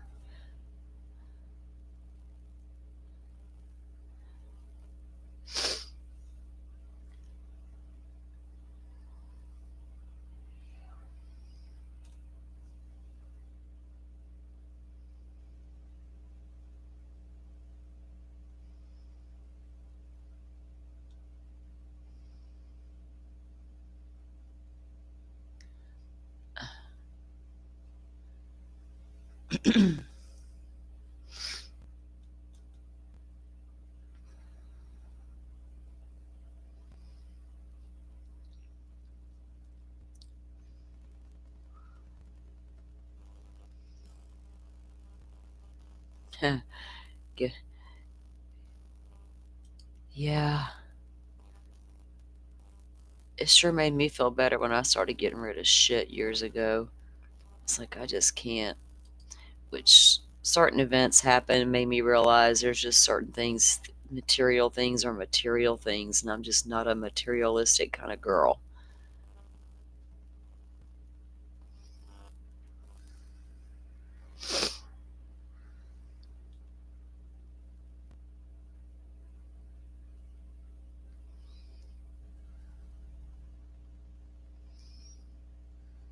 Well, it's about time. What are we doing here? There comes Lori. Oh, she got that hair, little pebbles, Flintstone hair going on again. Her big old stack of files.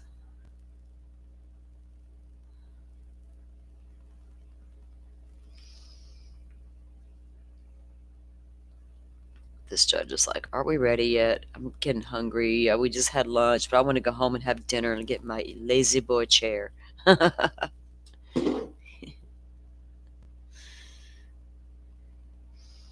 Smoke a big cigar. Have a cocktail. Do you drink, Judge? What you want, a scotch? Are you a scotch and a cigar man? Or are you a sweet tea and cornbread kind of guy?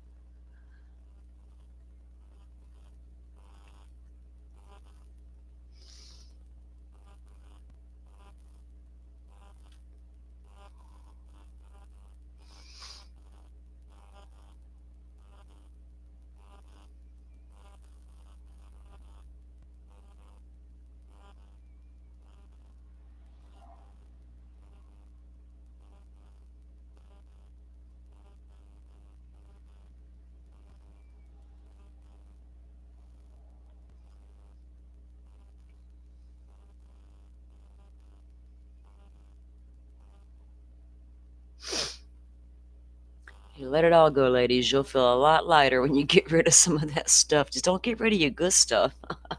Keep what you like.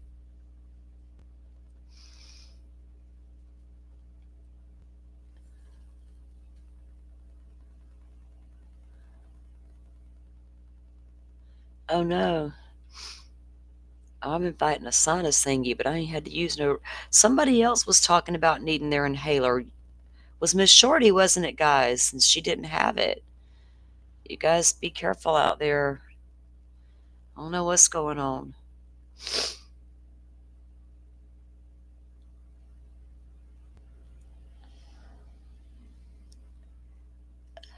Is this a difficulty they were having with the media player thingy? Jeff, they need you in the courtroom.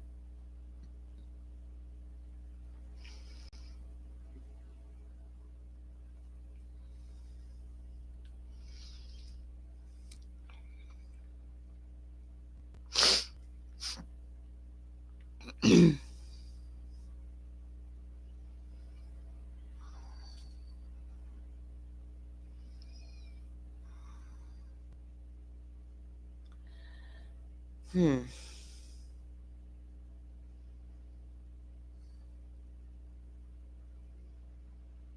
This poor guy probably is ready to go home and get him a dose of medicine, lay down for the night. Well, it wasn't there when we went to Twitter earlier. They said they were having some kind of tech issue with their media thingy. Let me check another feed just to make sure, but I think it's their thing.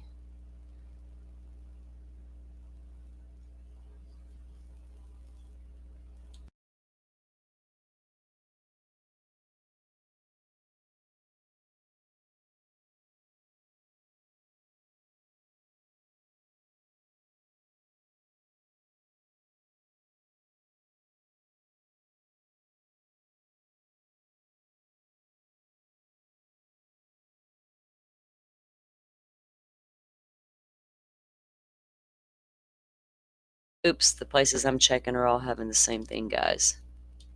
So it's not. They had their issue with their PowerPoint presentation dealy, which we knew that was coming up because we trolled the Twitter and found out it from the future.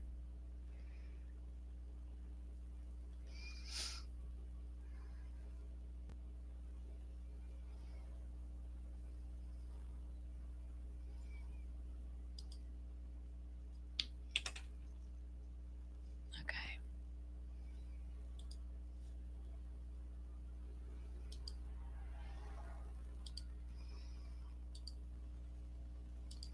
See, here's the East Idaho news feed, and it's the same thing. Literally.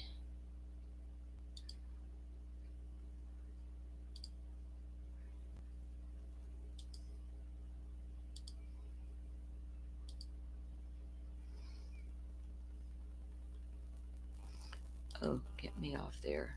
Get. There we go.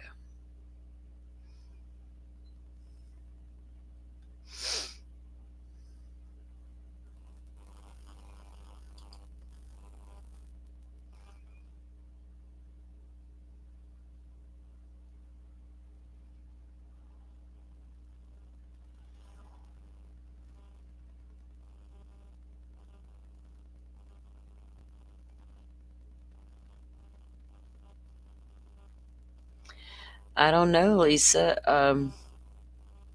The phone's a little laggy compared to the computer. I mean, because if I turn my phone on and walk to the living room or kitchen or even out back for a minute, I'm on a couple of seconds delay from streaming it here on the PC.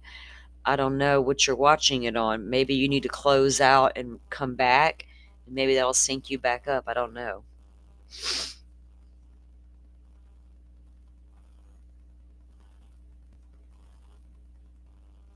Oh, thank you. Girl, it has been a learning process, trust me. You just don't even know, but I appreciate it. I've tried, and I've still got a lot of bugs to work out. I'm still getting there, figuring out how to do this and do it cohesively, doing it for the right reasons and with this community. We're building a great little community here, and I love all you guys, and that you don't come for one case, you come for all of them. You know what I mean? It doesn't matter what case we're talking about, you're interested, or if you're not, hadn't heard of the case, you ask questions and things like that. So I appreciate all you coming in and being a part of the true crime community here. It's what it's all about.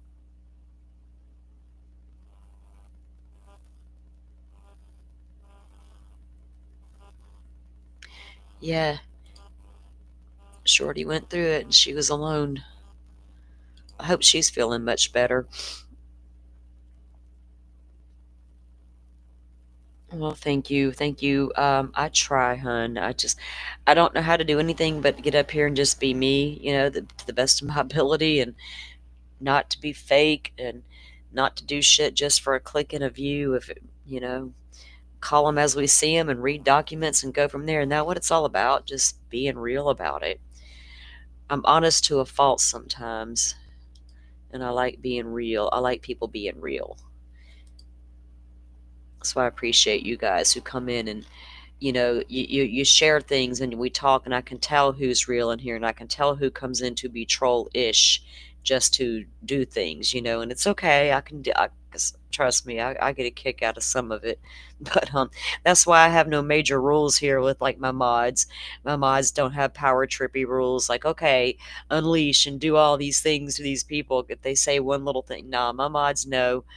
Drop links in chat, greet our chat, communicate, because y'all know each other by now.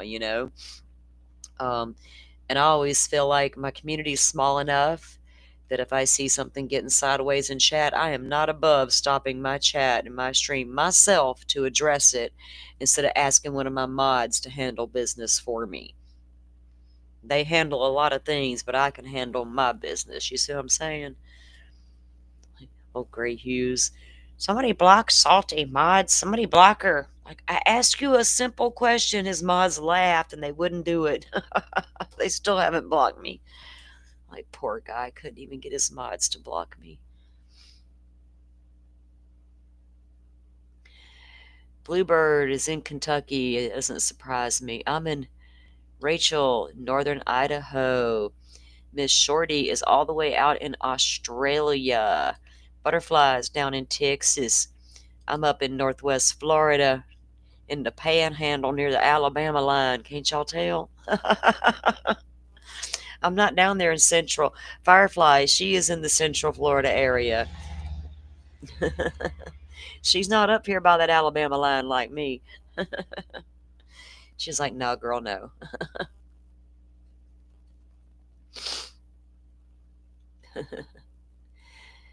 Hey, it's cool that we can be made up from all walks of life and all over the country, you know what I mean? And you can still find those like-minded people, right?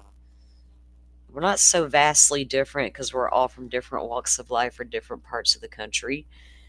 We're a lot alike in so many ways.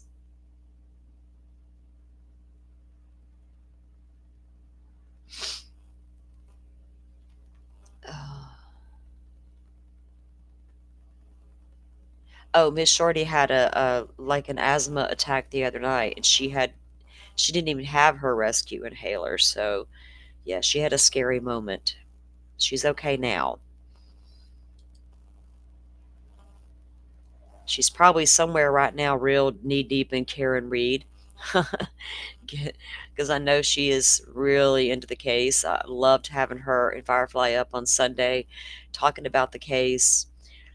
What? Y'all can't get this tech issue straightened out. These people gonna get on my nerves. Like, Lord, y'all bring it home already. Lord. It's like 4:11. We've been running till like 5:30, 6 o'clock, I think, close to that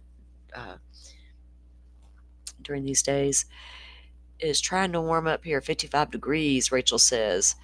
That's in Idaho today, and still low in the 30s. Wow. It would snow in the mountains, girl. I wouldn't know how to act. What's it like in Kentucky?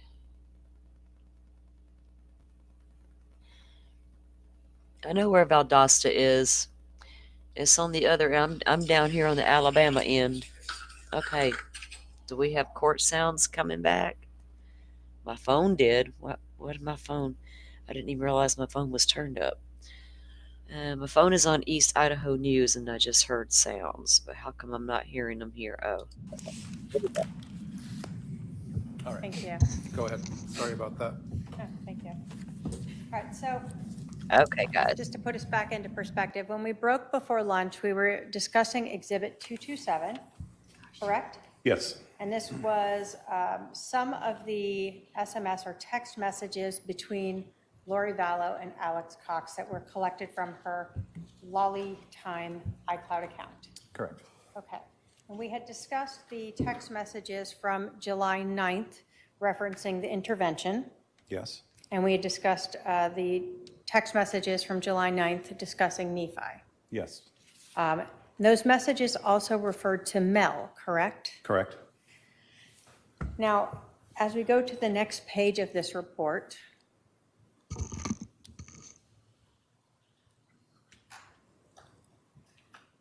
for the 10th of July, do we then see text messages between Lori Vallow and Alex Cox talking about meeting up for lunch with Mel on July 10th? I do. And then as those messages go along, does Lori Vallow in fact invite Alex over to her house? Yes. And he advises, okay. Yes. Are there any text messages between them on the 11th of July? There are none. Now, the next messages that we show in this, and again, these are not all of the text messages, correct? Correct. Is from the 13th of July, correct? Correct. And it says, need you, Adam is freaking out. Based upon your understanding of the case and the testimony of Adam Cox, is that when he found out Charles Vallow was dead? That is correct. So this one is from Lori Vallow to Alex saying, need you, Adam is freaking out. Yes. Again, as we kind of go through what was relevant, and we're not saying these are all of the text messages, on August 12th, do we see a text message from Lori Vallow to Alex Cox saying, at Social Security? Yes, you do. Based upon your information and review of the case, were you familiar with August 12th being the date that Lori Vallow went to Social Security to apply for survivor benefits? Yes.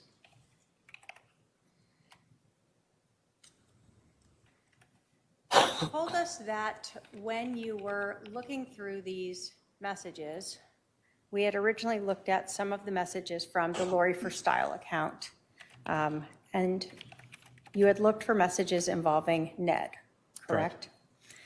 When we heard testimony from Serena Sharp, do you recall her using the word zombie? I do. And that she indicated that that was a term that Lori used. Correct.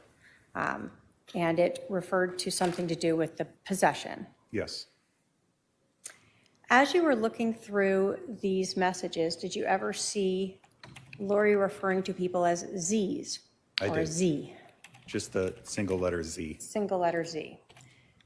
And so when we look at these messages, Exhibit 227, do we see starting on September 3rd, a message from Lori Vallow to her brother Alex Cox saying, bad news on our brother. Yes. And Alex responds, what's that? Correct. And she says, Z. Yes. And does Alex then say, really, when was that? Yes.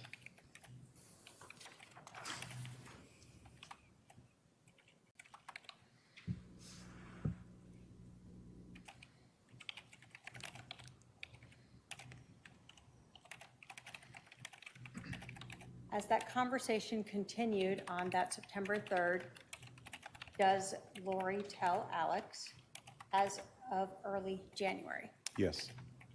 Now, is it your understanding, based upon both testimony from people like Kay Woodcock as well as your own investigation and testimony from Christina Atwood, that sort of in February and March is when Lori Vallow disappeared? Yes. So she's now saying her brother has been a Z as early as January. Does then Alex Cox respond back to her? That explains his interest in Charles. You say her brother, I think, as far as Z or Zach? Zach is Her brother yes. first. Yeah. So initially she's talking about her brother, right? Correct, yes. And so in this conversation, as we start through, Lori is telling Adam or Alex that their brother is a Z, correct? Correct. As early as January, and it's tied to Charles, right? Correct. And in fact, the next text from Lori Vallow to Adam says, Ned recruited him shortly after. This is why, right? Yes. She then goes on to say he's part of the 24, correct? Yes. And Alex says, that makes sense. Wow. Correct. Does Lori then go on to speak of more Z's? She does. Does she in fact say, again, still on this September 3rd conversation, more sad news, guess who is the final Z of the 24? Yes.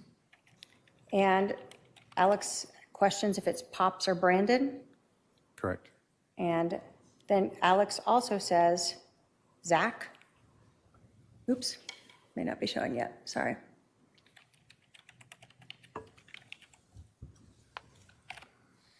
So Lori tells, guess who the final Z of the 24 is, right? Correct. And we see from Alex, he guesses Pops or Brandon with a question mark. Yes. And then Alex also responds, Zach. Correct. And sort of the times here are close in time. Correct. We have 10:20:29 and 10:20:43. Lori responds, nope, think of Judas, who loved me completely, then turned against me. Yes. And then we see Alex saying, tell me. Correct. And Lori Vallow says to Alex, yes, our sweet Zach, he is in paradise, the real Zach. It makes final sense. Can you push that up a little further just to verify? That is correct. And does Alex then ask Lori, his sister, when this happened? Yes.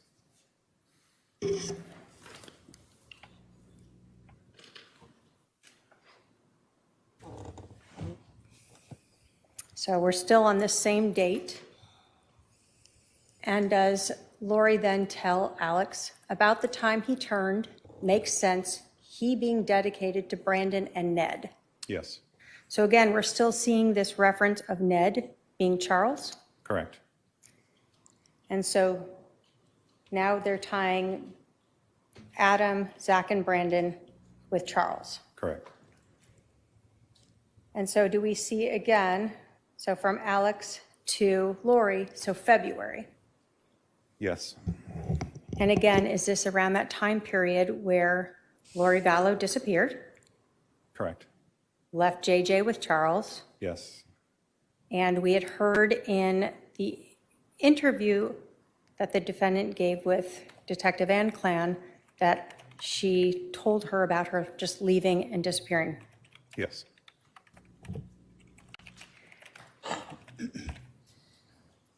As that conversation goes on, does Alex then say, how did Zach die, or was he forced out? He does. Previously in the Lori for Style, had we seen again a reference of Charles' body being alive, but Ned being gone? Yeah. And again, we've heard people testify as to Charles being possessed by that evil spirit. Yes. And the unknown of if that spirit went away, what that would mean for Charles. Correct.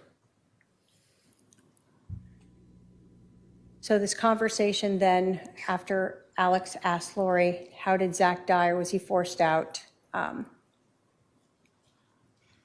Does Lori go on to say, it's crazy, I know, but it's sad and true. Now we know all 24, right? Yes.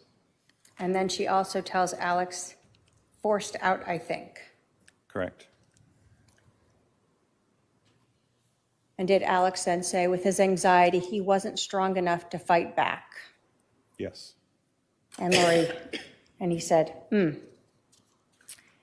So throughout this time period, back from February of 2019 up through September after this, are we still seeing Lori talking about Charles being Ned?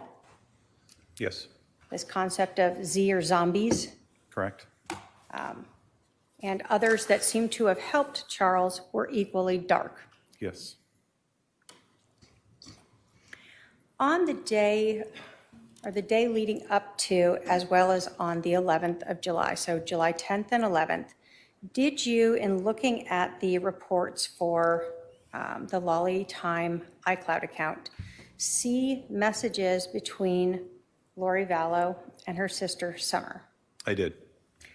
In those messages, did you see Summer providing updates as to the location of Adam and Zach on the 10th? On the 10th, yes. And did you also see Summer providing information about a place for Lori to stay? I did.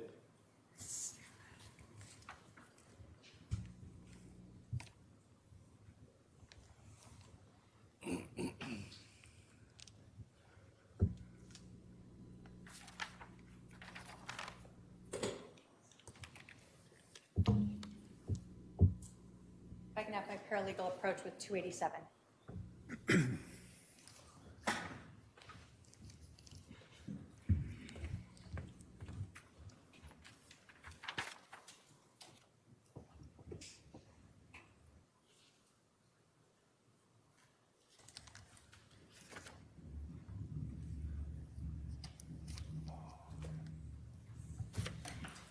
Do you recognize Exhibit 287 as some of those text messages between, from Summer, Lori's sister, to Lori on July 10th, advising about Adam and Zach? I do.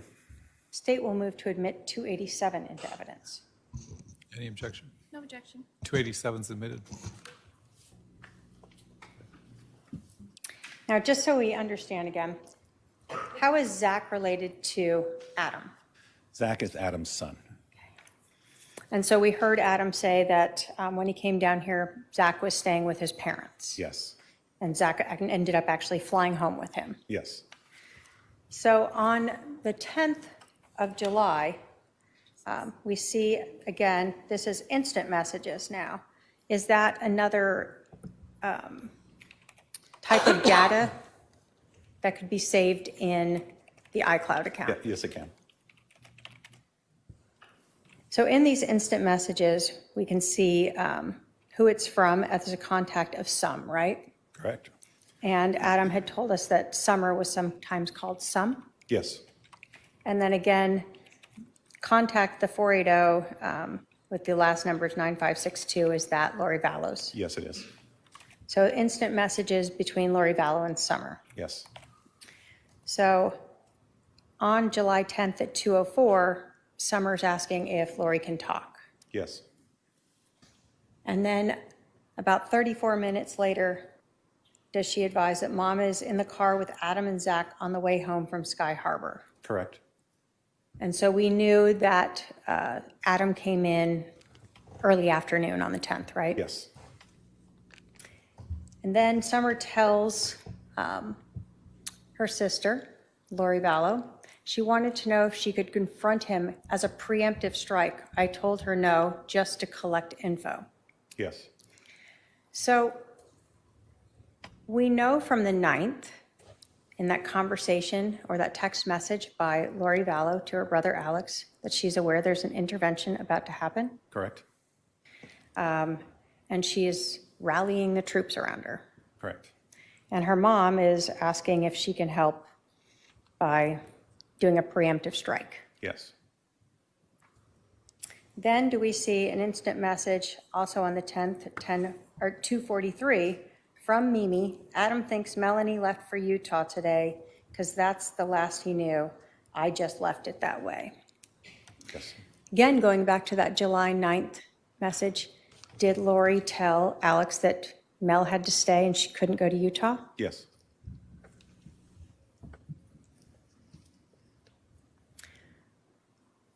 As Summer continues updating Lori Vallow on July 10th at 2:48, does she tell her they're headed to Mimi's house? Correct. And then as we continue on at On 7/10 at 3:29, does Summer provide an update again that Zach and Adam are headed to a Spider-Man movie and the time that is happening at? Yes, they do.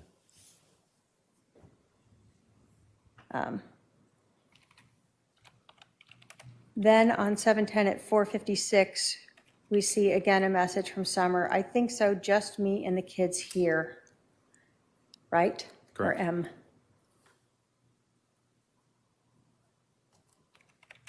Then we see a reference to JJ at 7:10 at 6:25 that he left his wrist brace and ukulele there, right? Yes.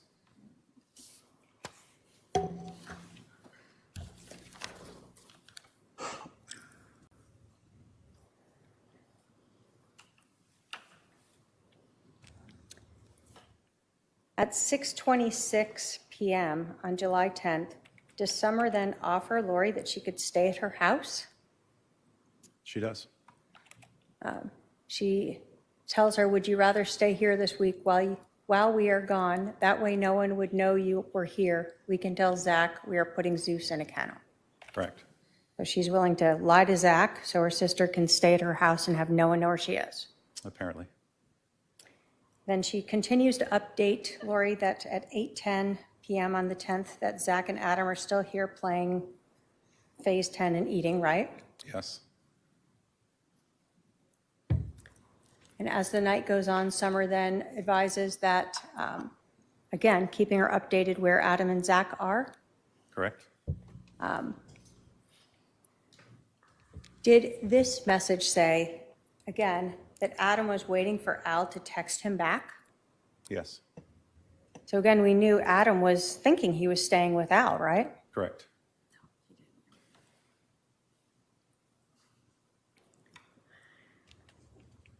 And then finally, at 8:54, we see Adam and Zach just left to go to Mimi's. Yes. And so we heard from Adam that they stayed with his parents. Correct. And then on the 11th, did we just see instant messages from Summer reaching out to Lori saying, how's it going today? Yes. No responses on those. No.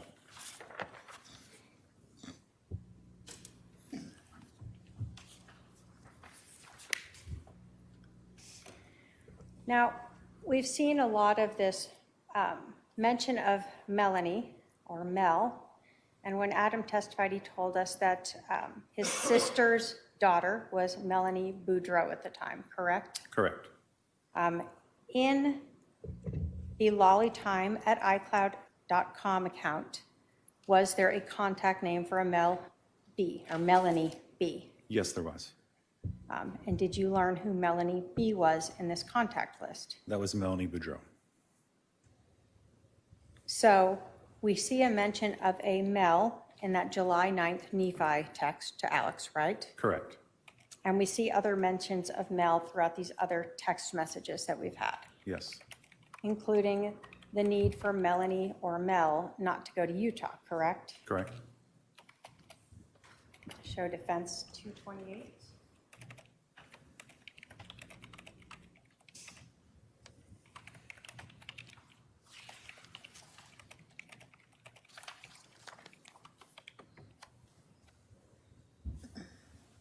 Go ahead. If I can have my paralegal approach with 228.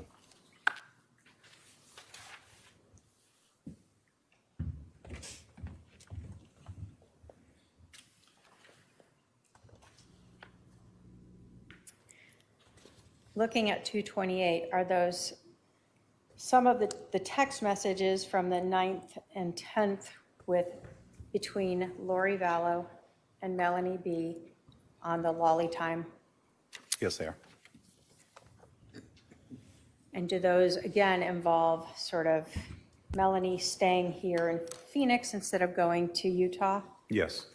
as well as updating on where Charles is and where Al is? Correct. State will move to admit 228. Any objection? No objection. 228 submitted.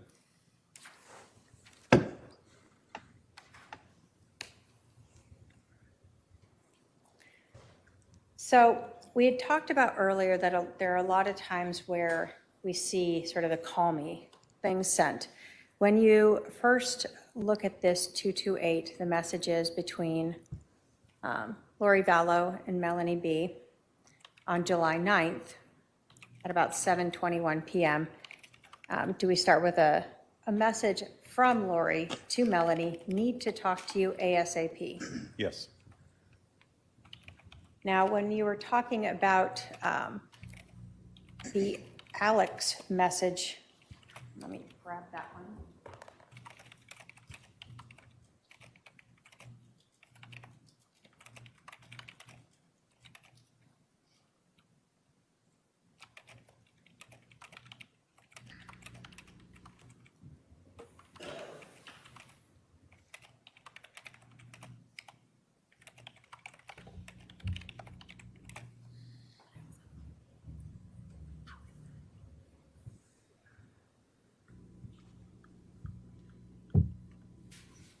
Sorry, right here. When we look at 227, we see messages with Alex Cox that are a little bit later, where we're talking the plot thickens, call me when you can, right? Correct. So these messages to Melanie B occur before, but it's the same sort of thing. So the plot thickens, call me when you can. We see a message from Lori to Melanie, need to talk to you ASAP, right? Correct. And then I'll call you in 5, finding out what to do. Correct? Correct. And then a response of K. Yes. As sort of the night goes on, we see some sort of messages of Melanie updating Lori of where she is and what's going on, right? Correct. And then we see from Lori telling Melanie at 8 o'clock, you can't go tomorrow. It's a setup for both of us, still on the phone, finding out the details. Correct. At that time, she hasn't sent the message yet to Alex, correct? Correct. So the Nephi message has not gone out yet. Yes. So then we see Lori Vallow sending to Melanie B, they have an elaborate plan, I'll call you soon. Yes. Correct? Correct. Then as the time goes on, we see a message again, now from Melanie saying, I could take all the babies and drive and take our stuff. Correct. But Lori responds, you can't go at all. We both need to stay here to defend ourselves, right? Can you move that up, please? Sure, yes, sorry. That is correct. So Lori's telling her you can't go. Yes.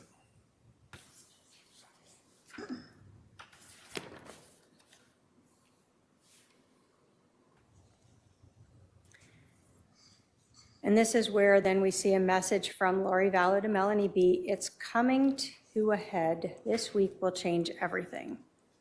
Yes. And that's where Melanie B says, probably why I felt sick about going, even when told to plan to go. Correct. And then again, we see another call me, right? Correct.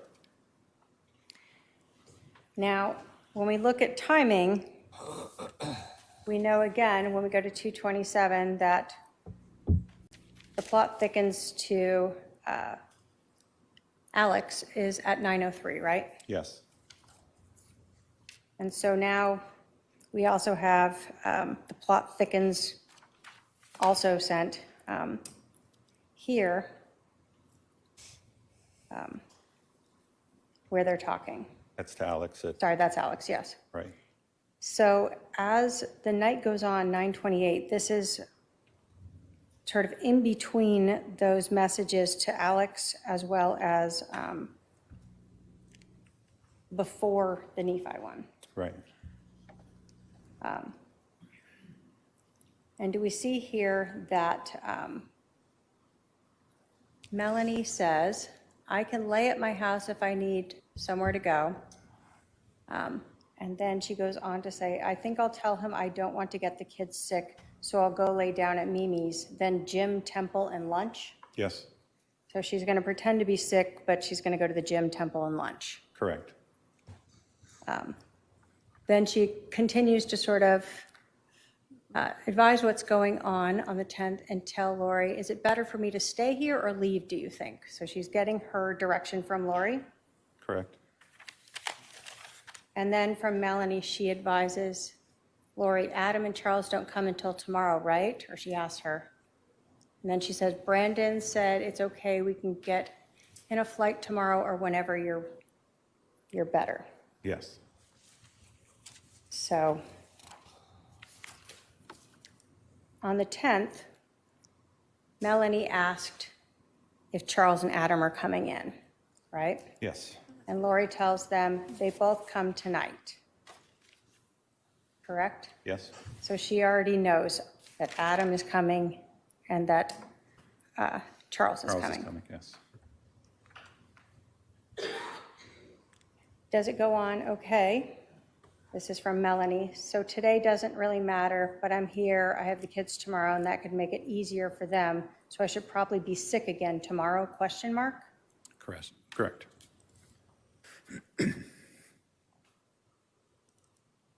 And again, does Lori say, I think so, but I think they're moving their plans to tomorrow since they will still try to get rid of you.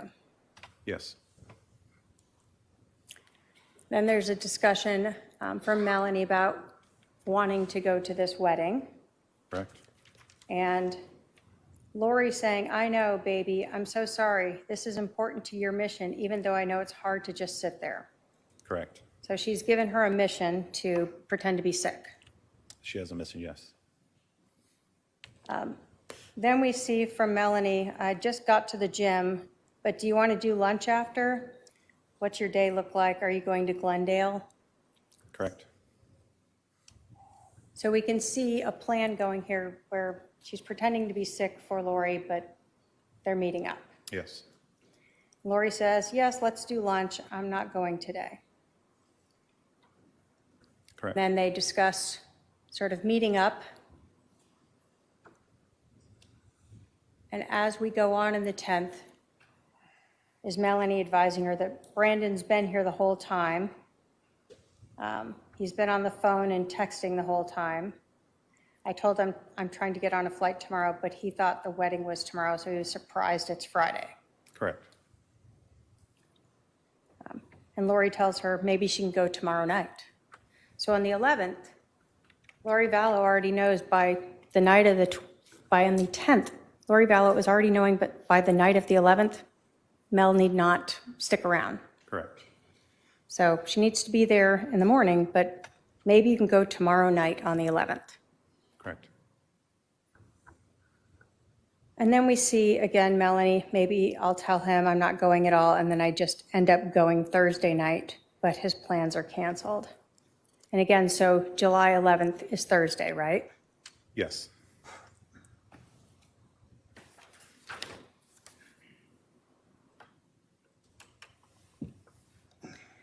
Lori then tells Melanie, I don't want you to regret not going, right? Correct. Melanie checks in on Lori. This is still the 10th. How are things on your end?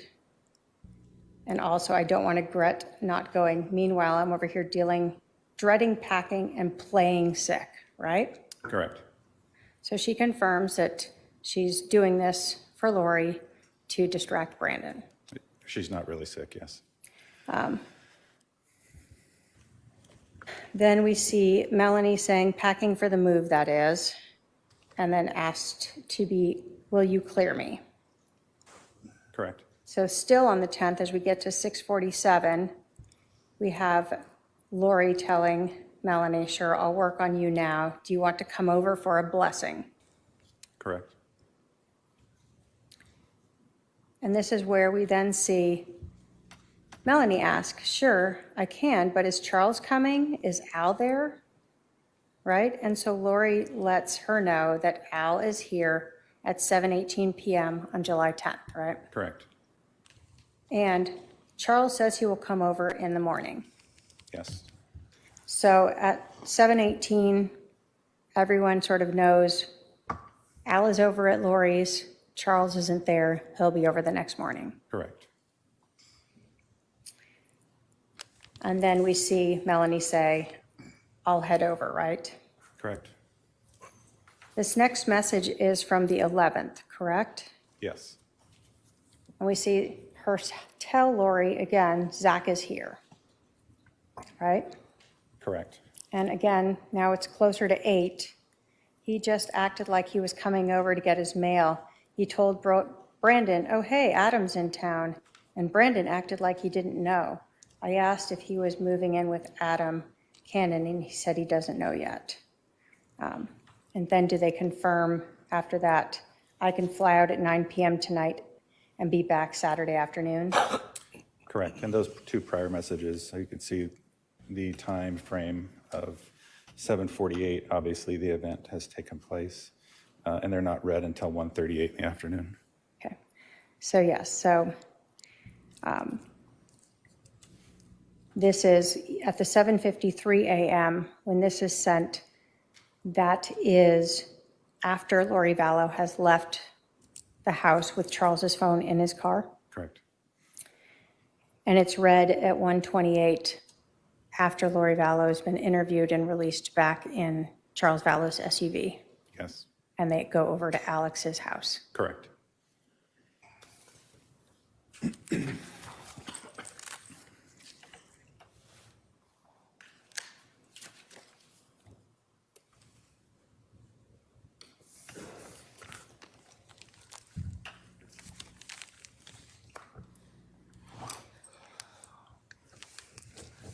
So when you're trying to put this case together, you're having to pull all these different text messages to see when Lori knew what she knew and who she was directing to do things, correct? Correct.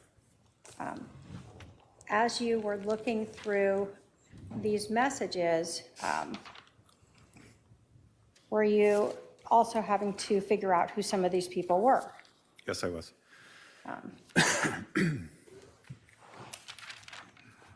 We had talked about that phone number, the 515 number that was listed as a contact of Bubby. Do you Yes. recall that? Yeah. And that you, through looking at the iCloud account, the text messages, the call that was made by Chad Daybell using this phone and recorded, that Bubby contact name is Chad Daybell. Correct.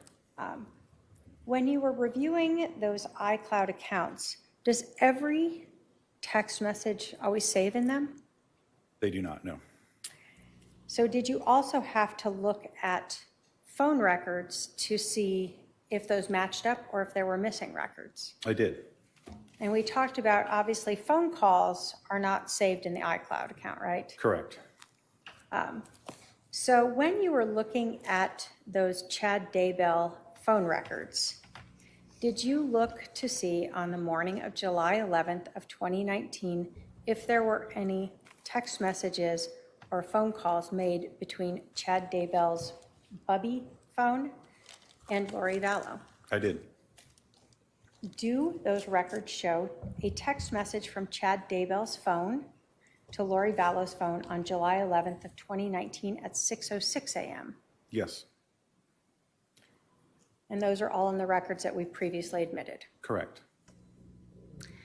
Was there another text message from Lori Vallow's cell phone to Chad Daybell's phone on July 11th at 6:12 a.m.? Yes. Was there a text message from Chad Daybell's phone to Lori Vallow's phone at 7:01 a.m.? Correct. And another text message from Chad Daybell's phone to Lori Vallow's phone at 7:33 a.m. Yes. So those phone records don't show us the content of those. No, it just shows that the message they were communicating, but her iCloud will not show the actual content of those. Okay. Looking still at that Exhibit 223, as well as Exhibit 223, which is the 515 number associated with Chad Daybell, and looking at the T-Mobile records for Lori Vallow, Exhibit 220, did you look at those two records to see if there was any calls or text messages between Chad Daybell's phone and Lori Vallow's phone after Charles was shot on Yes. July 11th? Yes. Was there a phone call between those two phones, Chad Daybell and Lori Vallow, on July 11th at 12:39 p.m.? Yes, there was. That lasted about 1 minute and 45 seconds. Correct. So that would have been after Lori Vallow was interviewed by the police and brought back to the residence. Correct. Was there no other phone call on July 11th of 2019 from Chad Daybell's phone to Lori Vallow's phone at 2:28 p.m. that lasted a little over 11 minutes? Yes. Is that around the time that Detective Enclan was calling Lori to have her come back to 5531 South Four Peaks? Yes, it was. Did you see another call between Lori Vallow and Chad Daybell at 5:42 p.m. that lasted for over 30 minutes? I did. And did you see another call between Chad Daybell and Lori Vallow on July 11th of 2019 at 7 p.m. that lasted approximately 11 minutes? Yes. And did you see a final call on July 11th between Chad Daybell and Lori Vallow at 7:54 p.m. that lasted a little over 13 minutes? I did. When you were looking at the text messages between Lori Vallow and Chad Daybell, or contact name Bubby, that you located in those Lolly Time at iCloud account, did you notice a romantic relationship between them? Yes, I did. Prior to Charles being shot and killed on July 11th of 2019, did you see any open and obvious romantic messages from Chad under any of his contact names that you knew of to Lori Vallow? I did not. After Charles's death on July 11th of 2019, did you see any open and obvious romantic messages from Chad Daybell under any of his contact names to Lori Vallow? I did.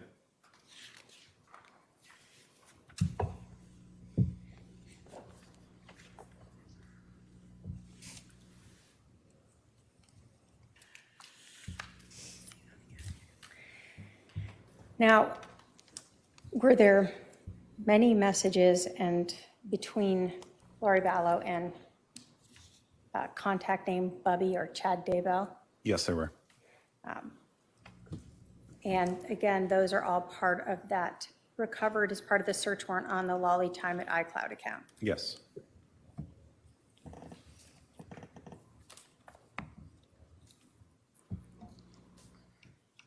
In these text messages, did Chad write a, I'll call it, romantic story about Lori and himself that he texted and emailed to her? He did. Did he have other names for them? I believe the names were James and Elena. Did that story seem to sort of at least match the timing of when they met? I did. Were some of them more promiscuous? Yes. Did they also include conversations, though, about people like Adam and Brandon, They did. and about Ned? Yes. I mean, I paralegal can approach with 229.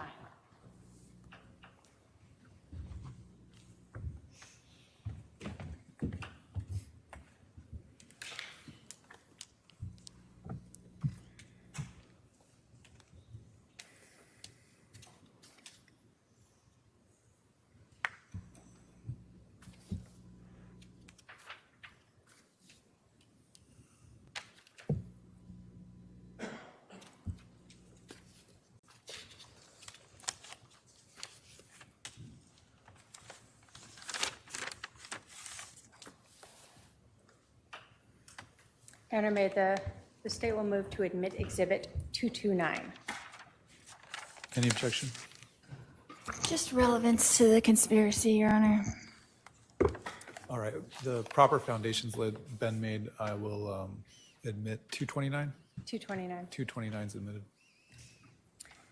So we've talked about Adam and Brandon, correct? Yes. And so one of the first message in this Exhibit 229 is from July 13th, so 2 days after Charles was shot and killed? Yes.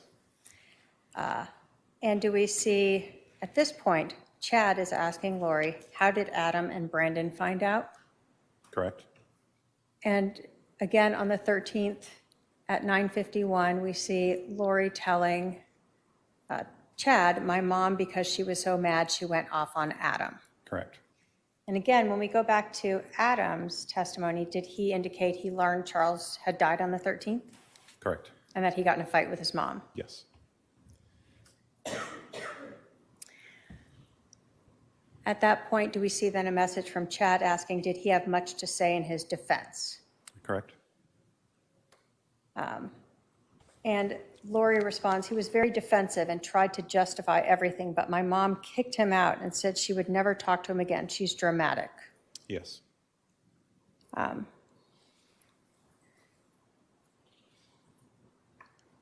So we had learned that Adam had been speaking with Charles and that he hadn't told his family about this intervention, right? Correct. And that after this, he said he lost basically all contact with his family. Yes. And this seems to sort of confer with that. Correct. Do we then see a switch over from talking about Lori's family to now Chad talking to Lori about being deeply, crazily, madly in love with Lily? Yes. And do we see again messages to and from Lori and Chad talking about sort of their love for each other?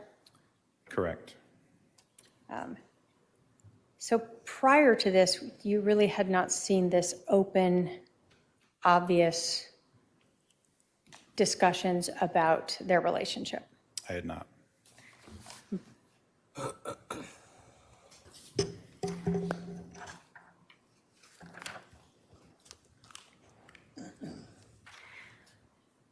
As the time continued, did you continue to see, again, messages of love, as well as a lot of calls?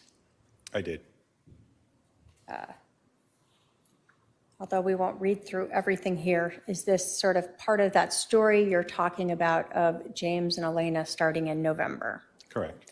And is November when the Preparing the People conference was here in Arizona of 2018? Correct. And we've heard testimony from witnesses that Chad Daybell was there. Yes. And you found actually a recording on the Lori for Style of Chad Daybell at the Preparing the People conference in November of 2018. I did.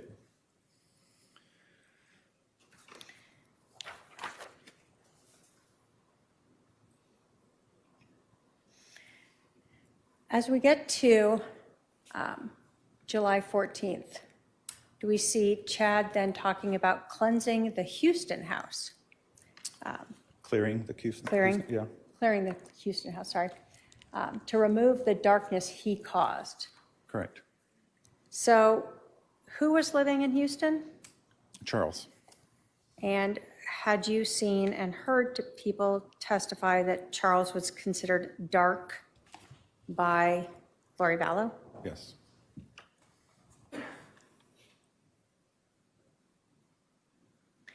And again, we continue to see the affirmations of love, Yes. the cheek to cheek and loin to loin. Yes.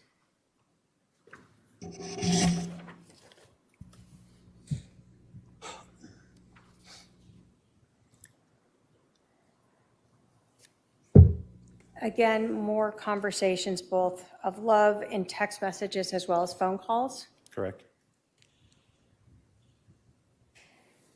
As we continue on the 14th, did Chad, let me ask you this, where was Chad Daybell living in July of 2019? In Idaho. So Chad is living in Idaho, and you told us that you had seen flights of Lori to Idaho and Lori and Chad to Arizona in March of 2019? Yes. He's asking Lori, did everything go smoothly in ending the hotel stay and getting the car returned? Correct. And so we see Lori responding to him, I guess I turned in the car, but I don't know what the police did at the hotel, probably just left it. Correct. And so we know that the police got the key card from her and went and cleared out the hotel room. Yes.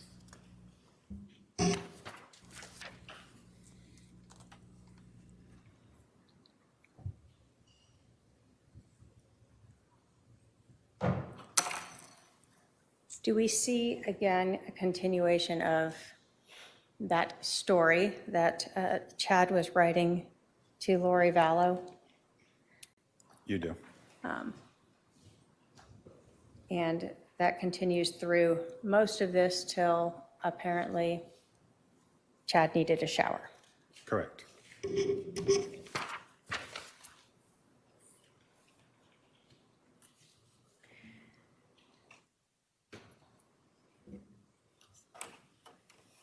Now, as we again continue through this, are you seeing sort of every day multiple texts of love between these two? I am, yes.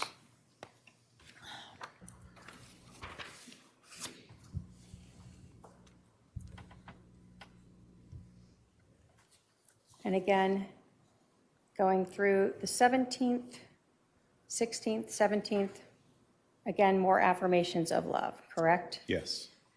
Now, we know on the 15th of July is when Lori Vallow had called Banner Life Insurance to indicate that she was the beneficiary, right? Correct.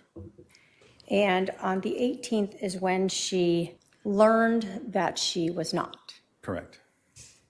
So in Exhibit 229, do we see on July 18th at 12:18 Arizona time? So I talked to the insurance company. He changed it in March. So it was probably Ned before we got rid of him. They can't tell me to whom, of course, but it's done. I'll still get the $4,000 a month from Social Security. Yes. So on July 18th, after she talks with Banner Life Insurance, Lori tells Chad she's not getting the life insurance. Correct. But she tells him she's getting $4,000 a month from Social Security. Correct.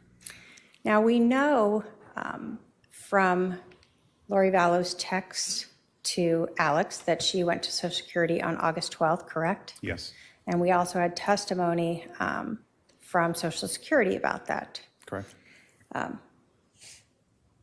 But here it is on July 18th of 2018, and she already knows she's going to get money from Social Security. Correct.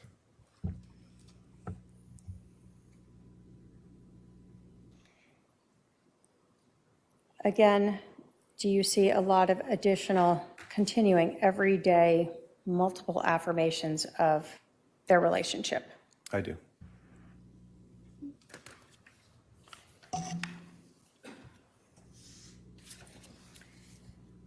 And this email or this report just went through the July 18th where we have that message about the Social Security. Yes. Did those affirmations continue on after that? Yes, they did. So now that Charles is dead, there's a very open texting and calling relationship between Lori Vallow and Chad Daybell. Yes. Now, we had indicated that there were multiple contact names that were associated in the Lolly Time iCloud account to Chad Daybell. Yes. While you were looking at these text messages in the Lolly Time iCloud account, did you locate any for a contact name Melanie 2 with the number 2? I did. And in reviewing those messages, did you identify them as coming from Chad Daybell as well? Yes, the number linked to that contact of Melanie 2 was for Chad Daybell.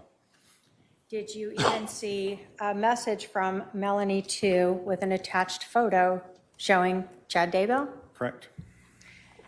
And were all those, not all of them, were there a substantial number of those messages between Melanie 2 and Lori Vallow, the same sort of romantic discussions that you saw between contact name Bubby Yes. and Lori? Yes.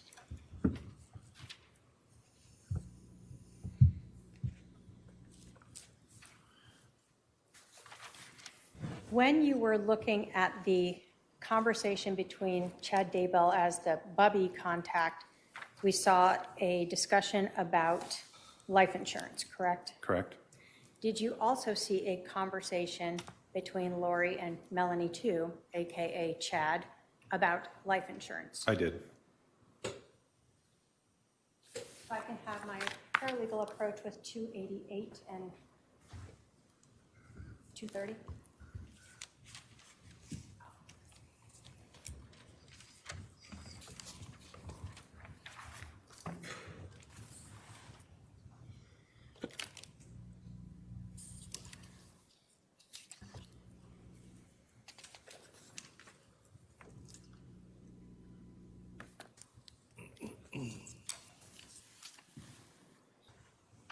Looking at 288 and 230, are those both one of the messages that is from Melanie 2, contact name, to Lori Vallow that was had an attached photo of Chad Daybell and another individual? Yes.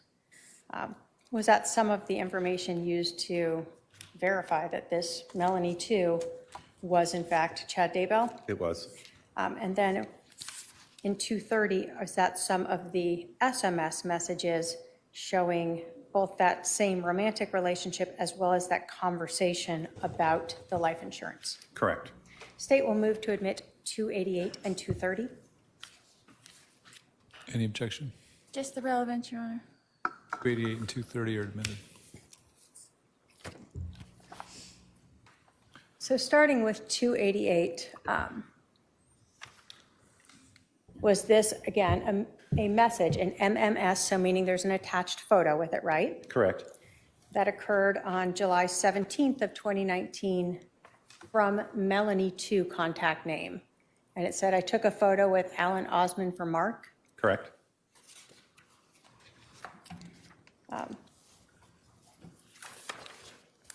And when we looked at the photo, did you ever learn what Chad Daybell looked like? I do know what he looks like, yes. Is that Chad Daybell? Yes, it is.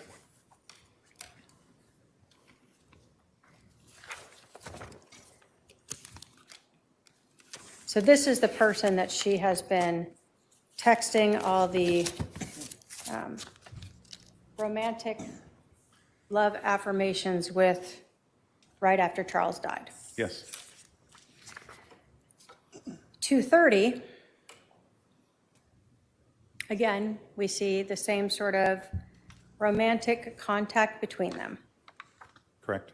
And so this is, again, July 18th now, going on with another contact name for Chad Daybell in Lori's phone. Yes. And again, we see it's the Lolly Time iCloud account, right? Correct.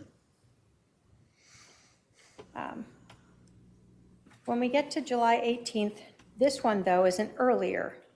For the Bubby one, we saw that it was a noon time message, right? Right. And so we learned that Lori received a email indicating she was not the beneficiary, and later she had a phone conversation. Correct. Does this one appear to be sort of the earlier one because it references, I just got the letter from the insurance company saying that I'm not the beneficiary. It's a spear through my heart. Who do you think he changed it to? Brandon or probably Kay? He left nothing for JJ. Correct. Did that conversation go on? Wow, that's terrible. There's no way to find out. It did. And did Lori then tell Chad, I might be able to see when I get his computer on Sunday, I could check the email sent to the insurance company it will show change of beneficiary. He must have done it recently. Correct. So we had seen, in fact, photos what appeared to be from a computer that were sent to Chad Daybell, correct? Correct. Showing that beneficiary change. Yes. So does that seem to match with, again, what Lori's telling Chad here about finding out who got that money? It does. Does Chad then say, it seems you would have to agree to change, maybe the name was forged, you should have a good paper trail to prove it, right? Correct. So he's trying to help her figure out how to get that money. So you then go on to say, I love you, this is terrible. It's probably another step in bringing down, what is this? Gaddy Anton. Did you ever learn what that was? I'm sure I researched it, but off the top of my head, I don't know what it is. Okay. Did Lori then tell him, nope, he can change it anytime he wants. He's the agent and anyone can change the beneficiary anytime with their own signature. I'm thinking it must be Kay. Correct. So she understood, at least to Chad, that Charles had that right. Yes. Does Chad then say,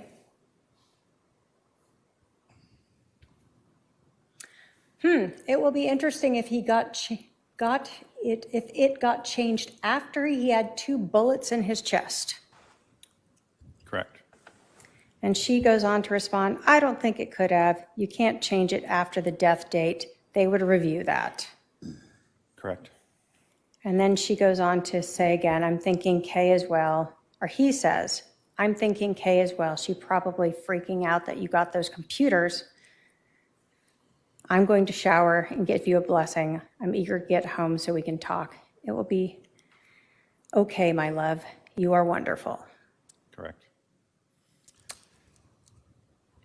And then she says, miss you so much. And he responds, miss you the most. Yes.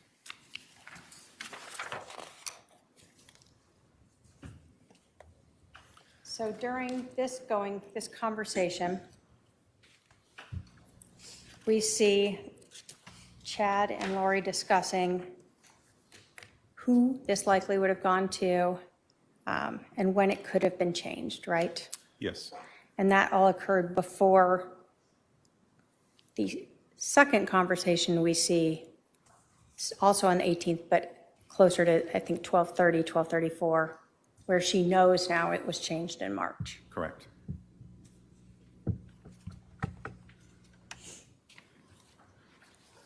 And in that, we see Chad referring to the 2 shots to the chest, right? Yes. So again, we know they've been talking about this. Did you see any other text messages talking about that? I did not. But we saw lots of phone calls between the 2 on the 11th. Sure. Now, as we have been talking through this conversation and much of this trial, we have referred to the defendant as Lori Vallow. Correct. And that's because she was married to Charles Vallow when he was shot on July 11th of 2019, right? Yes. During your review of those Lolly Time at iCloud accounts, did you find evidence of when she became Lori Daybell? I did. Did you see a contract for the wedding? I did. Did you see wedding photos? I did. Where was that wedding? Hawaii.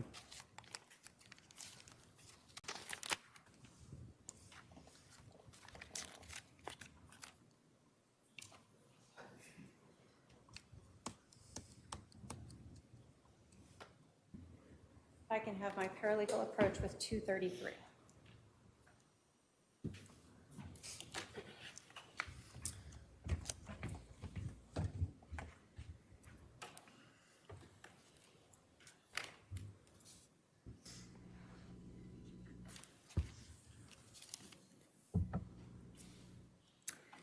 Looking at Exhibit 233 is that the report as well as the actual document that was in the lollytime at iCloud.com account that you reviewed, that the police obtained through a search warrant relating to when Lori Vallow became Lori Daybell.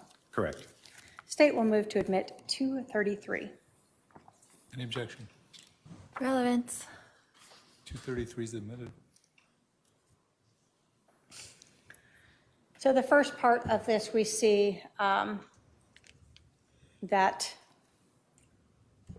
again, it notes that this is an image that was from the account, from the Lolly Tom iCloud account from 10/31, correct?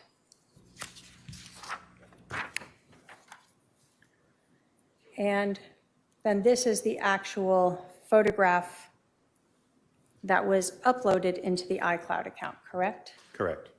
So we see Chad Daybell and Lori Ryan. Was Lori Ryan a prior name of Lori Vallow? Yes. That was Tylee Ryan's dad? Correct. So she used the Lori Ryan name in this. They use a home address of Rexburg, Idaho at that point. Correct. And then the date of the actual wedding is that November 5th of 2019. Yes, it is. So 4 months after Charles Vallow is shot and killed inside of the defendant's home, she has remarried to the man, Chad Daybell. Yes. I have no other questions for this witness. Cross.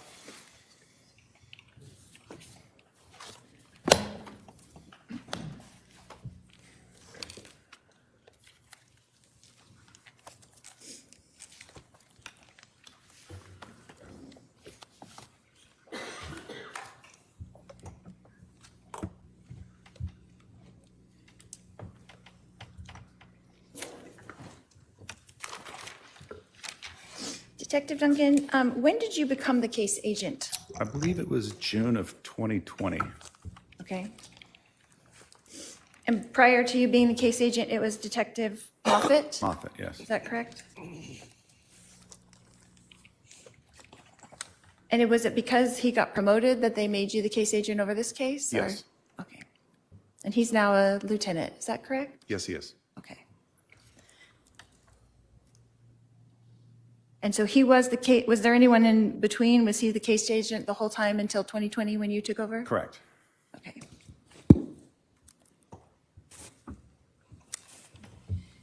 And when you took over the case, what things did you do differently?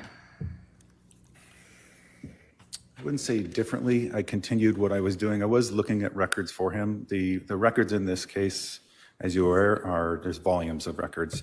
So continued to look at all of the independent iCloud records, call detail records, phone extractions, and also kind of reviewing what he had done prior to my assignment is what I'd done. Right, so kind of reviewing and seeing what you need to look at. Correct. So is this, from what I was understanding what you were saying earlier, is this, you weren't really involved in the case since July 11th and now you're back involved in the case? So July 11th, obviously, I was there at the house. Right. Shortly after that, I had another homicide and my time was occupied with that. And it was several months later that I offered to help look at records because they were so much. And I'd always done that kind of in the background, but never really took a deep dive into them until that June 2020. Okay, but you were kind of involved, so you kind of knew what was going on in the investigation during those, Somewhat. during that time, that year in between, yeah. before you became the case agent? Correct. But not totally deep dive, but you kind of knew what was going on? I understood it. Okay. Yes. That's good.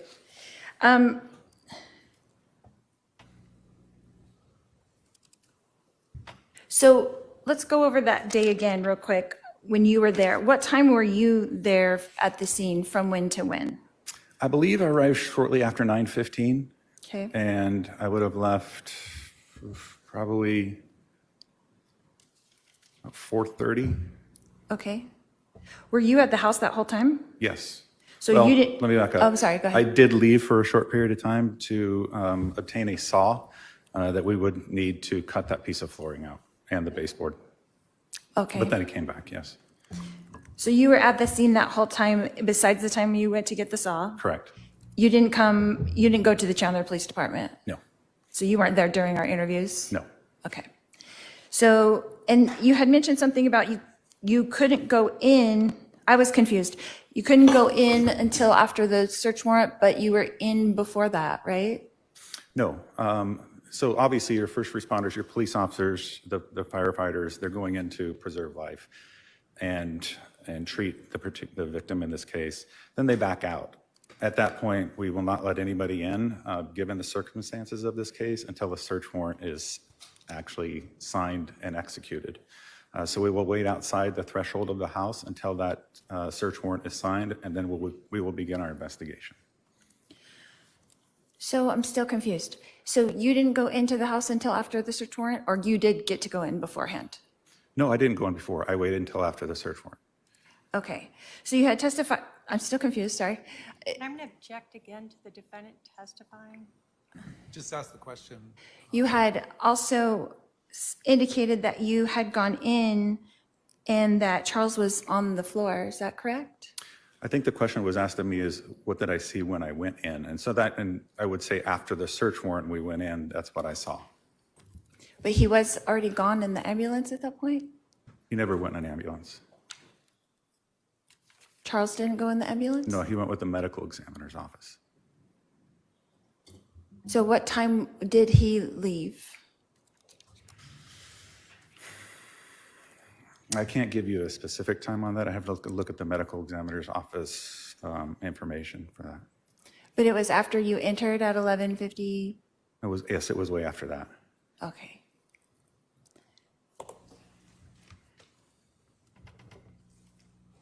So then when you entered, what did you do at that point? Can you kind of walk me through that? Yeah, so when I entered, obviously I made my general observations about what I saw in that room and of the body. And then talked with Detective Coons about what needed to be done next. And what did you guys do next? So we came up with a game plan as far as how to process the scene, which direction, who was going to do what. Like I indicated, I was tasked with collecting that firearm and was also tasked with kind of looking through the house for any kind of blood evidence that might be present. The other task that I had, when we were ready, I contacted the medical examiner's office to report the death to them. What time about was that call, do you think? I do not know. But sometime in between that, before 4:30, is that correct? Correct. And did everyone leave the scene at 4:30? Is that kind of the timing when people were clearing out, or? Yeah, some might have stayed behind, and a lot of our ID techs like to sit in their cars and type their notes, that type of thing. But right around that 4:30, 4:45 is when the search warrant was completed. Okay. And then there had been a walkthrough, is that correct? Yes. And so Alex had come back to the house just after 3-ish? I believe that could have been the time, yes. Okay. And then were you present during the walkthrough? I was. And who else was present? Detective Moffitt, Detective Werther, Detective Coons, myself, and I want to say crime scene technician Jordan might have been there as well. Okay. And was it Jordan that was wearing a body cam? Was there a body cam made of that? No, I believe that Detective Werther had a body cam, but it malfunctioned and didn't capture. So there's no recording of that at all? No.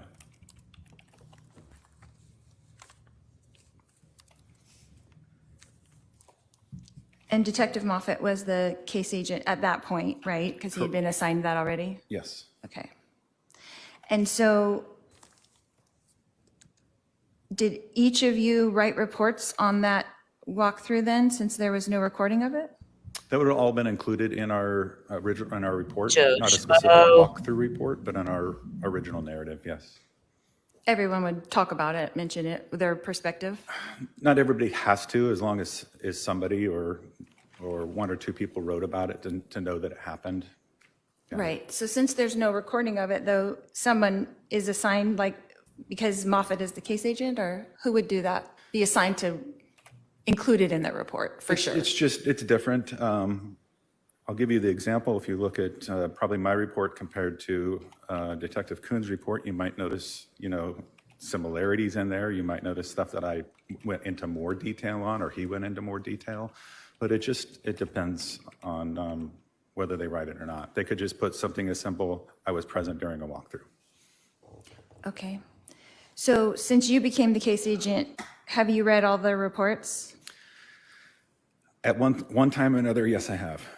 So is there anyone specific that kind of ran through what happened at the walkthrough? Your Honor, I object to asked and answered and relevance and hearsay.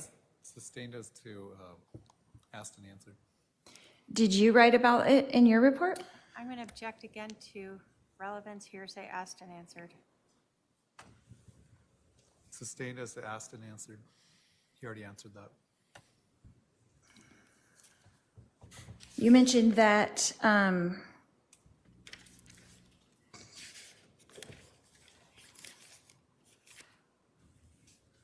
it was Detective Werther who had the body cam, is that correct? Again, asked and answered. So Sustained. did you read his report? I have read his report, yes. Did he mention the walkthrough and what happened? And I'm going to object again to relevance, hearsay, and asked and answered.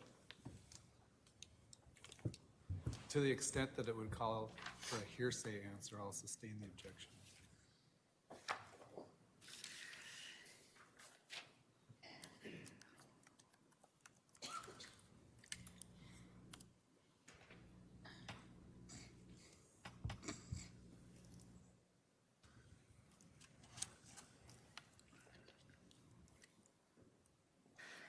Detective, when you became the case agent, you were kind of aware, so you knew what had been done in the investigation, is that correct? Yes. And so you knew who had been interviewed, is that correct? Yes. And you knew what had been tested or not tested at that point? Correct. So the bat was tested for fingerprints. We learned that in the testimony, is that correct? Correct. And the results were inconclusive. Correct. And so there were no latent prints were identified. That's correct. Correct. And there were prints, but we just don't know whose they were. Is that accurate? Sounds about right, yes. Now, we learned that the bat was swabbed for DNA and sent to the lab. Is that correct? Yes. And was that ever tested? No, it was not. And why not? When making this decision, you have to look at the probative value of that and what that would show or what a test would prove. DNA and fingerprints are not time specific. That bat was owned by Tylee, to our knowledge. It was in a household where you lived. It was in a household where Alex was. Expected And at prints. one point, based on the fact of when we understood the bat to have been purchased, Charles was living in the house as well. So that bat was accessible to all those people. So if at one point during that time that person touched that bat, all that it would be saying is that somebody touched that bat at some point, not during this incident. Right.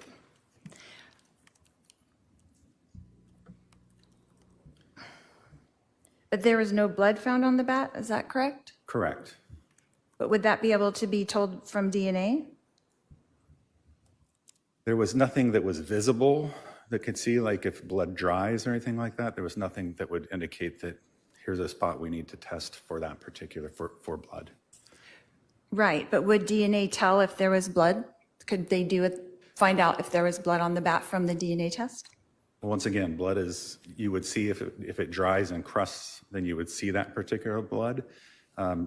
DNA comes in many forms. It can come in touch, it can come in sweat, blood, but you would think that blood would be visible at that point to be able to test. And we did not see anything like that. Okay, so if there was none of Alex's DNA on the blood, wouldn't that tell us something? I mean, on the bat at all, then wouldn't that tell us something? If there were none of Alex's, it would just mean that Alex never touched that bat at any time. And wouldn't it tell us that Alex was never hit in the head with that bat? Once again, it's not specific. I can't, if there was blood on the bat, then yes, we would test for that. But there's no visible blood on the bat. I understand that, but when you're doing an investigation, are you not trying to figure out what happened? Yes, and that's what we Don't did. you want all the information to do that? Yes. And so whose responsibility would it be to request the DNA testing from the swab that was taken?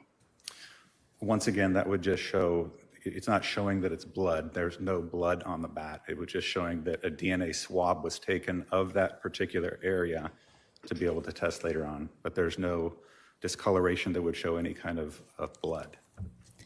And who in the Chandler Police Department would be requesting that DNA to be tested? Who would have to do that? That'd be me. It would be you. As the new case agent, that would be me, or Detective Moffat at the beginning. And so Detective Moffat never did that, is that correct? Correct. And you never did that, is that correct? Correct. Okay. So if Charles' DNA was on the bat, then wouldn't that tell us something also? Did he touch the bat at some point? Yeah, that he took it from Tylee, like she said in her interview. And I'm going to object and move to Sustained. strike that. The jury should disregard that last question. That information is not in evidence.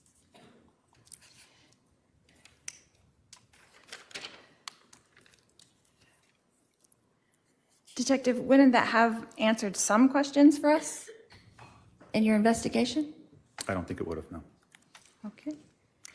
We learned that the gun in testimony, that the gun was tested just last month, is that correct? Correct. And who requested that test? I did. And why did you request that test?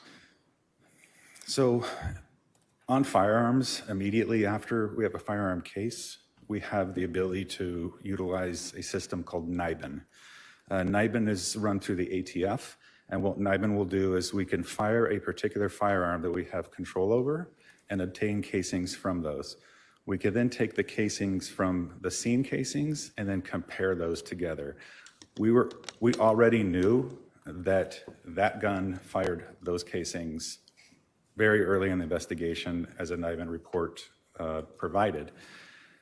However, ATF will not testify in court. So playing the balancing game of when a trial will begin and whether a trial will even happen, I do not like to make more work for a firearm analyst than I have to. When we know that we are in and going to trial, then I will send that over to them because they were the ones that will testify to that. Okay.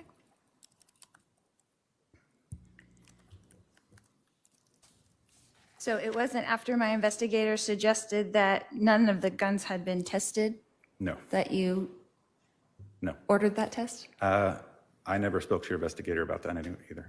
Okay.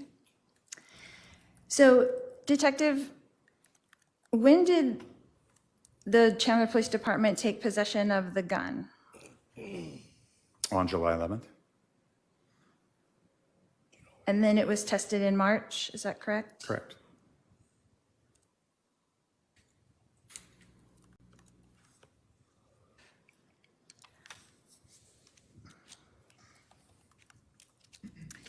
And then we've established through expert testimony of Detective Coons that the floorboard was not tested either, is that correct? Correct.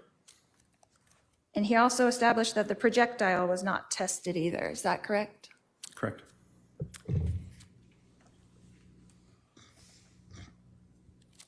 And Detective Coons also confirmed that no tests were done on my husband's shirt, is that correct? Correct.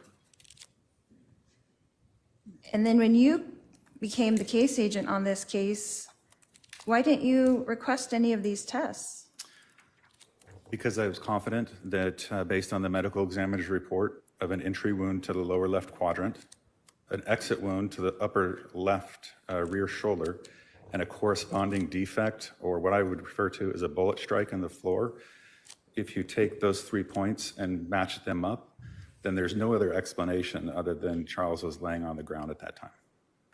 So the medical examiner said he could not say that he was laying on the ground for sure.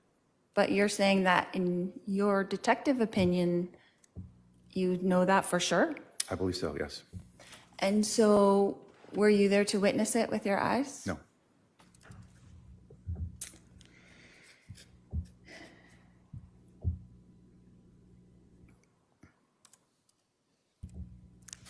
Detective, to your knowledge, did my brother and my daughter and myself willingly comply with everything asked of us by law enforcement on July 11th, 2019? I can't speak to that, no. Did we answer all the questions asked to us? I have nothing to say you didn't. Did we follow all directions given to us by law enforcement that day? I'm going to object to speculation and foundation as to how this detective knows that. He's already said he wasn't at the station. He's the case agent, Your Honor. He can testify to what he observed for himself, so if you want to tailor your question, go ahead. Would you say that according to every report and every detective that you've talked to and anything else, that you would say that we fully complied with law enforcement that day on July 11th, 2019? Object to hearsay. I'm going to sustain the objection to the form that it was asked. So according to all the reports that have been given by everyone who was there, and you're the case agent, so you're in charge of all of these people, is that correct? I'm not in charge of them, but I have read the reports. So you have read the reports, Okay. and as far as you know, to your knowledge, we fully cooperated with law enforcement that day on July 11th, 2019? And again, object to hearsay. And lack of personal knowledge. Sustained. Has it come to your knowledge that we did not comply with everything? And I would object to the exact same thing, lack of personal knowledge and hearsay. He can answer that question. Can you ask that again? Have you come to the knowledge that we did not comply that day for any reason? I have not. Okay. Did I turn my husband's phone over when asked? Yes. Did Alex turn his phone over willingly? I am not sure when Alex, or if Alex turned his phone on. I'm not aware of that. Okay. So is there a body cam where his phone was placed into an evidence bag? That's correct. I do remember seeing that, yes. And then the evidence bag is put into the front of the police car where he was taken to the Chandler Police Department. Is that correct? I didn't see that, but I trust the fact that it was taken at that time, yes. And so according to that body cam, it looked like he turned it over on request. And I'm going to object to speculation. You don't have any knowledge that he didn't, is that correct? I'll allow that last question. I don't have knowledge, no. Okay. So do you know who had taken possession of his phone at that point? I don't. Do you know who drove him to the Chandler Police Department? Well, through this hearing, Officer Krautheim. Oh, that's right. The one I couldn't remember how to spell. I mean, Again, Your pronounce. Honor. Sustained, please don't testify.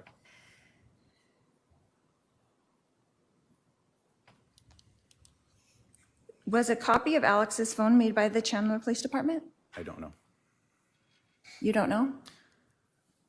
There's so much information. I don't know whether we received just his call detail records or an actual copy was made. I don't know. So you're the case agent. Yeah, I'd have to look and see if that was the case. So you're the case agent, and you don't know if the person who shot my husband's phone was ever... Yeah. At this moment, I don't recall. So there's no Cellbrite of it. Is that correct? In the discovery? I think the only thing that we have is his call detail records, which would be from his cellular provider. So what would the typical protocol be for you to, if someone handed over their phone, wouldn't it be to do a digital download of it? So that can be one of two ways. It could be under a search warrant to do that, or it can be under consent to do that. I do not believe that I don't believe that his phone was extracted at that time. So he would have to give consent? Is that what you're saying? Or a search warrant, but that would have been through Detective Moffett. So Detective Moffett would have had to get a search warrant and then he would download it? Based on their conversation, whether Alex would be willing to do that or whether a search warrant was needed, but that was Detective Moffitt's call at that time. And he decided not to do that? I don't know what his process is or his thought process. Well, I'm saying that he did not do that, and you're the case agent now, so you would know if that was done, correct? You're asking me to speak for Detective Moffett, whether it was done or not? No, I'm asking you to speak as a case agent now if you know if it was done or not. I believe it was not. Okay. Do you think that would be important to your investigation? Absolutely, knowing what we know now, yes. Okay, you're a detective, right? Correct. You have to look at all the angles, right? Correct. You don't know what happened, right? You just stated that you weren't there, right? Correct. So wouldn't that be crucial information that the police department didn't bother to take? Once again, I don't know what the conversation with Detective Moffett and Alex was and what his reasoning for not. Would I have taken it? Yes. But that was not your call at the time. Correct. And so in lieu of that, what did you do to try to obtain that information? We got his call detail records through his company. And so is it safe to say that it's much better to have the actual phone to do the extraction so that you can have everything that was on the phone? Yeah, but you can also obtain a lot of that stuff through other means, through iCloud records, Google records. But yeah, it is nice to have that phone. So would you call that an oversight by Detective Moffett? Object to speculation. Sustained. So was the phone then returned to Alex that day? Yes. How did that happen? Was it just handed to him or? I'm not sure. Okay. And that would have also been Detective Moffitt's call? Correct. And we haven't heard from Detective Moffett, is that correct? Correct.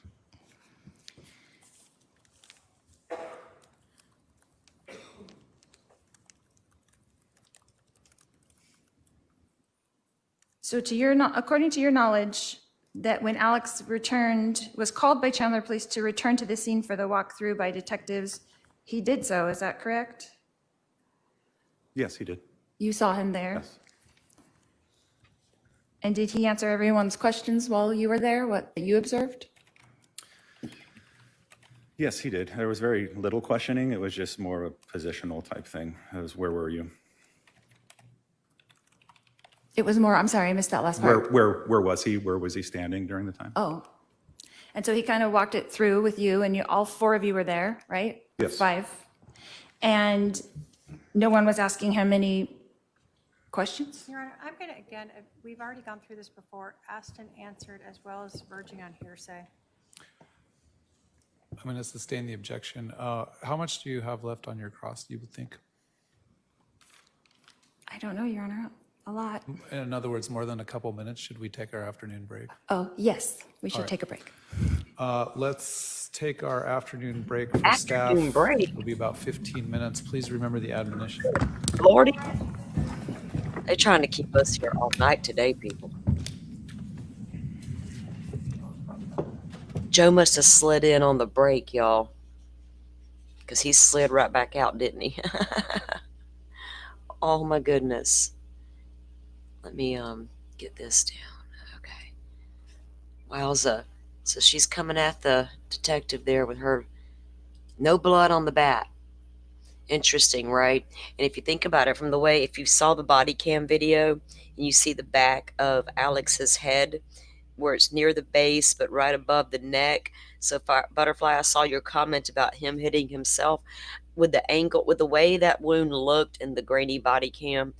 I don't know if him just slamming his head backwards into a wall would, I think Lori hit him with something, considering the placement of where the blood was coming from. But you know how if you first hit somebody, they may not bleed immediately. So I don't know. I still don't buy that Charles hit him. I think Lori did to make it look good. Why is that judge killing you? Y'all, that judge has got to be fair. If he's not, he does not want that shit to go back on appeal because he wasn't fair to Lori, right? He's got to rule by the law. If she's got a decent argument or an objection that is under the law, he's got to abide it. That don't mean Lori can land any of her shit, you know.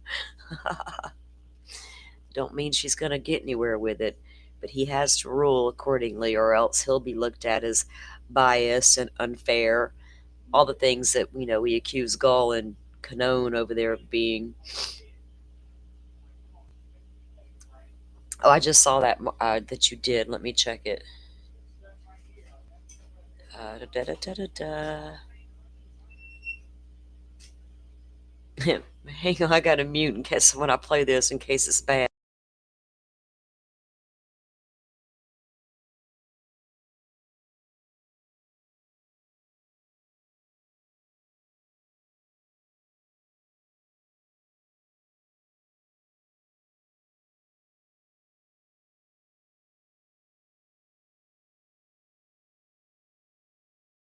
Butterfly, and it's got this little bug crawling across the thing, and I thought it was like on my phone, and I was like, shoe bug.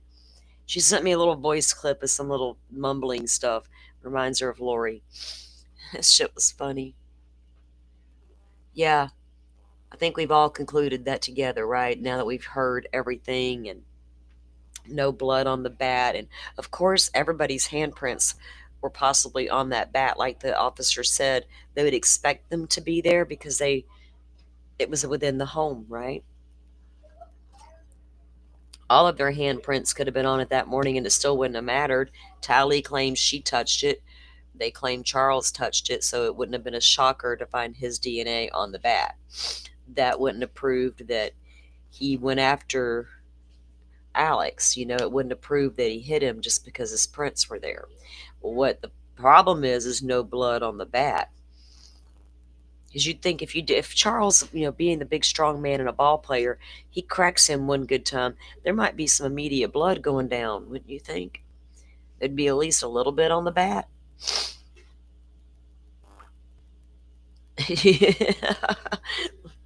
Bluebird. Yeah.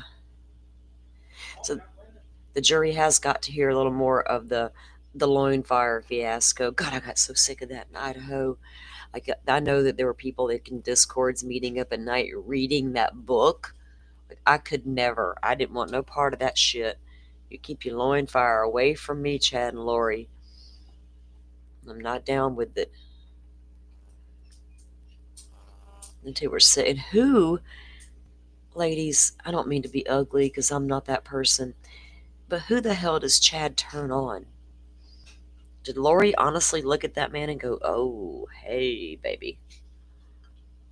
Mm-mm. She saw other things.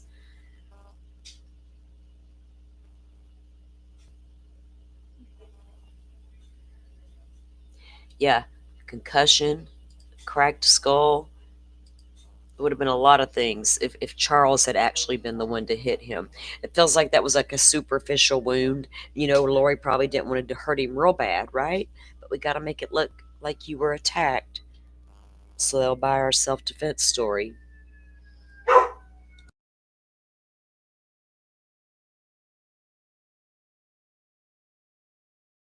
Dog barked. She heard an ambulance or a siren go by. She didn't like that none.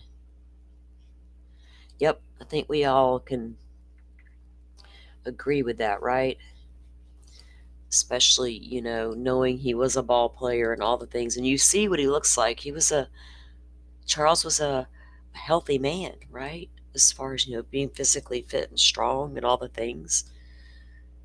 I think if he'd have hit Alex with that bat, Alex would have been the one laying out on the floor, don't you? You know what I mean? He probably wouldn't have killed him, but he probably would have knocked him out cold. I'm not understanding what's going on in Karen Reed. I accidentally clicked that link and they're still showing a light bulb. I'm like, I'm so lost over there. Oh, in Arizona we get to stare at the seal, and I guess over there in damn Canton was look at the stupid light fixture all the time with that fan. Yeah, power is an aphrodisiac. Asha, you're so right. I think Lori embraced it, right? Once she got a little taste of it, she was like, I like this. I can make people disappear and collect money at the same time, too.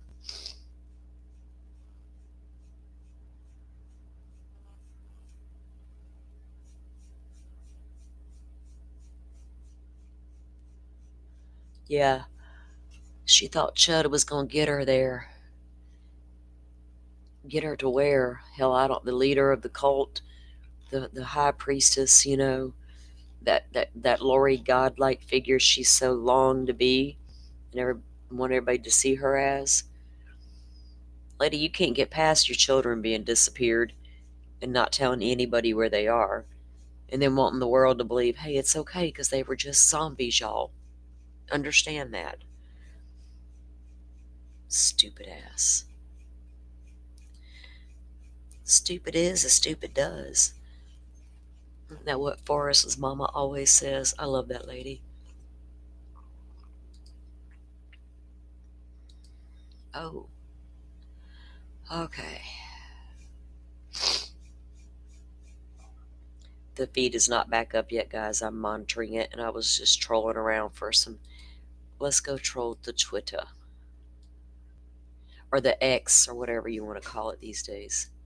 The X marks the spot. Why is it trying to entice me to verify my account on the X? Like, I don't. What the hell?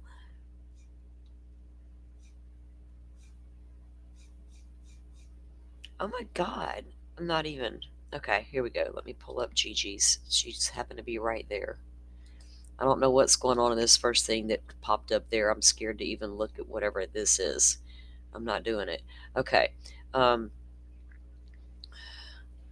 oh God, we gonna go over BK's route again? Hold up, I'll get to you in a Twiz. That don't surprise me. Okay, Pretty Lies and Alibis, Gigi. 38 minutes ago. We need to drop Gigi her YouTube link in here. Um, I don't know how much she actually does on the YouTube though. She's got a podcast. I know that. Judge asked how much longer Lori has on Cross. Okay, we just heard that, and they're on their afternoon break. Let's what Twiz. Twiz is he's a little Koberger supporter, but me and Twiz are straight. I think he blocked me, but I thought we were always straight. Gilters be like at 2:54. That would be 2:54 a.m. BK was southwest of Pullman driving to 1122 King Road. Silly Gilters, he says. Oh, I gotta break out my maps and go over my documents and show them the what's up, I reckon. He is like a huge Koberger supporter, but Twiz is okay. He's not bad. He's just dug in.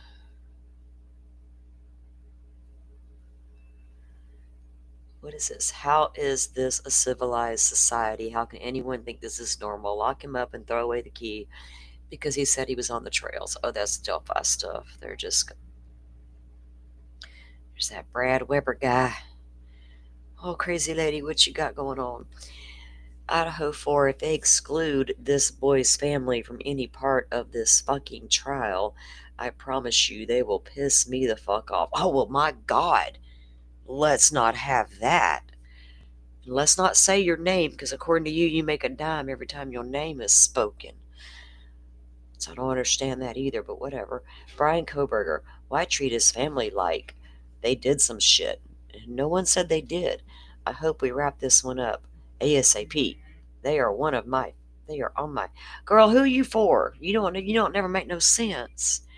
The family is going to testify for the prosecution, at least one, possibly two. So the judge has said, let's let them come in and testify first, and then they can remain in the courtroom. Duh. Did you not listen to the hearing? Or are we just out here trying to stir the pot? Oh, Lordy. Let me get off the X, y'all. I've gotten bored and said things I shouldn't. Oh, that girl's something else.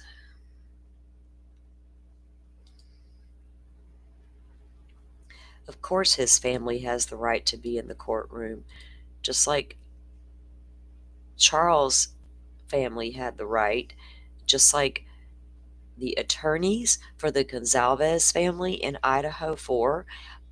The same attorney was Kay and Larry's Woodcock in Idaho for Lori Vallow. He's the one that fixed it so Kay and Larry could get their testimony out of the way so they could sit in on the rest of the trial in Idaho.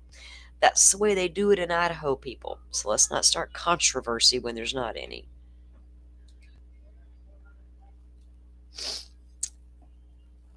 Thank you, Rachel. I appreciate that very much for dropping that link. There's the link right there, guys, over to Pretty Lies and Alibis. Now, she covered the Murdaugh case a lot. She also covered all of Lori and Chad's other trials. So I'd say if you want to go back and revisit any of that, check out her playlist. I wasn't streaming back then, so I don't have a playlist on those trials. And they are still out to break, of course. Let me shut my door. My son's got the vacuum on.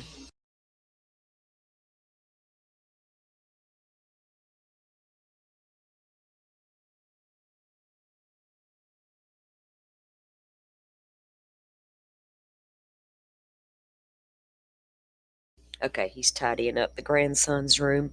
There's no school here on Friday.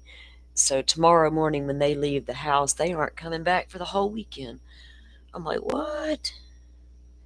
Say what? Y'all want to have a party with me?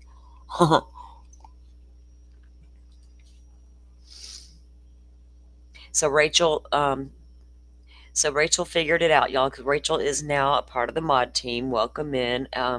We didn't get to formally welcome you because we were live when we first modded you up, but I emailed her. She agreed to be a mod to help out, and I appreciate it.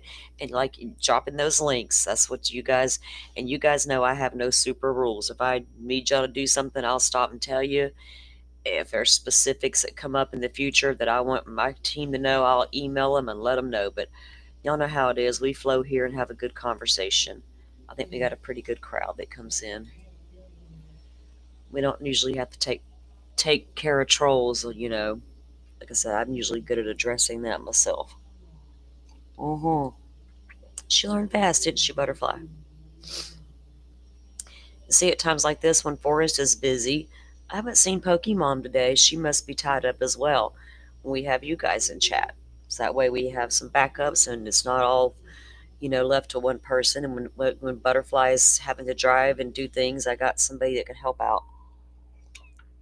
You guys are great chatters. I appreciate all you coming in and chilling with me and watching the trial. Otherwise, I'd just be sitting there watching it on court TV. It's hard to get in those like long crime chats and the court TV chats. It just gets all lost. You know what I mean? And it's hard to keep up with the conversation if you're actually talking to someone in there. Court is on a short break, everyone.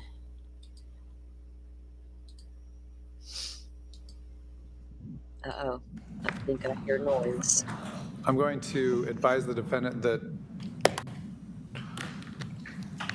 anything that this witness read in another officer's report, he can't testify to whether those things are true or not unless it fits into some exception to hearsay or non-hearsay for you to establish that. So please don't ask any questions that he can't verify. He can testify to things that he observed, saw, or heard. But again, if you're referencing another report that another officer wrote, he won't be able to testify whether the contents of those reports are true or not unless he has some sort of personal knowledge. I understand, Your Honor. All right, let's bring you can come back up. Do you, get ma'am? ready for you to resume your cross. We'll bring the jury in. Welcome back, Firefly. You're good, Carrie. We understand. We've been there. How many babies you got at home, Carrie?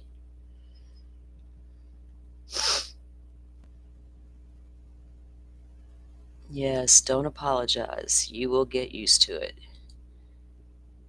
They got this courtroom, I swear. Are they your grand doggies, Firefly?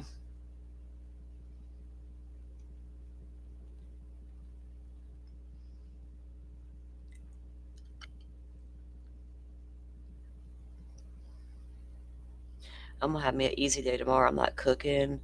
I'm gonna have leftover pot roast. Y'all, why am I looking forward to tomorrow already? Stop playing games, Lori. Damn it, we're tired of it. They have kept this poor guy on the stand all day. It takes a while to go through cell phone stuff. Now think about all the cell phone stuff we gotta go through in Idaho. Shit.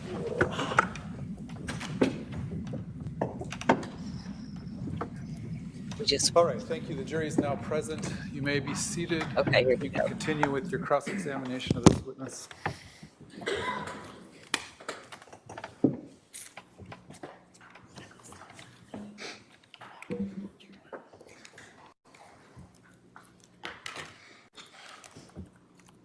Detective Duncan,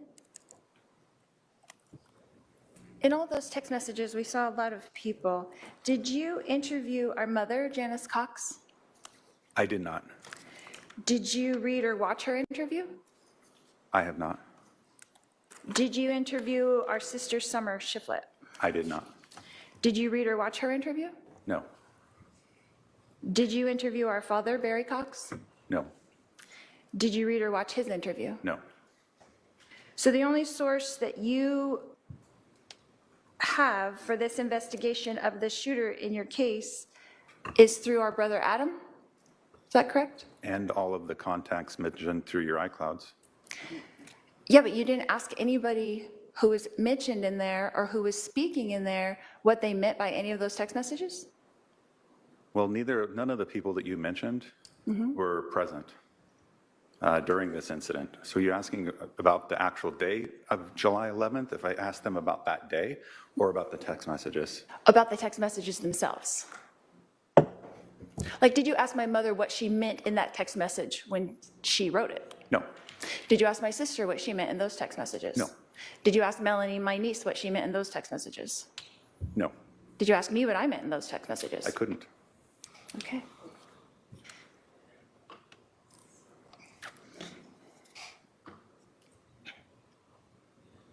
And through your investigation, you found out that, as you testified earlier, that Alex wouldn't text or call Adam back. Is that correct?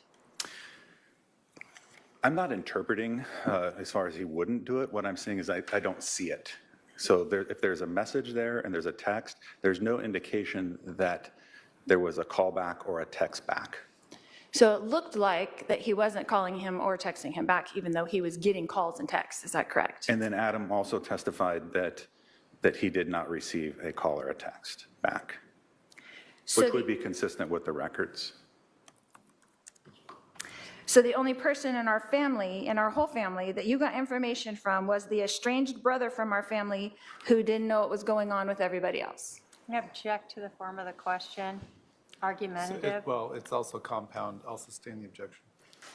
Okay, so Adam, our estranged brother, is the only one that you got information from. Is that correct?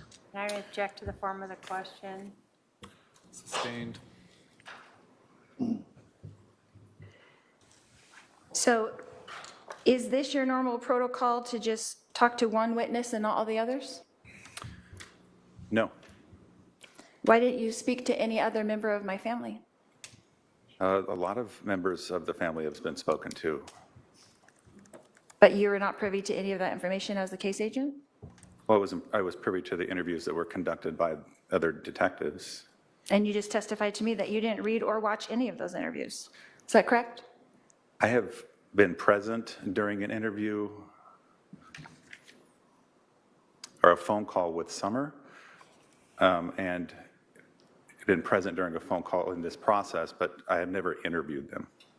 How many interviews has Summer had with the police departments? Objection, speculation. If you know. He can answer if he knows. I don't know. More than one or two? I don't know.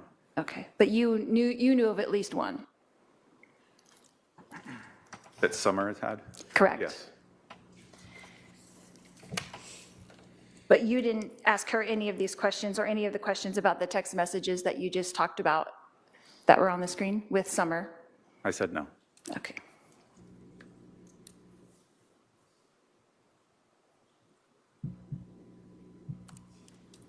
So as the case agent and a detective, do you form a suspicion and then stick to it and only investigate the things that lead you to that same conclusion? No.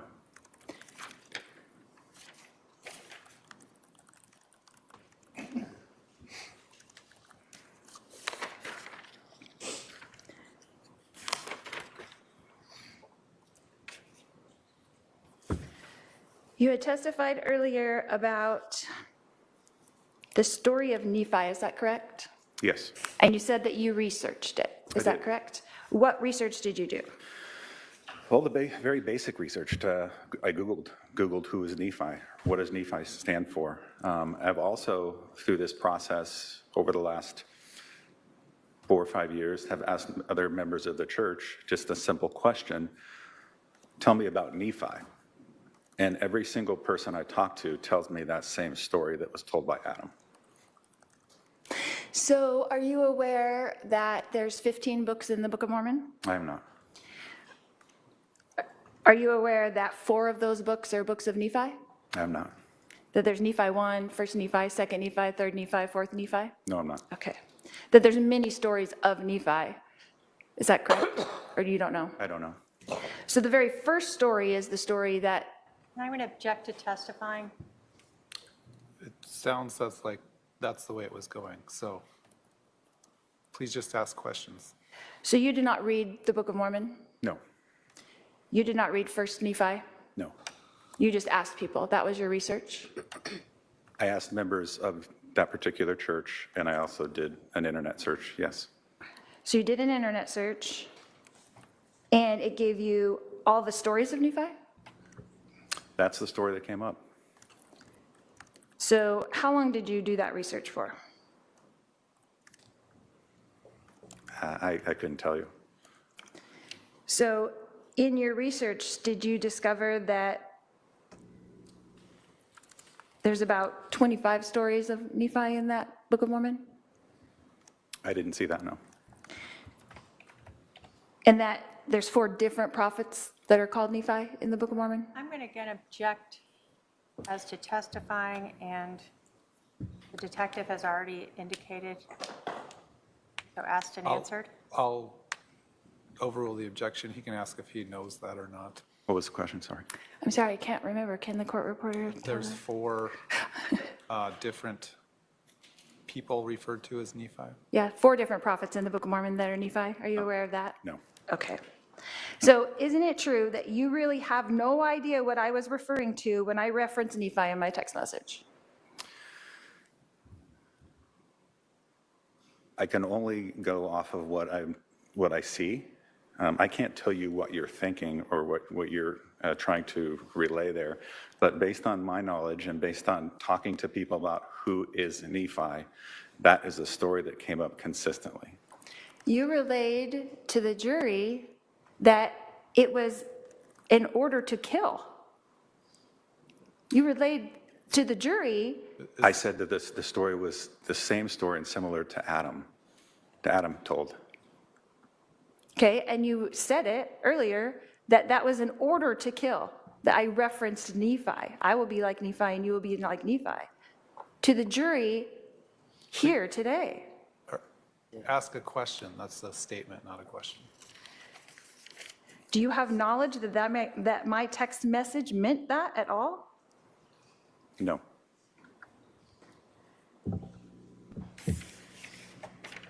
Are you aware through all of your investigation of this case that my brother was a stand-up comedian, Alex? I had heard that, yes. And that everything is a joke to Alex? I can't speak for that. So when you're interpreting all these text messages and making all these assumptions, half of them could be jokes and you would not know that? Objection, speculation. Sustained. Were you speculating when you read my text messages? I think I'm just reading your text messages. I don't think I was drawing any inference from them. I was just simply reading them. Well, today you were explaining them to the jury.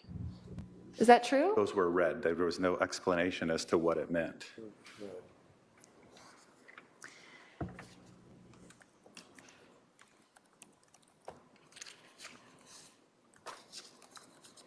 As the case agent, what is your communication with the other investigators in this case?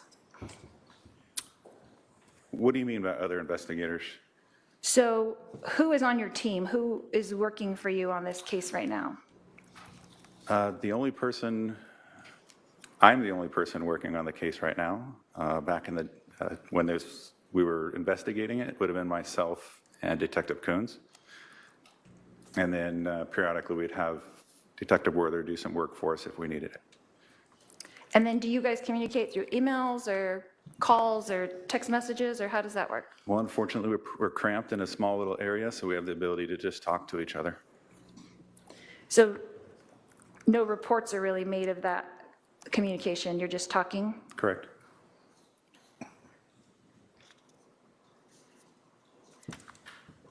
And being a detective, is your job basically to be an investigator and search out facts concerning what happened? Yes, Do you feel like you've done that in this case? I do. So by not testing any of those things, you feel like you've done everything you could possibly do to tell the jury and to tell us what happened that day on July 11th, even though you weren't present? Correct. You're confident in that? I'm confident.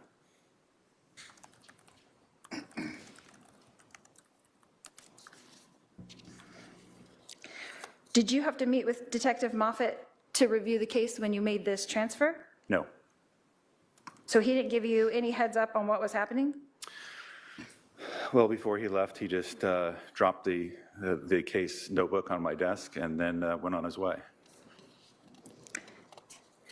We have had conversations before then and since, but nothing in detail. So you didn't say what's been tested or what hasn't been tested? No, that's for me to go back through and look at. Through reports? Correct. Okay. So did you think it was important to maybe luminol the bat? Once again, there was no visual blood present on the bat, and we decided that we were not going to do that particular process. So can't blood be invisible and still be on the bat if you luminol it? I guess if it's cleaned off, it would still maybe show some proteins, but that was something we decided not to do. We fingerprinted it to show, because there was indication that Charles had grabbed it from Tylee. So we did our best evidence to try to grab that location where it would have been grabbed, but that's what we did. Wouldn't that be important to your investigation? Objection as to wouldn't what? Yeah, please. Wouldn't luminoling the bat be important to this investigation, this particular investigation? I don't believe it would. What about luminoling the gun? Was that done? Once again, there's no visible, and we were under the impression that it happened 5 minutes before we got there, and there's no visible presence of blood on the bat. Well, you went around the whole entire house looking for blood, is that correct? Yes. And you had the gun in your possession, Yes. and you're in a police station. I was at your house. I'm saying you have access as the case agent to have any of these things tested, is that not right? Yes. So why didn't you test them? Because I did not think that luminol was needed to be tested because there was no visual blood. So wouldn't you like to know that for sure?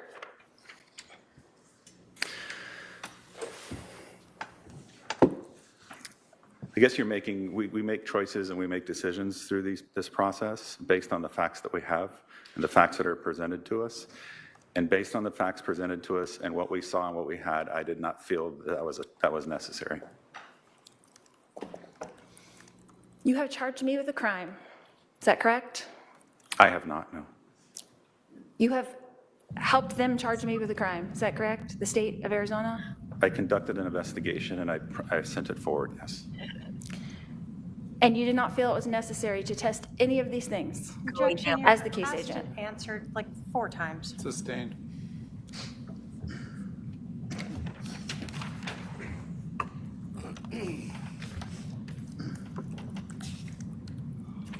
What logical reason do you have as an investigator to not investigate all of these things that were available to you for the past 5 years? Your Honor, I'm again going to object to asked and answered. If there's a specific thing that hasn't been asked. That's a really very broad question. I'll sustain the objection. Yeah. That's all I have, Your Honor. You damn right that's all she has. Hold up. Redirect. I don't know why we need the redirect, but they'll clarify for the damn jury because of Lori's confusion. I get it. Detective, I'm going to start by just talking to you a little bit about luminol. Is luminol a process used where you believe a scene has been cleaned up, like somebody actually attempted to remove blood from the scene, and so it's been diluted? Correct, and it would show the remaining proteins left, yes. And so luminol is used when there is no visible blood because the scene's cleaned. Correct. And so in this case, you were under the impression that this homicide had occurred 5 minutes before police arrived? Yes. So you would not be expecting a cleaned up scene? Correct. But you did look to see if you saw visible blood. We did, yes. And by visible blood, you're talking about drops of blood that might be there? Correct. Swipes of blood that might be there? Correct.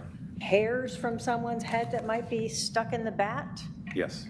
And did you see any of that? No, we did not. Now, after this, did you learn that? Okay, for you guys who don't have X, I just got to go ahead and tell you because we all love our little spoilers. Thanks to Joe Schmo. We appreciate you. So the defense or the prosecution is going to rest after they're done with this witness, which we all knew that. So they're not calling the other 2 witnesses then, Joe, if the state's resting? Okay, so Joe's tweet says, Lori will not present any evidence in her defense. The defense rest. Closing arguments tomorrow. Then Joe came back like 2 minutes later. He said, check that. Lori requested closing arguments for Monday, and the judge has granted it. Tomorrow will only be finalizing jury instructions. So Lori's got no defense, guys. None.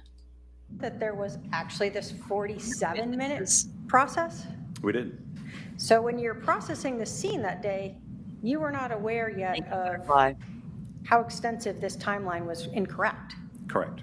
In fact, we heard from Detective Werther that it was sort of the next day as he started going through the phone from Charles. Yes. And the day after that, as he's going to get videos from Burger King and Walgreens, that you're learning that this timeline is very wrong. Correct.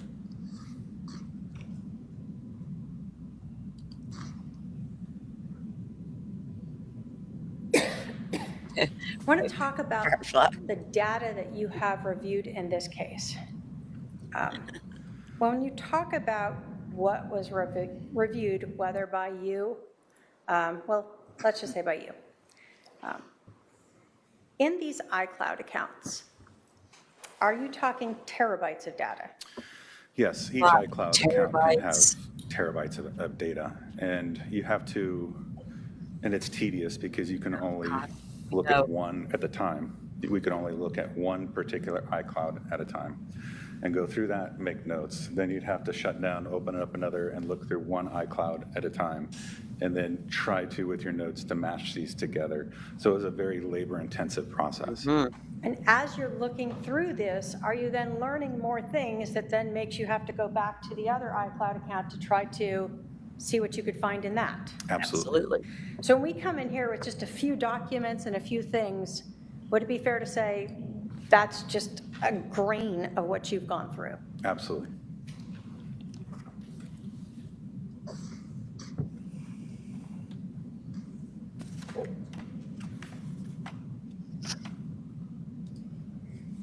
So on July 11th of 2019, when you arrive at this scene, you think this homicide just occurred, did you understand at that time the relevance of cell phone or iCloud data?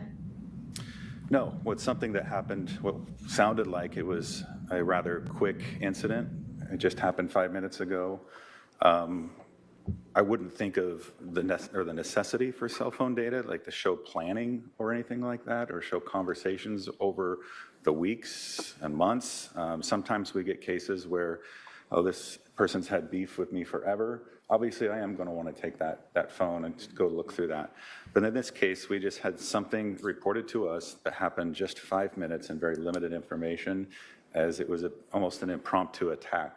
We had no information at the time that this is something that had weeks, if not months, of planning. On July 11th of 2019, did you start to see inconsistencies between the statements that were being given, the timeline, and the physical evidence at the scene? Did you start to see some inconsistencies? Yes.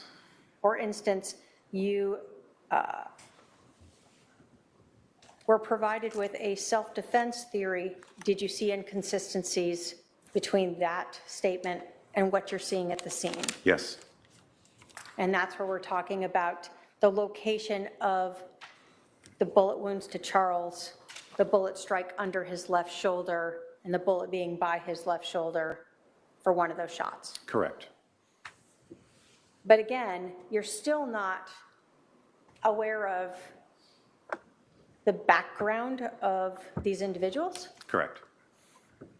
As you began learning more information about the interaction between Charles and Lori Vallow and learned about the individuals, were you then able to obtain information to allow you to write search warrants to even obtain phone records and iCloud accounts? Yes. So that's not just something you can be like, hey, I just want that, so I'm just going to ask iCloud for it and they'll just hand that right over? Correct. You have to have probable cause in order to get that.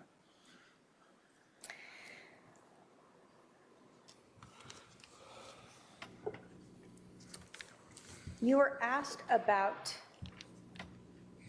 DNA and blood, and I think you had said something about it.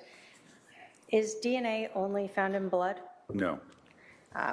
So saliva can have it? Correct. Sweat? Correct.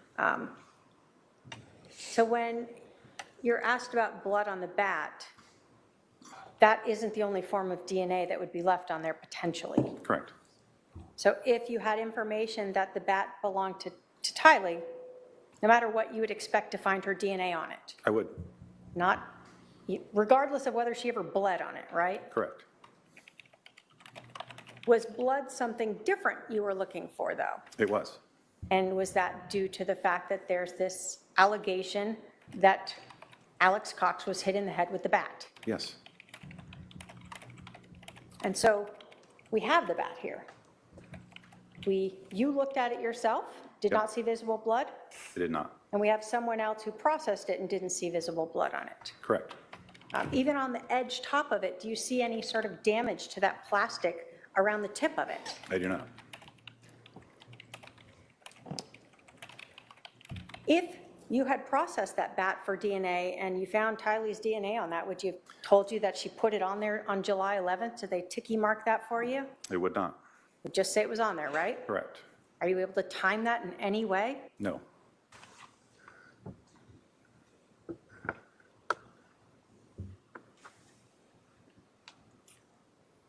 When the medical examiner comes out, the medical examiner's office comes out to the scene to collect the body. Body doesn't leave in an ambulance, right? No, it does not. They have a van. Yes. And does the doctor who's performing the autopsy come out there with you guys and No, check out the scene? He does not.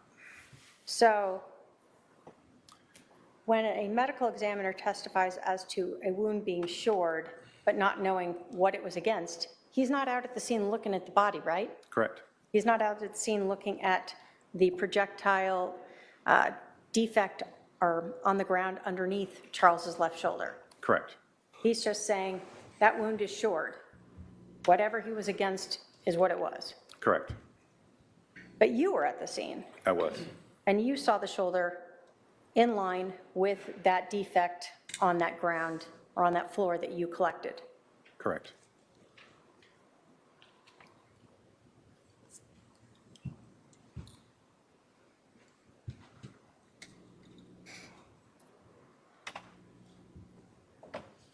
Now, did you ever have any information that Janice Cox or Barry Cox or Summer Shiflett were present at 5531 South Four Peaks on July 11th? We did not.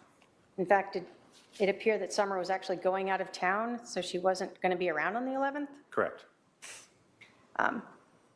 Now, you had mentioned that you were present when Summer and Janice were interviewed. Was that when the state interviewed them when they were listed as witnesses potentially for the defendant? That is correct. And in fact, did you recall Summer being asked about her offering her house to the defendant to stay at? I do. What we had seen in the text message? Correct. Was there anything about that statement that appeared to be untrue based upon your hearing or participating in that? There's nothing.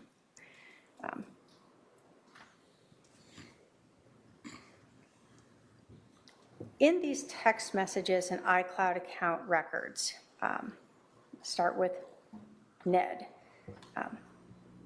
When you first started seeing those, were you understanding the full story of where that came about? No. Did you then have to look to other people who, like Serena Sharp or Christina Atwood or others, who were aware of who Ned was? Correct. Or what Ned was? Yes. In terms of Nephi, you said that we heard from Adam when he's asked about Nephi, what that meant to him. Correct. And he provided us with a story of Nephi and Laban, right? Correct. You said you Googled this like many of us do, right? Start out there. Right. And then you actually spoke to other members of the Church of Jesus Christ of Latter-day Saints. I did. Was that to make sure that you weren't missing something? It was to make sure that there wasn't another story that might be out there that he's known for. And so, like I said, I would just randomly ask people that. And every single time I would ask that, that was the story that was told to me. So others who were members of that church spoke the same way that Adam did. Yes.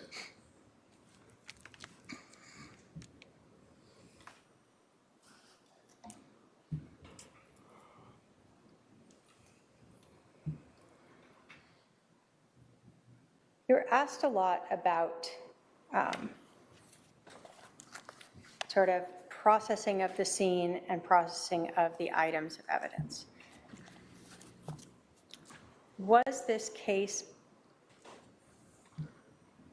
let me ask you this, was the physical scene itself inconsistent with what was initially told? Yes. And did it require additional research into all of these different iClouds, cell phones, cell tower records to clarify what happened? Yes, as the weeks and months went on, additional information was learned that basically required those accounts to better understand what took place. And was that what then you spent months going through? Right.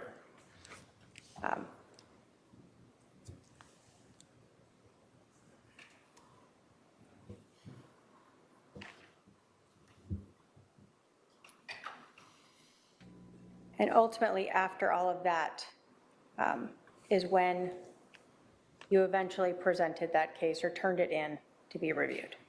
Yes, I did. I have no other questions, Your Honor. All right, are there any questions for this witness from any member of the jury? I see at least one.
Guys, what are they listening to? I had to go to the bathroom. What are they listening to?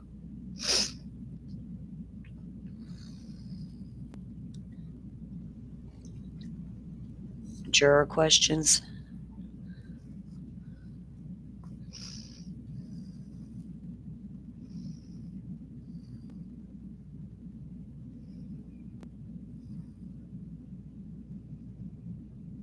Who the judge talking to? See, he's like, yeah, good question. I don't know. I'm guessing. Uh-oh. Get it, Trina. Bring it home.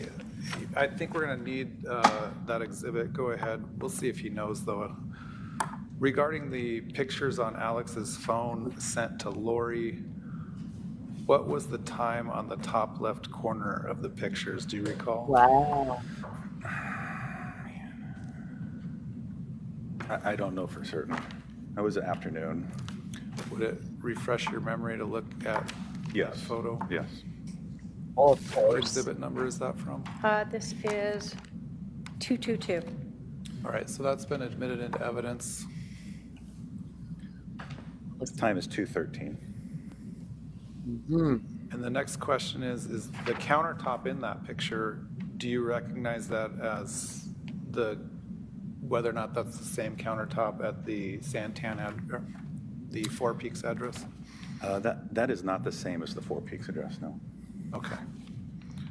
So she took the phone somewhere else. Before I go for follow-up to the parties, are there any other juror questions? Yes, ma'am. I don't see any. Follow-up from the defense based on that juror question? No more questions, Your Honor. All right, from the state? Just that in that exhibit, the photo, of the phone, do we see both sort of Tuesday, 9:08, when these messages occurred? Let me pull in. As well as sort of what time the phone is showing. Yeah, and I think the most telling thing is this is a communication between Adam and Charles. Clearly the only phone that they had would have been Charles' phone, not Adam's.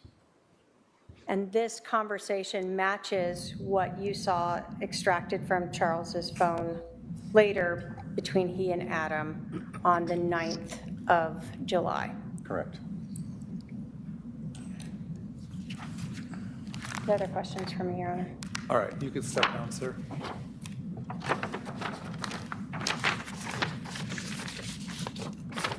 They were trying to clarify what time she sent these pictures over, Bluebird. And if the phone, where she Your Honor, was at this at- time, the state has no further witnesses. The state will rest. Okay. All right, the state has rested its case, which means the state's portion of the evidence is done. I'm going to excuse the jury for a few minutes. Before you go home for the evening, let me just do a consultation with the parties about tomorrow's schedule, and I'll let you know what time to report back. It should just be a couple minutes. So please remember the admonition. We'll let you know what time to report back tomorrow. All right, for the jury.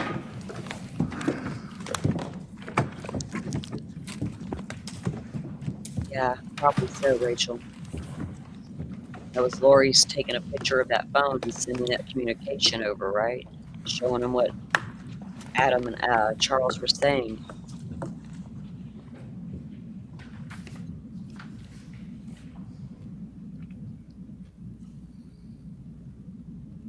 All right, please be seated. It was screenshots of the conversation. All right. Or a picture of the phone. State's rested, so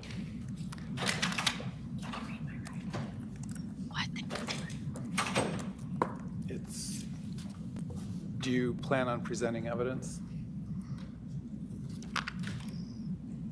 Can I confer with my Yeah, go team ahead. for a minute?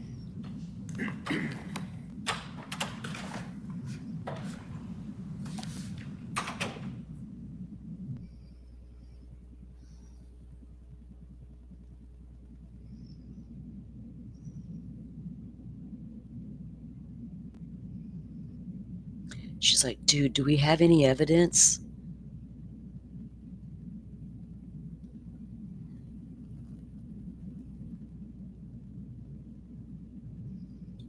I think it's at 6 something, Bluebird, if I'm not mistaken.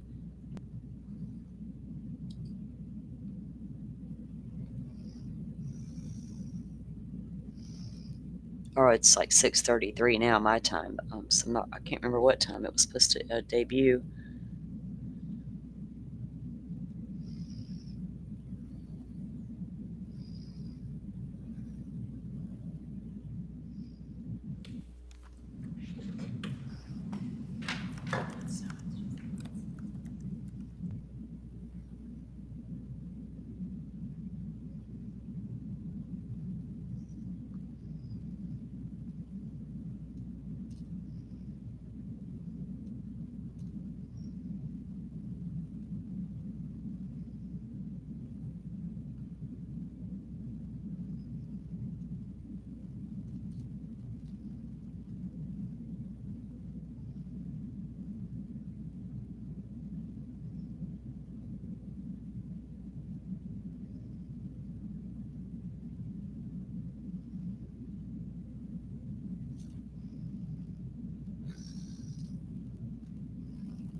Taking her a long time to figure out if they got a case or not to present. Shouldn't they have known that by now? Guys.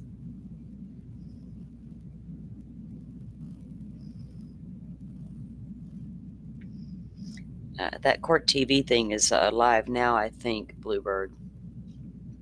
If you guys want to watch that and catch up on that Delphi stuff. I think that's the same one I watched online yesterday. I'll watch it again later to see.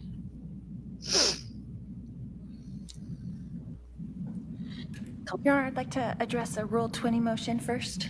Go ahead. Okay. The state has failed to show substantial evidence for count 1, conspiracy to commit first-degree premeditated murder. The state has provided no evidence that I agreed with another person that any one of us would engage in certain conduct that I intended to promote or assist in this premeditated murder. Crime premeditated murder requires the state to establish a person caused the death of another with premeditation. The lack of evidence to show any evidence of a conspiracy to commit murder. There was no plan to murder Charles. No evidence has showed that, in fact, evidence suggested self-defense on the part of Alex. So I would like to put that on the record. All right. State, want to put a response on the record? Yes, Your Honor. Looking at the evidence in the light most favorable to the state, there's sufficient evidence based upon everything from the iCloud messages from between Alex, the defendant, and others leading up to July 11th of 2019, that Alex Cox was invited over by this defendant, knowing that they were going to be having an intervention and knowing when Charles would be there and bringing a handgun over with him. The timelines on July 11th of the killing of Charles Vallow and the fact that the number of shots and the physical evidence at the scene, the statements by the defendant to Detective N. Clan that she took Charles Vallow's phone and would not give it back to him, the motive for money, and especially the defendant's motive for having an affair with Chad Daybell. All of those looking at together in the light most favorable to the state, the defendant or the jury could find the defendant guilty of conspiracy to commit first-degree murder. Last word. Do you want to add anything? No, Your Honor. All right. The standard is whether or not a reasonable juror could, whether or not there's substantial evidence for a reasonable juror to find the defendant guilty. The court does find that there is substantial evidence that a reasonable juror could find the defendant guilty. The court will further add that the jurors are the ones who judge the credibility of the witnesses. And it's ordered denying the Rule 20 motion. Are you going to present evidence tomorrow, either through witnesses or through your own testimony? No, Your Honor, the defense will rest. Oh. All right, if that's the There case, it I'm going is. to tell the jury. How long does the state anticipate its closing argument being? I would assume probably over an hour. Oh, wow. How about the defense? Less than that. Can we do the closings at 1 p.m.? We can formalize all the jury instructions at 10:30. Your Honor, Is that enough time? The state would request that we do them Monday to ensure that the state would request we do closings Monday to ensure that we don't finish with a rebuttal closing on Monday. Well, I'm willing to go in the morning if we want to start in the morning at 11 and do jury instructions at 10:15 or something like that. Does that work? Again, I'm asking for Monday, but if the court does not allow that, then we'll go whenever the court says tomorrow. All right.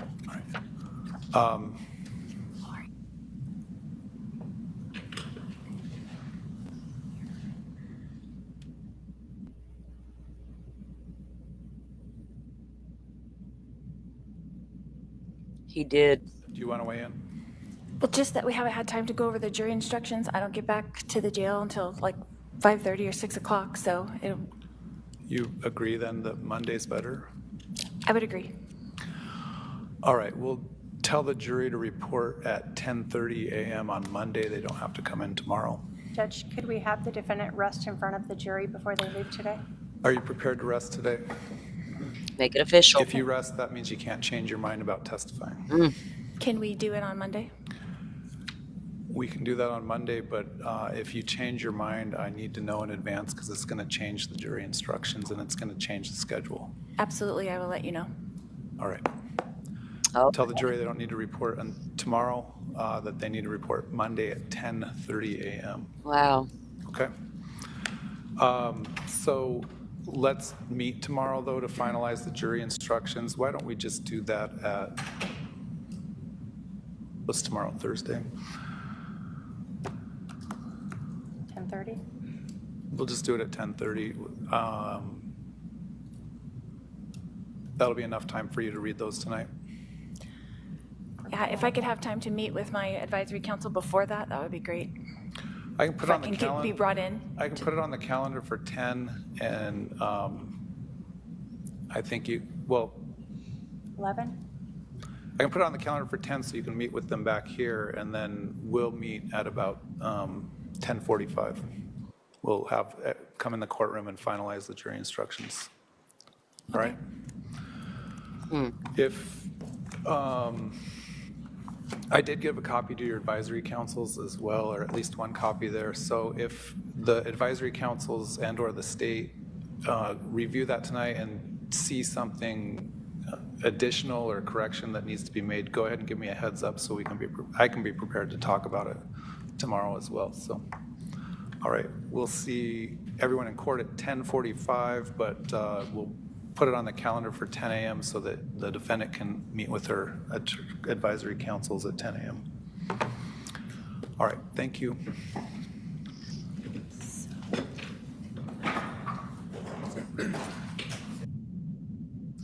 So why wait today? Tomorrow's Thursday. Do close on Friday.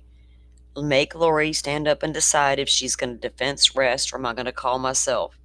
I think, with the jury getting the weekend to ponder everything may not work out in her favor. You know what I'm saying? They got a lot to think about. Gives them a lot of time to process now over the weekend. Yeah, but you heard her when the prosecution's like over an hour for my closing, and Lori's like, not that long. I don't got that much to say. What can she say, right? The investigation was done above board when it was, done and all the things were happening. So she couldn't get them on, like any technicalities on the crime scene or any missteps along the way. So she's not going to have much of a closing. Well, y'all just calm down. It'll be all right. You guys gonna be a wacko closer, right? We're gonna do popcorn for that closing argument and all kinds of things. So I don't know if they're gonna televise that stuff tomorrow. I doubt they will. If they're just finalizing jury instructions amongst themselves, the jury doesn't even have to be present or any of that stuff. So do not think they're going to be streaming anything tomorrow as far as Lori Vallow goes. So that means I won't stream Lori Vallow either, but I'll make a decision tonight if I'm going to take the day off tomorrow, possibly, but then I'll get bored and want to go live. So we'll see what I come up with later, because we do have other things we want to talk about. Hey, Sirius Black, welcome in. Yes, thank you. Thank you so much. Hit the like button. We're just wrapping up day 7 of the Lori Vallow trial, and the state has rested its case. The defense said she rested, then she kind of changed her mind. She may do that on Monday. So gives Lori the weekend to ponder if she's going to get up there and testify or not, right? So we should have something going down on Monday. All right, guys, I'm really hungry, so I'm going to go eat my dinner because it's been smelling good for a couple of hours sitting in that crock pot chilling. And I got to go eat. If you guys go over to Court TV, they did premiere that Delphi special. I do have, like I said, I'm working on all the stuff I have related to that. We've already presented some of that, most of that, and we do have streams of that. Guys, go check out Joe tonight if you are interested in getting your nightly recaps of the Vallow trial today. He'll be back over there tonight. I don't know what time they've got scheduled up tonight. Let me look, because they've been going a little bit earlier, I think, because the trial, it seems like today, though, it ended late. So where you at, Joe? Where's your channel? What time are you scheduled up? He's got it scheduled up for 8 p.m. Central, so 9 Eastern. You guys, if you're interested, go check out that. I will try to be awake for it, but I'm not sure that I can be. We'll do my darndest. All right, you're welcome. And thank you all for coming in and hanging out with me and being a part of the conversation. That's what it's all about. I'll see you guys at some point tomorrow. I will let you know when. And again, thank you so much for being here. Have a great evening, everyone. Thank you all for watching this here video.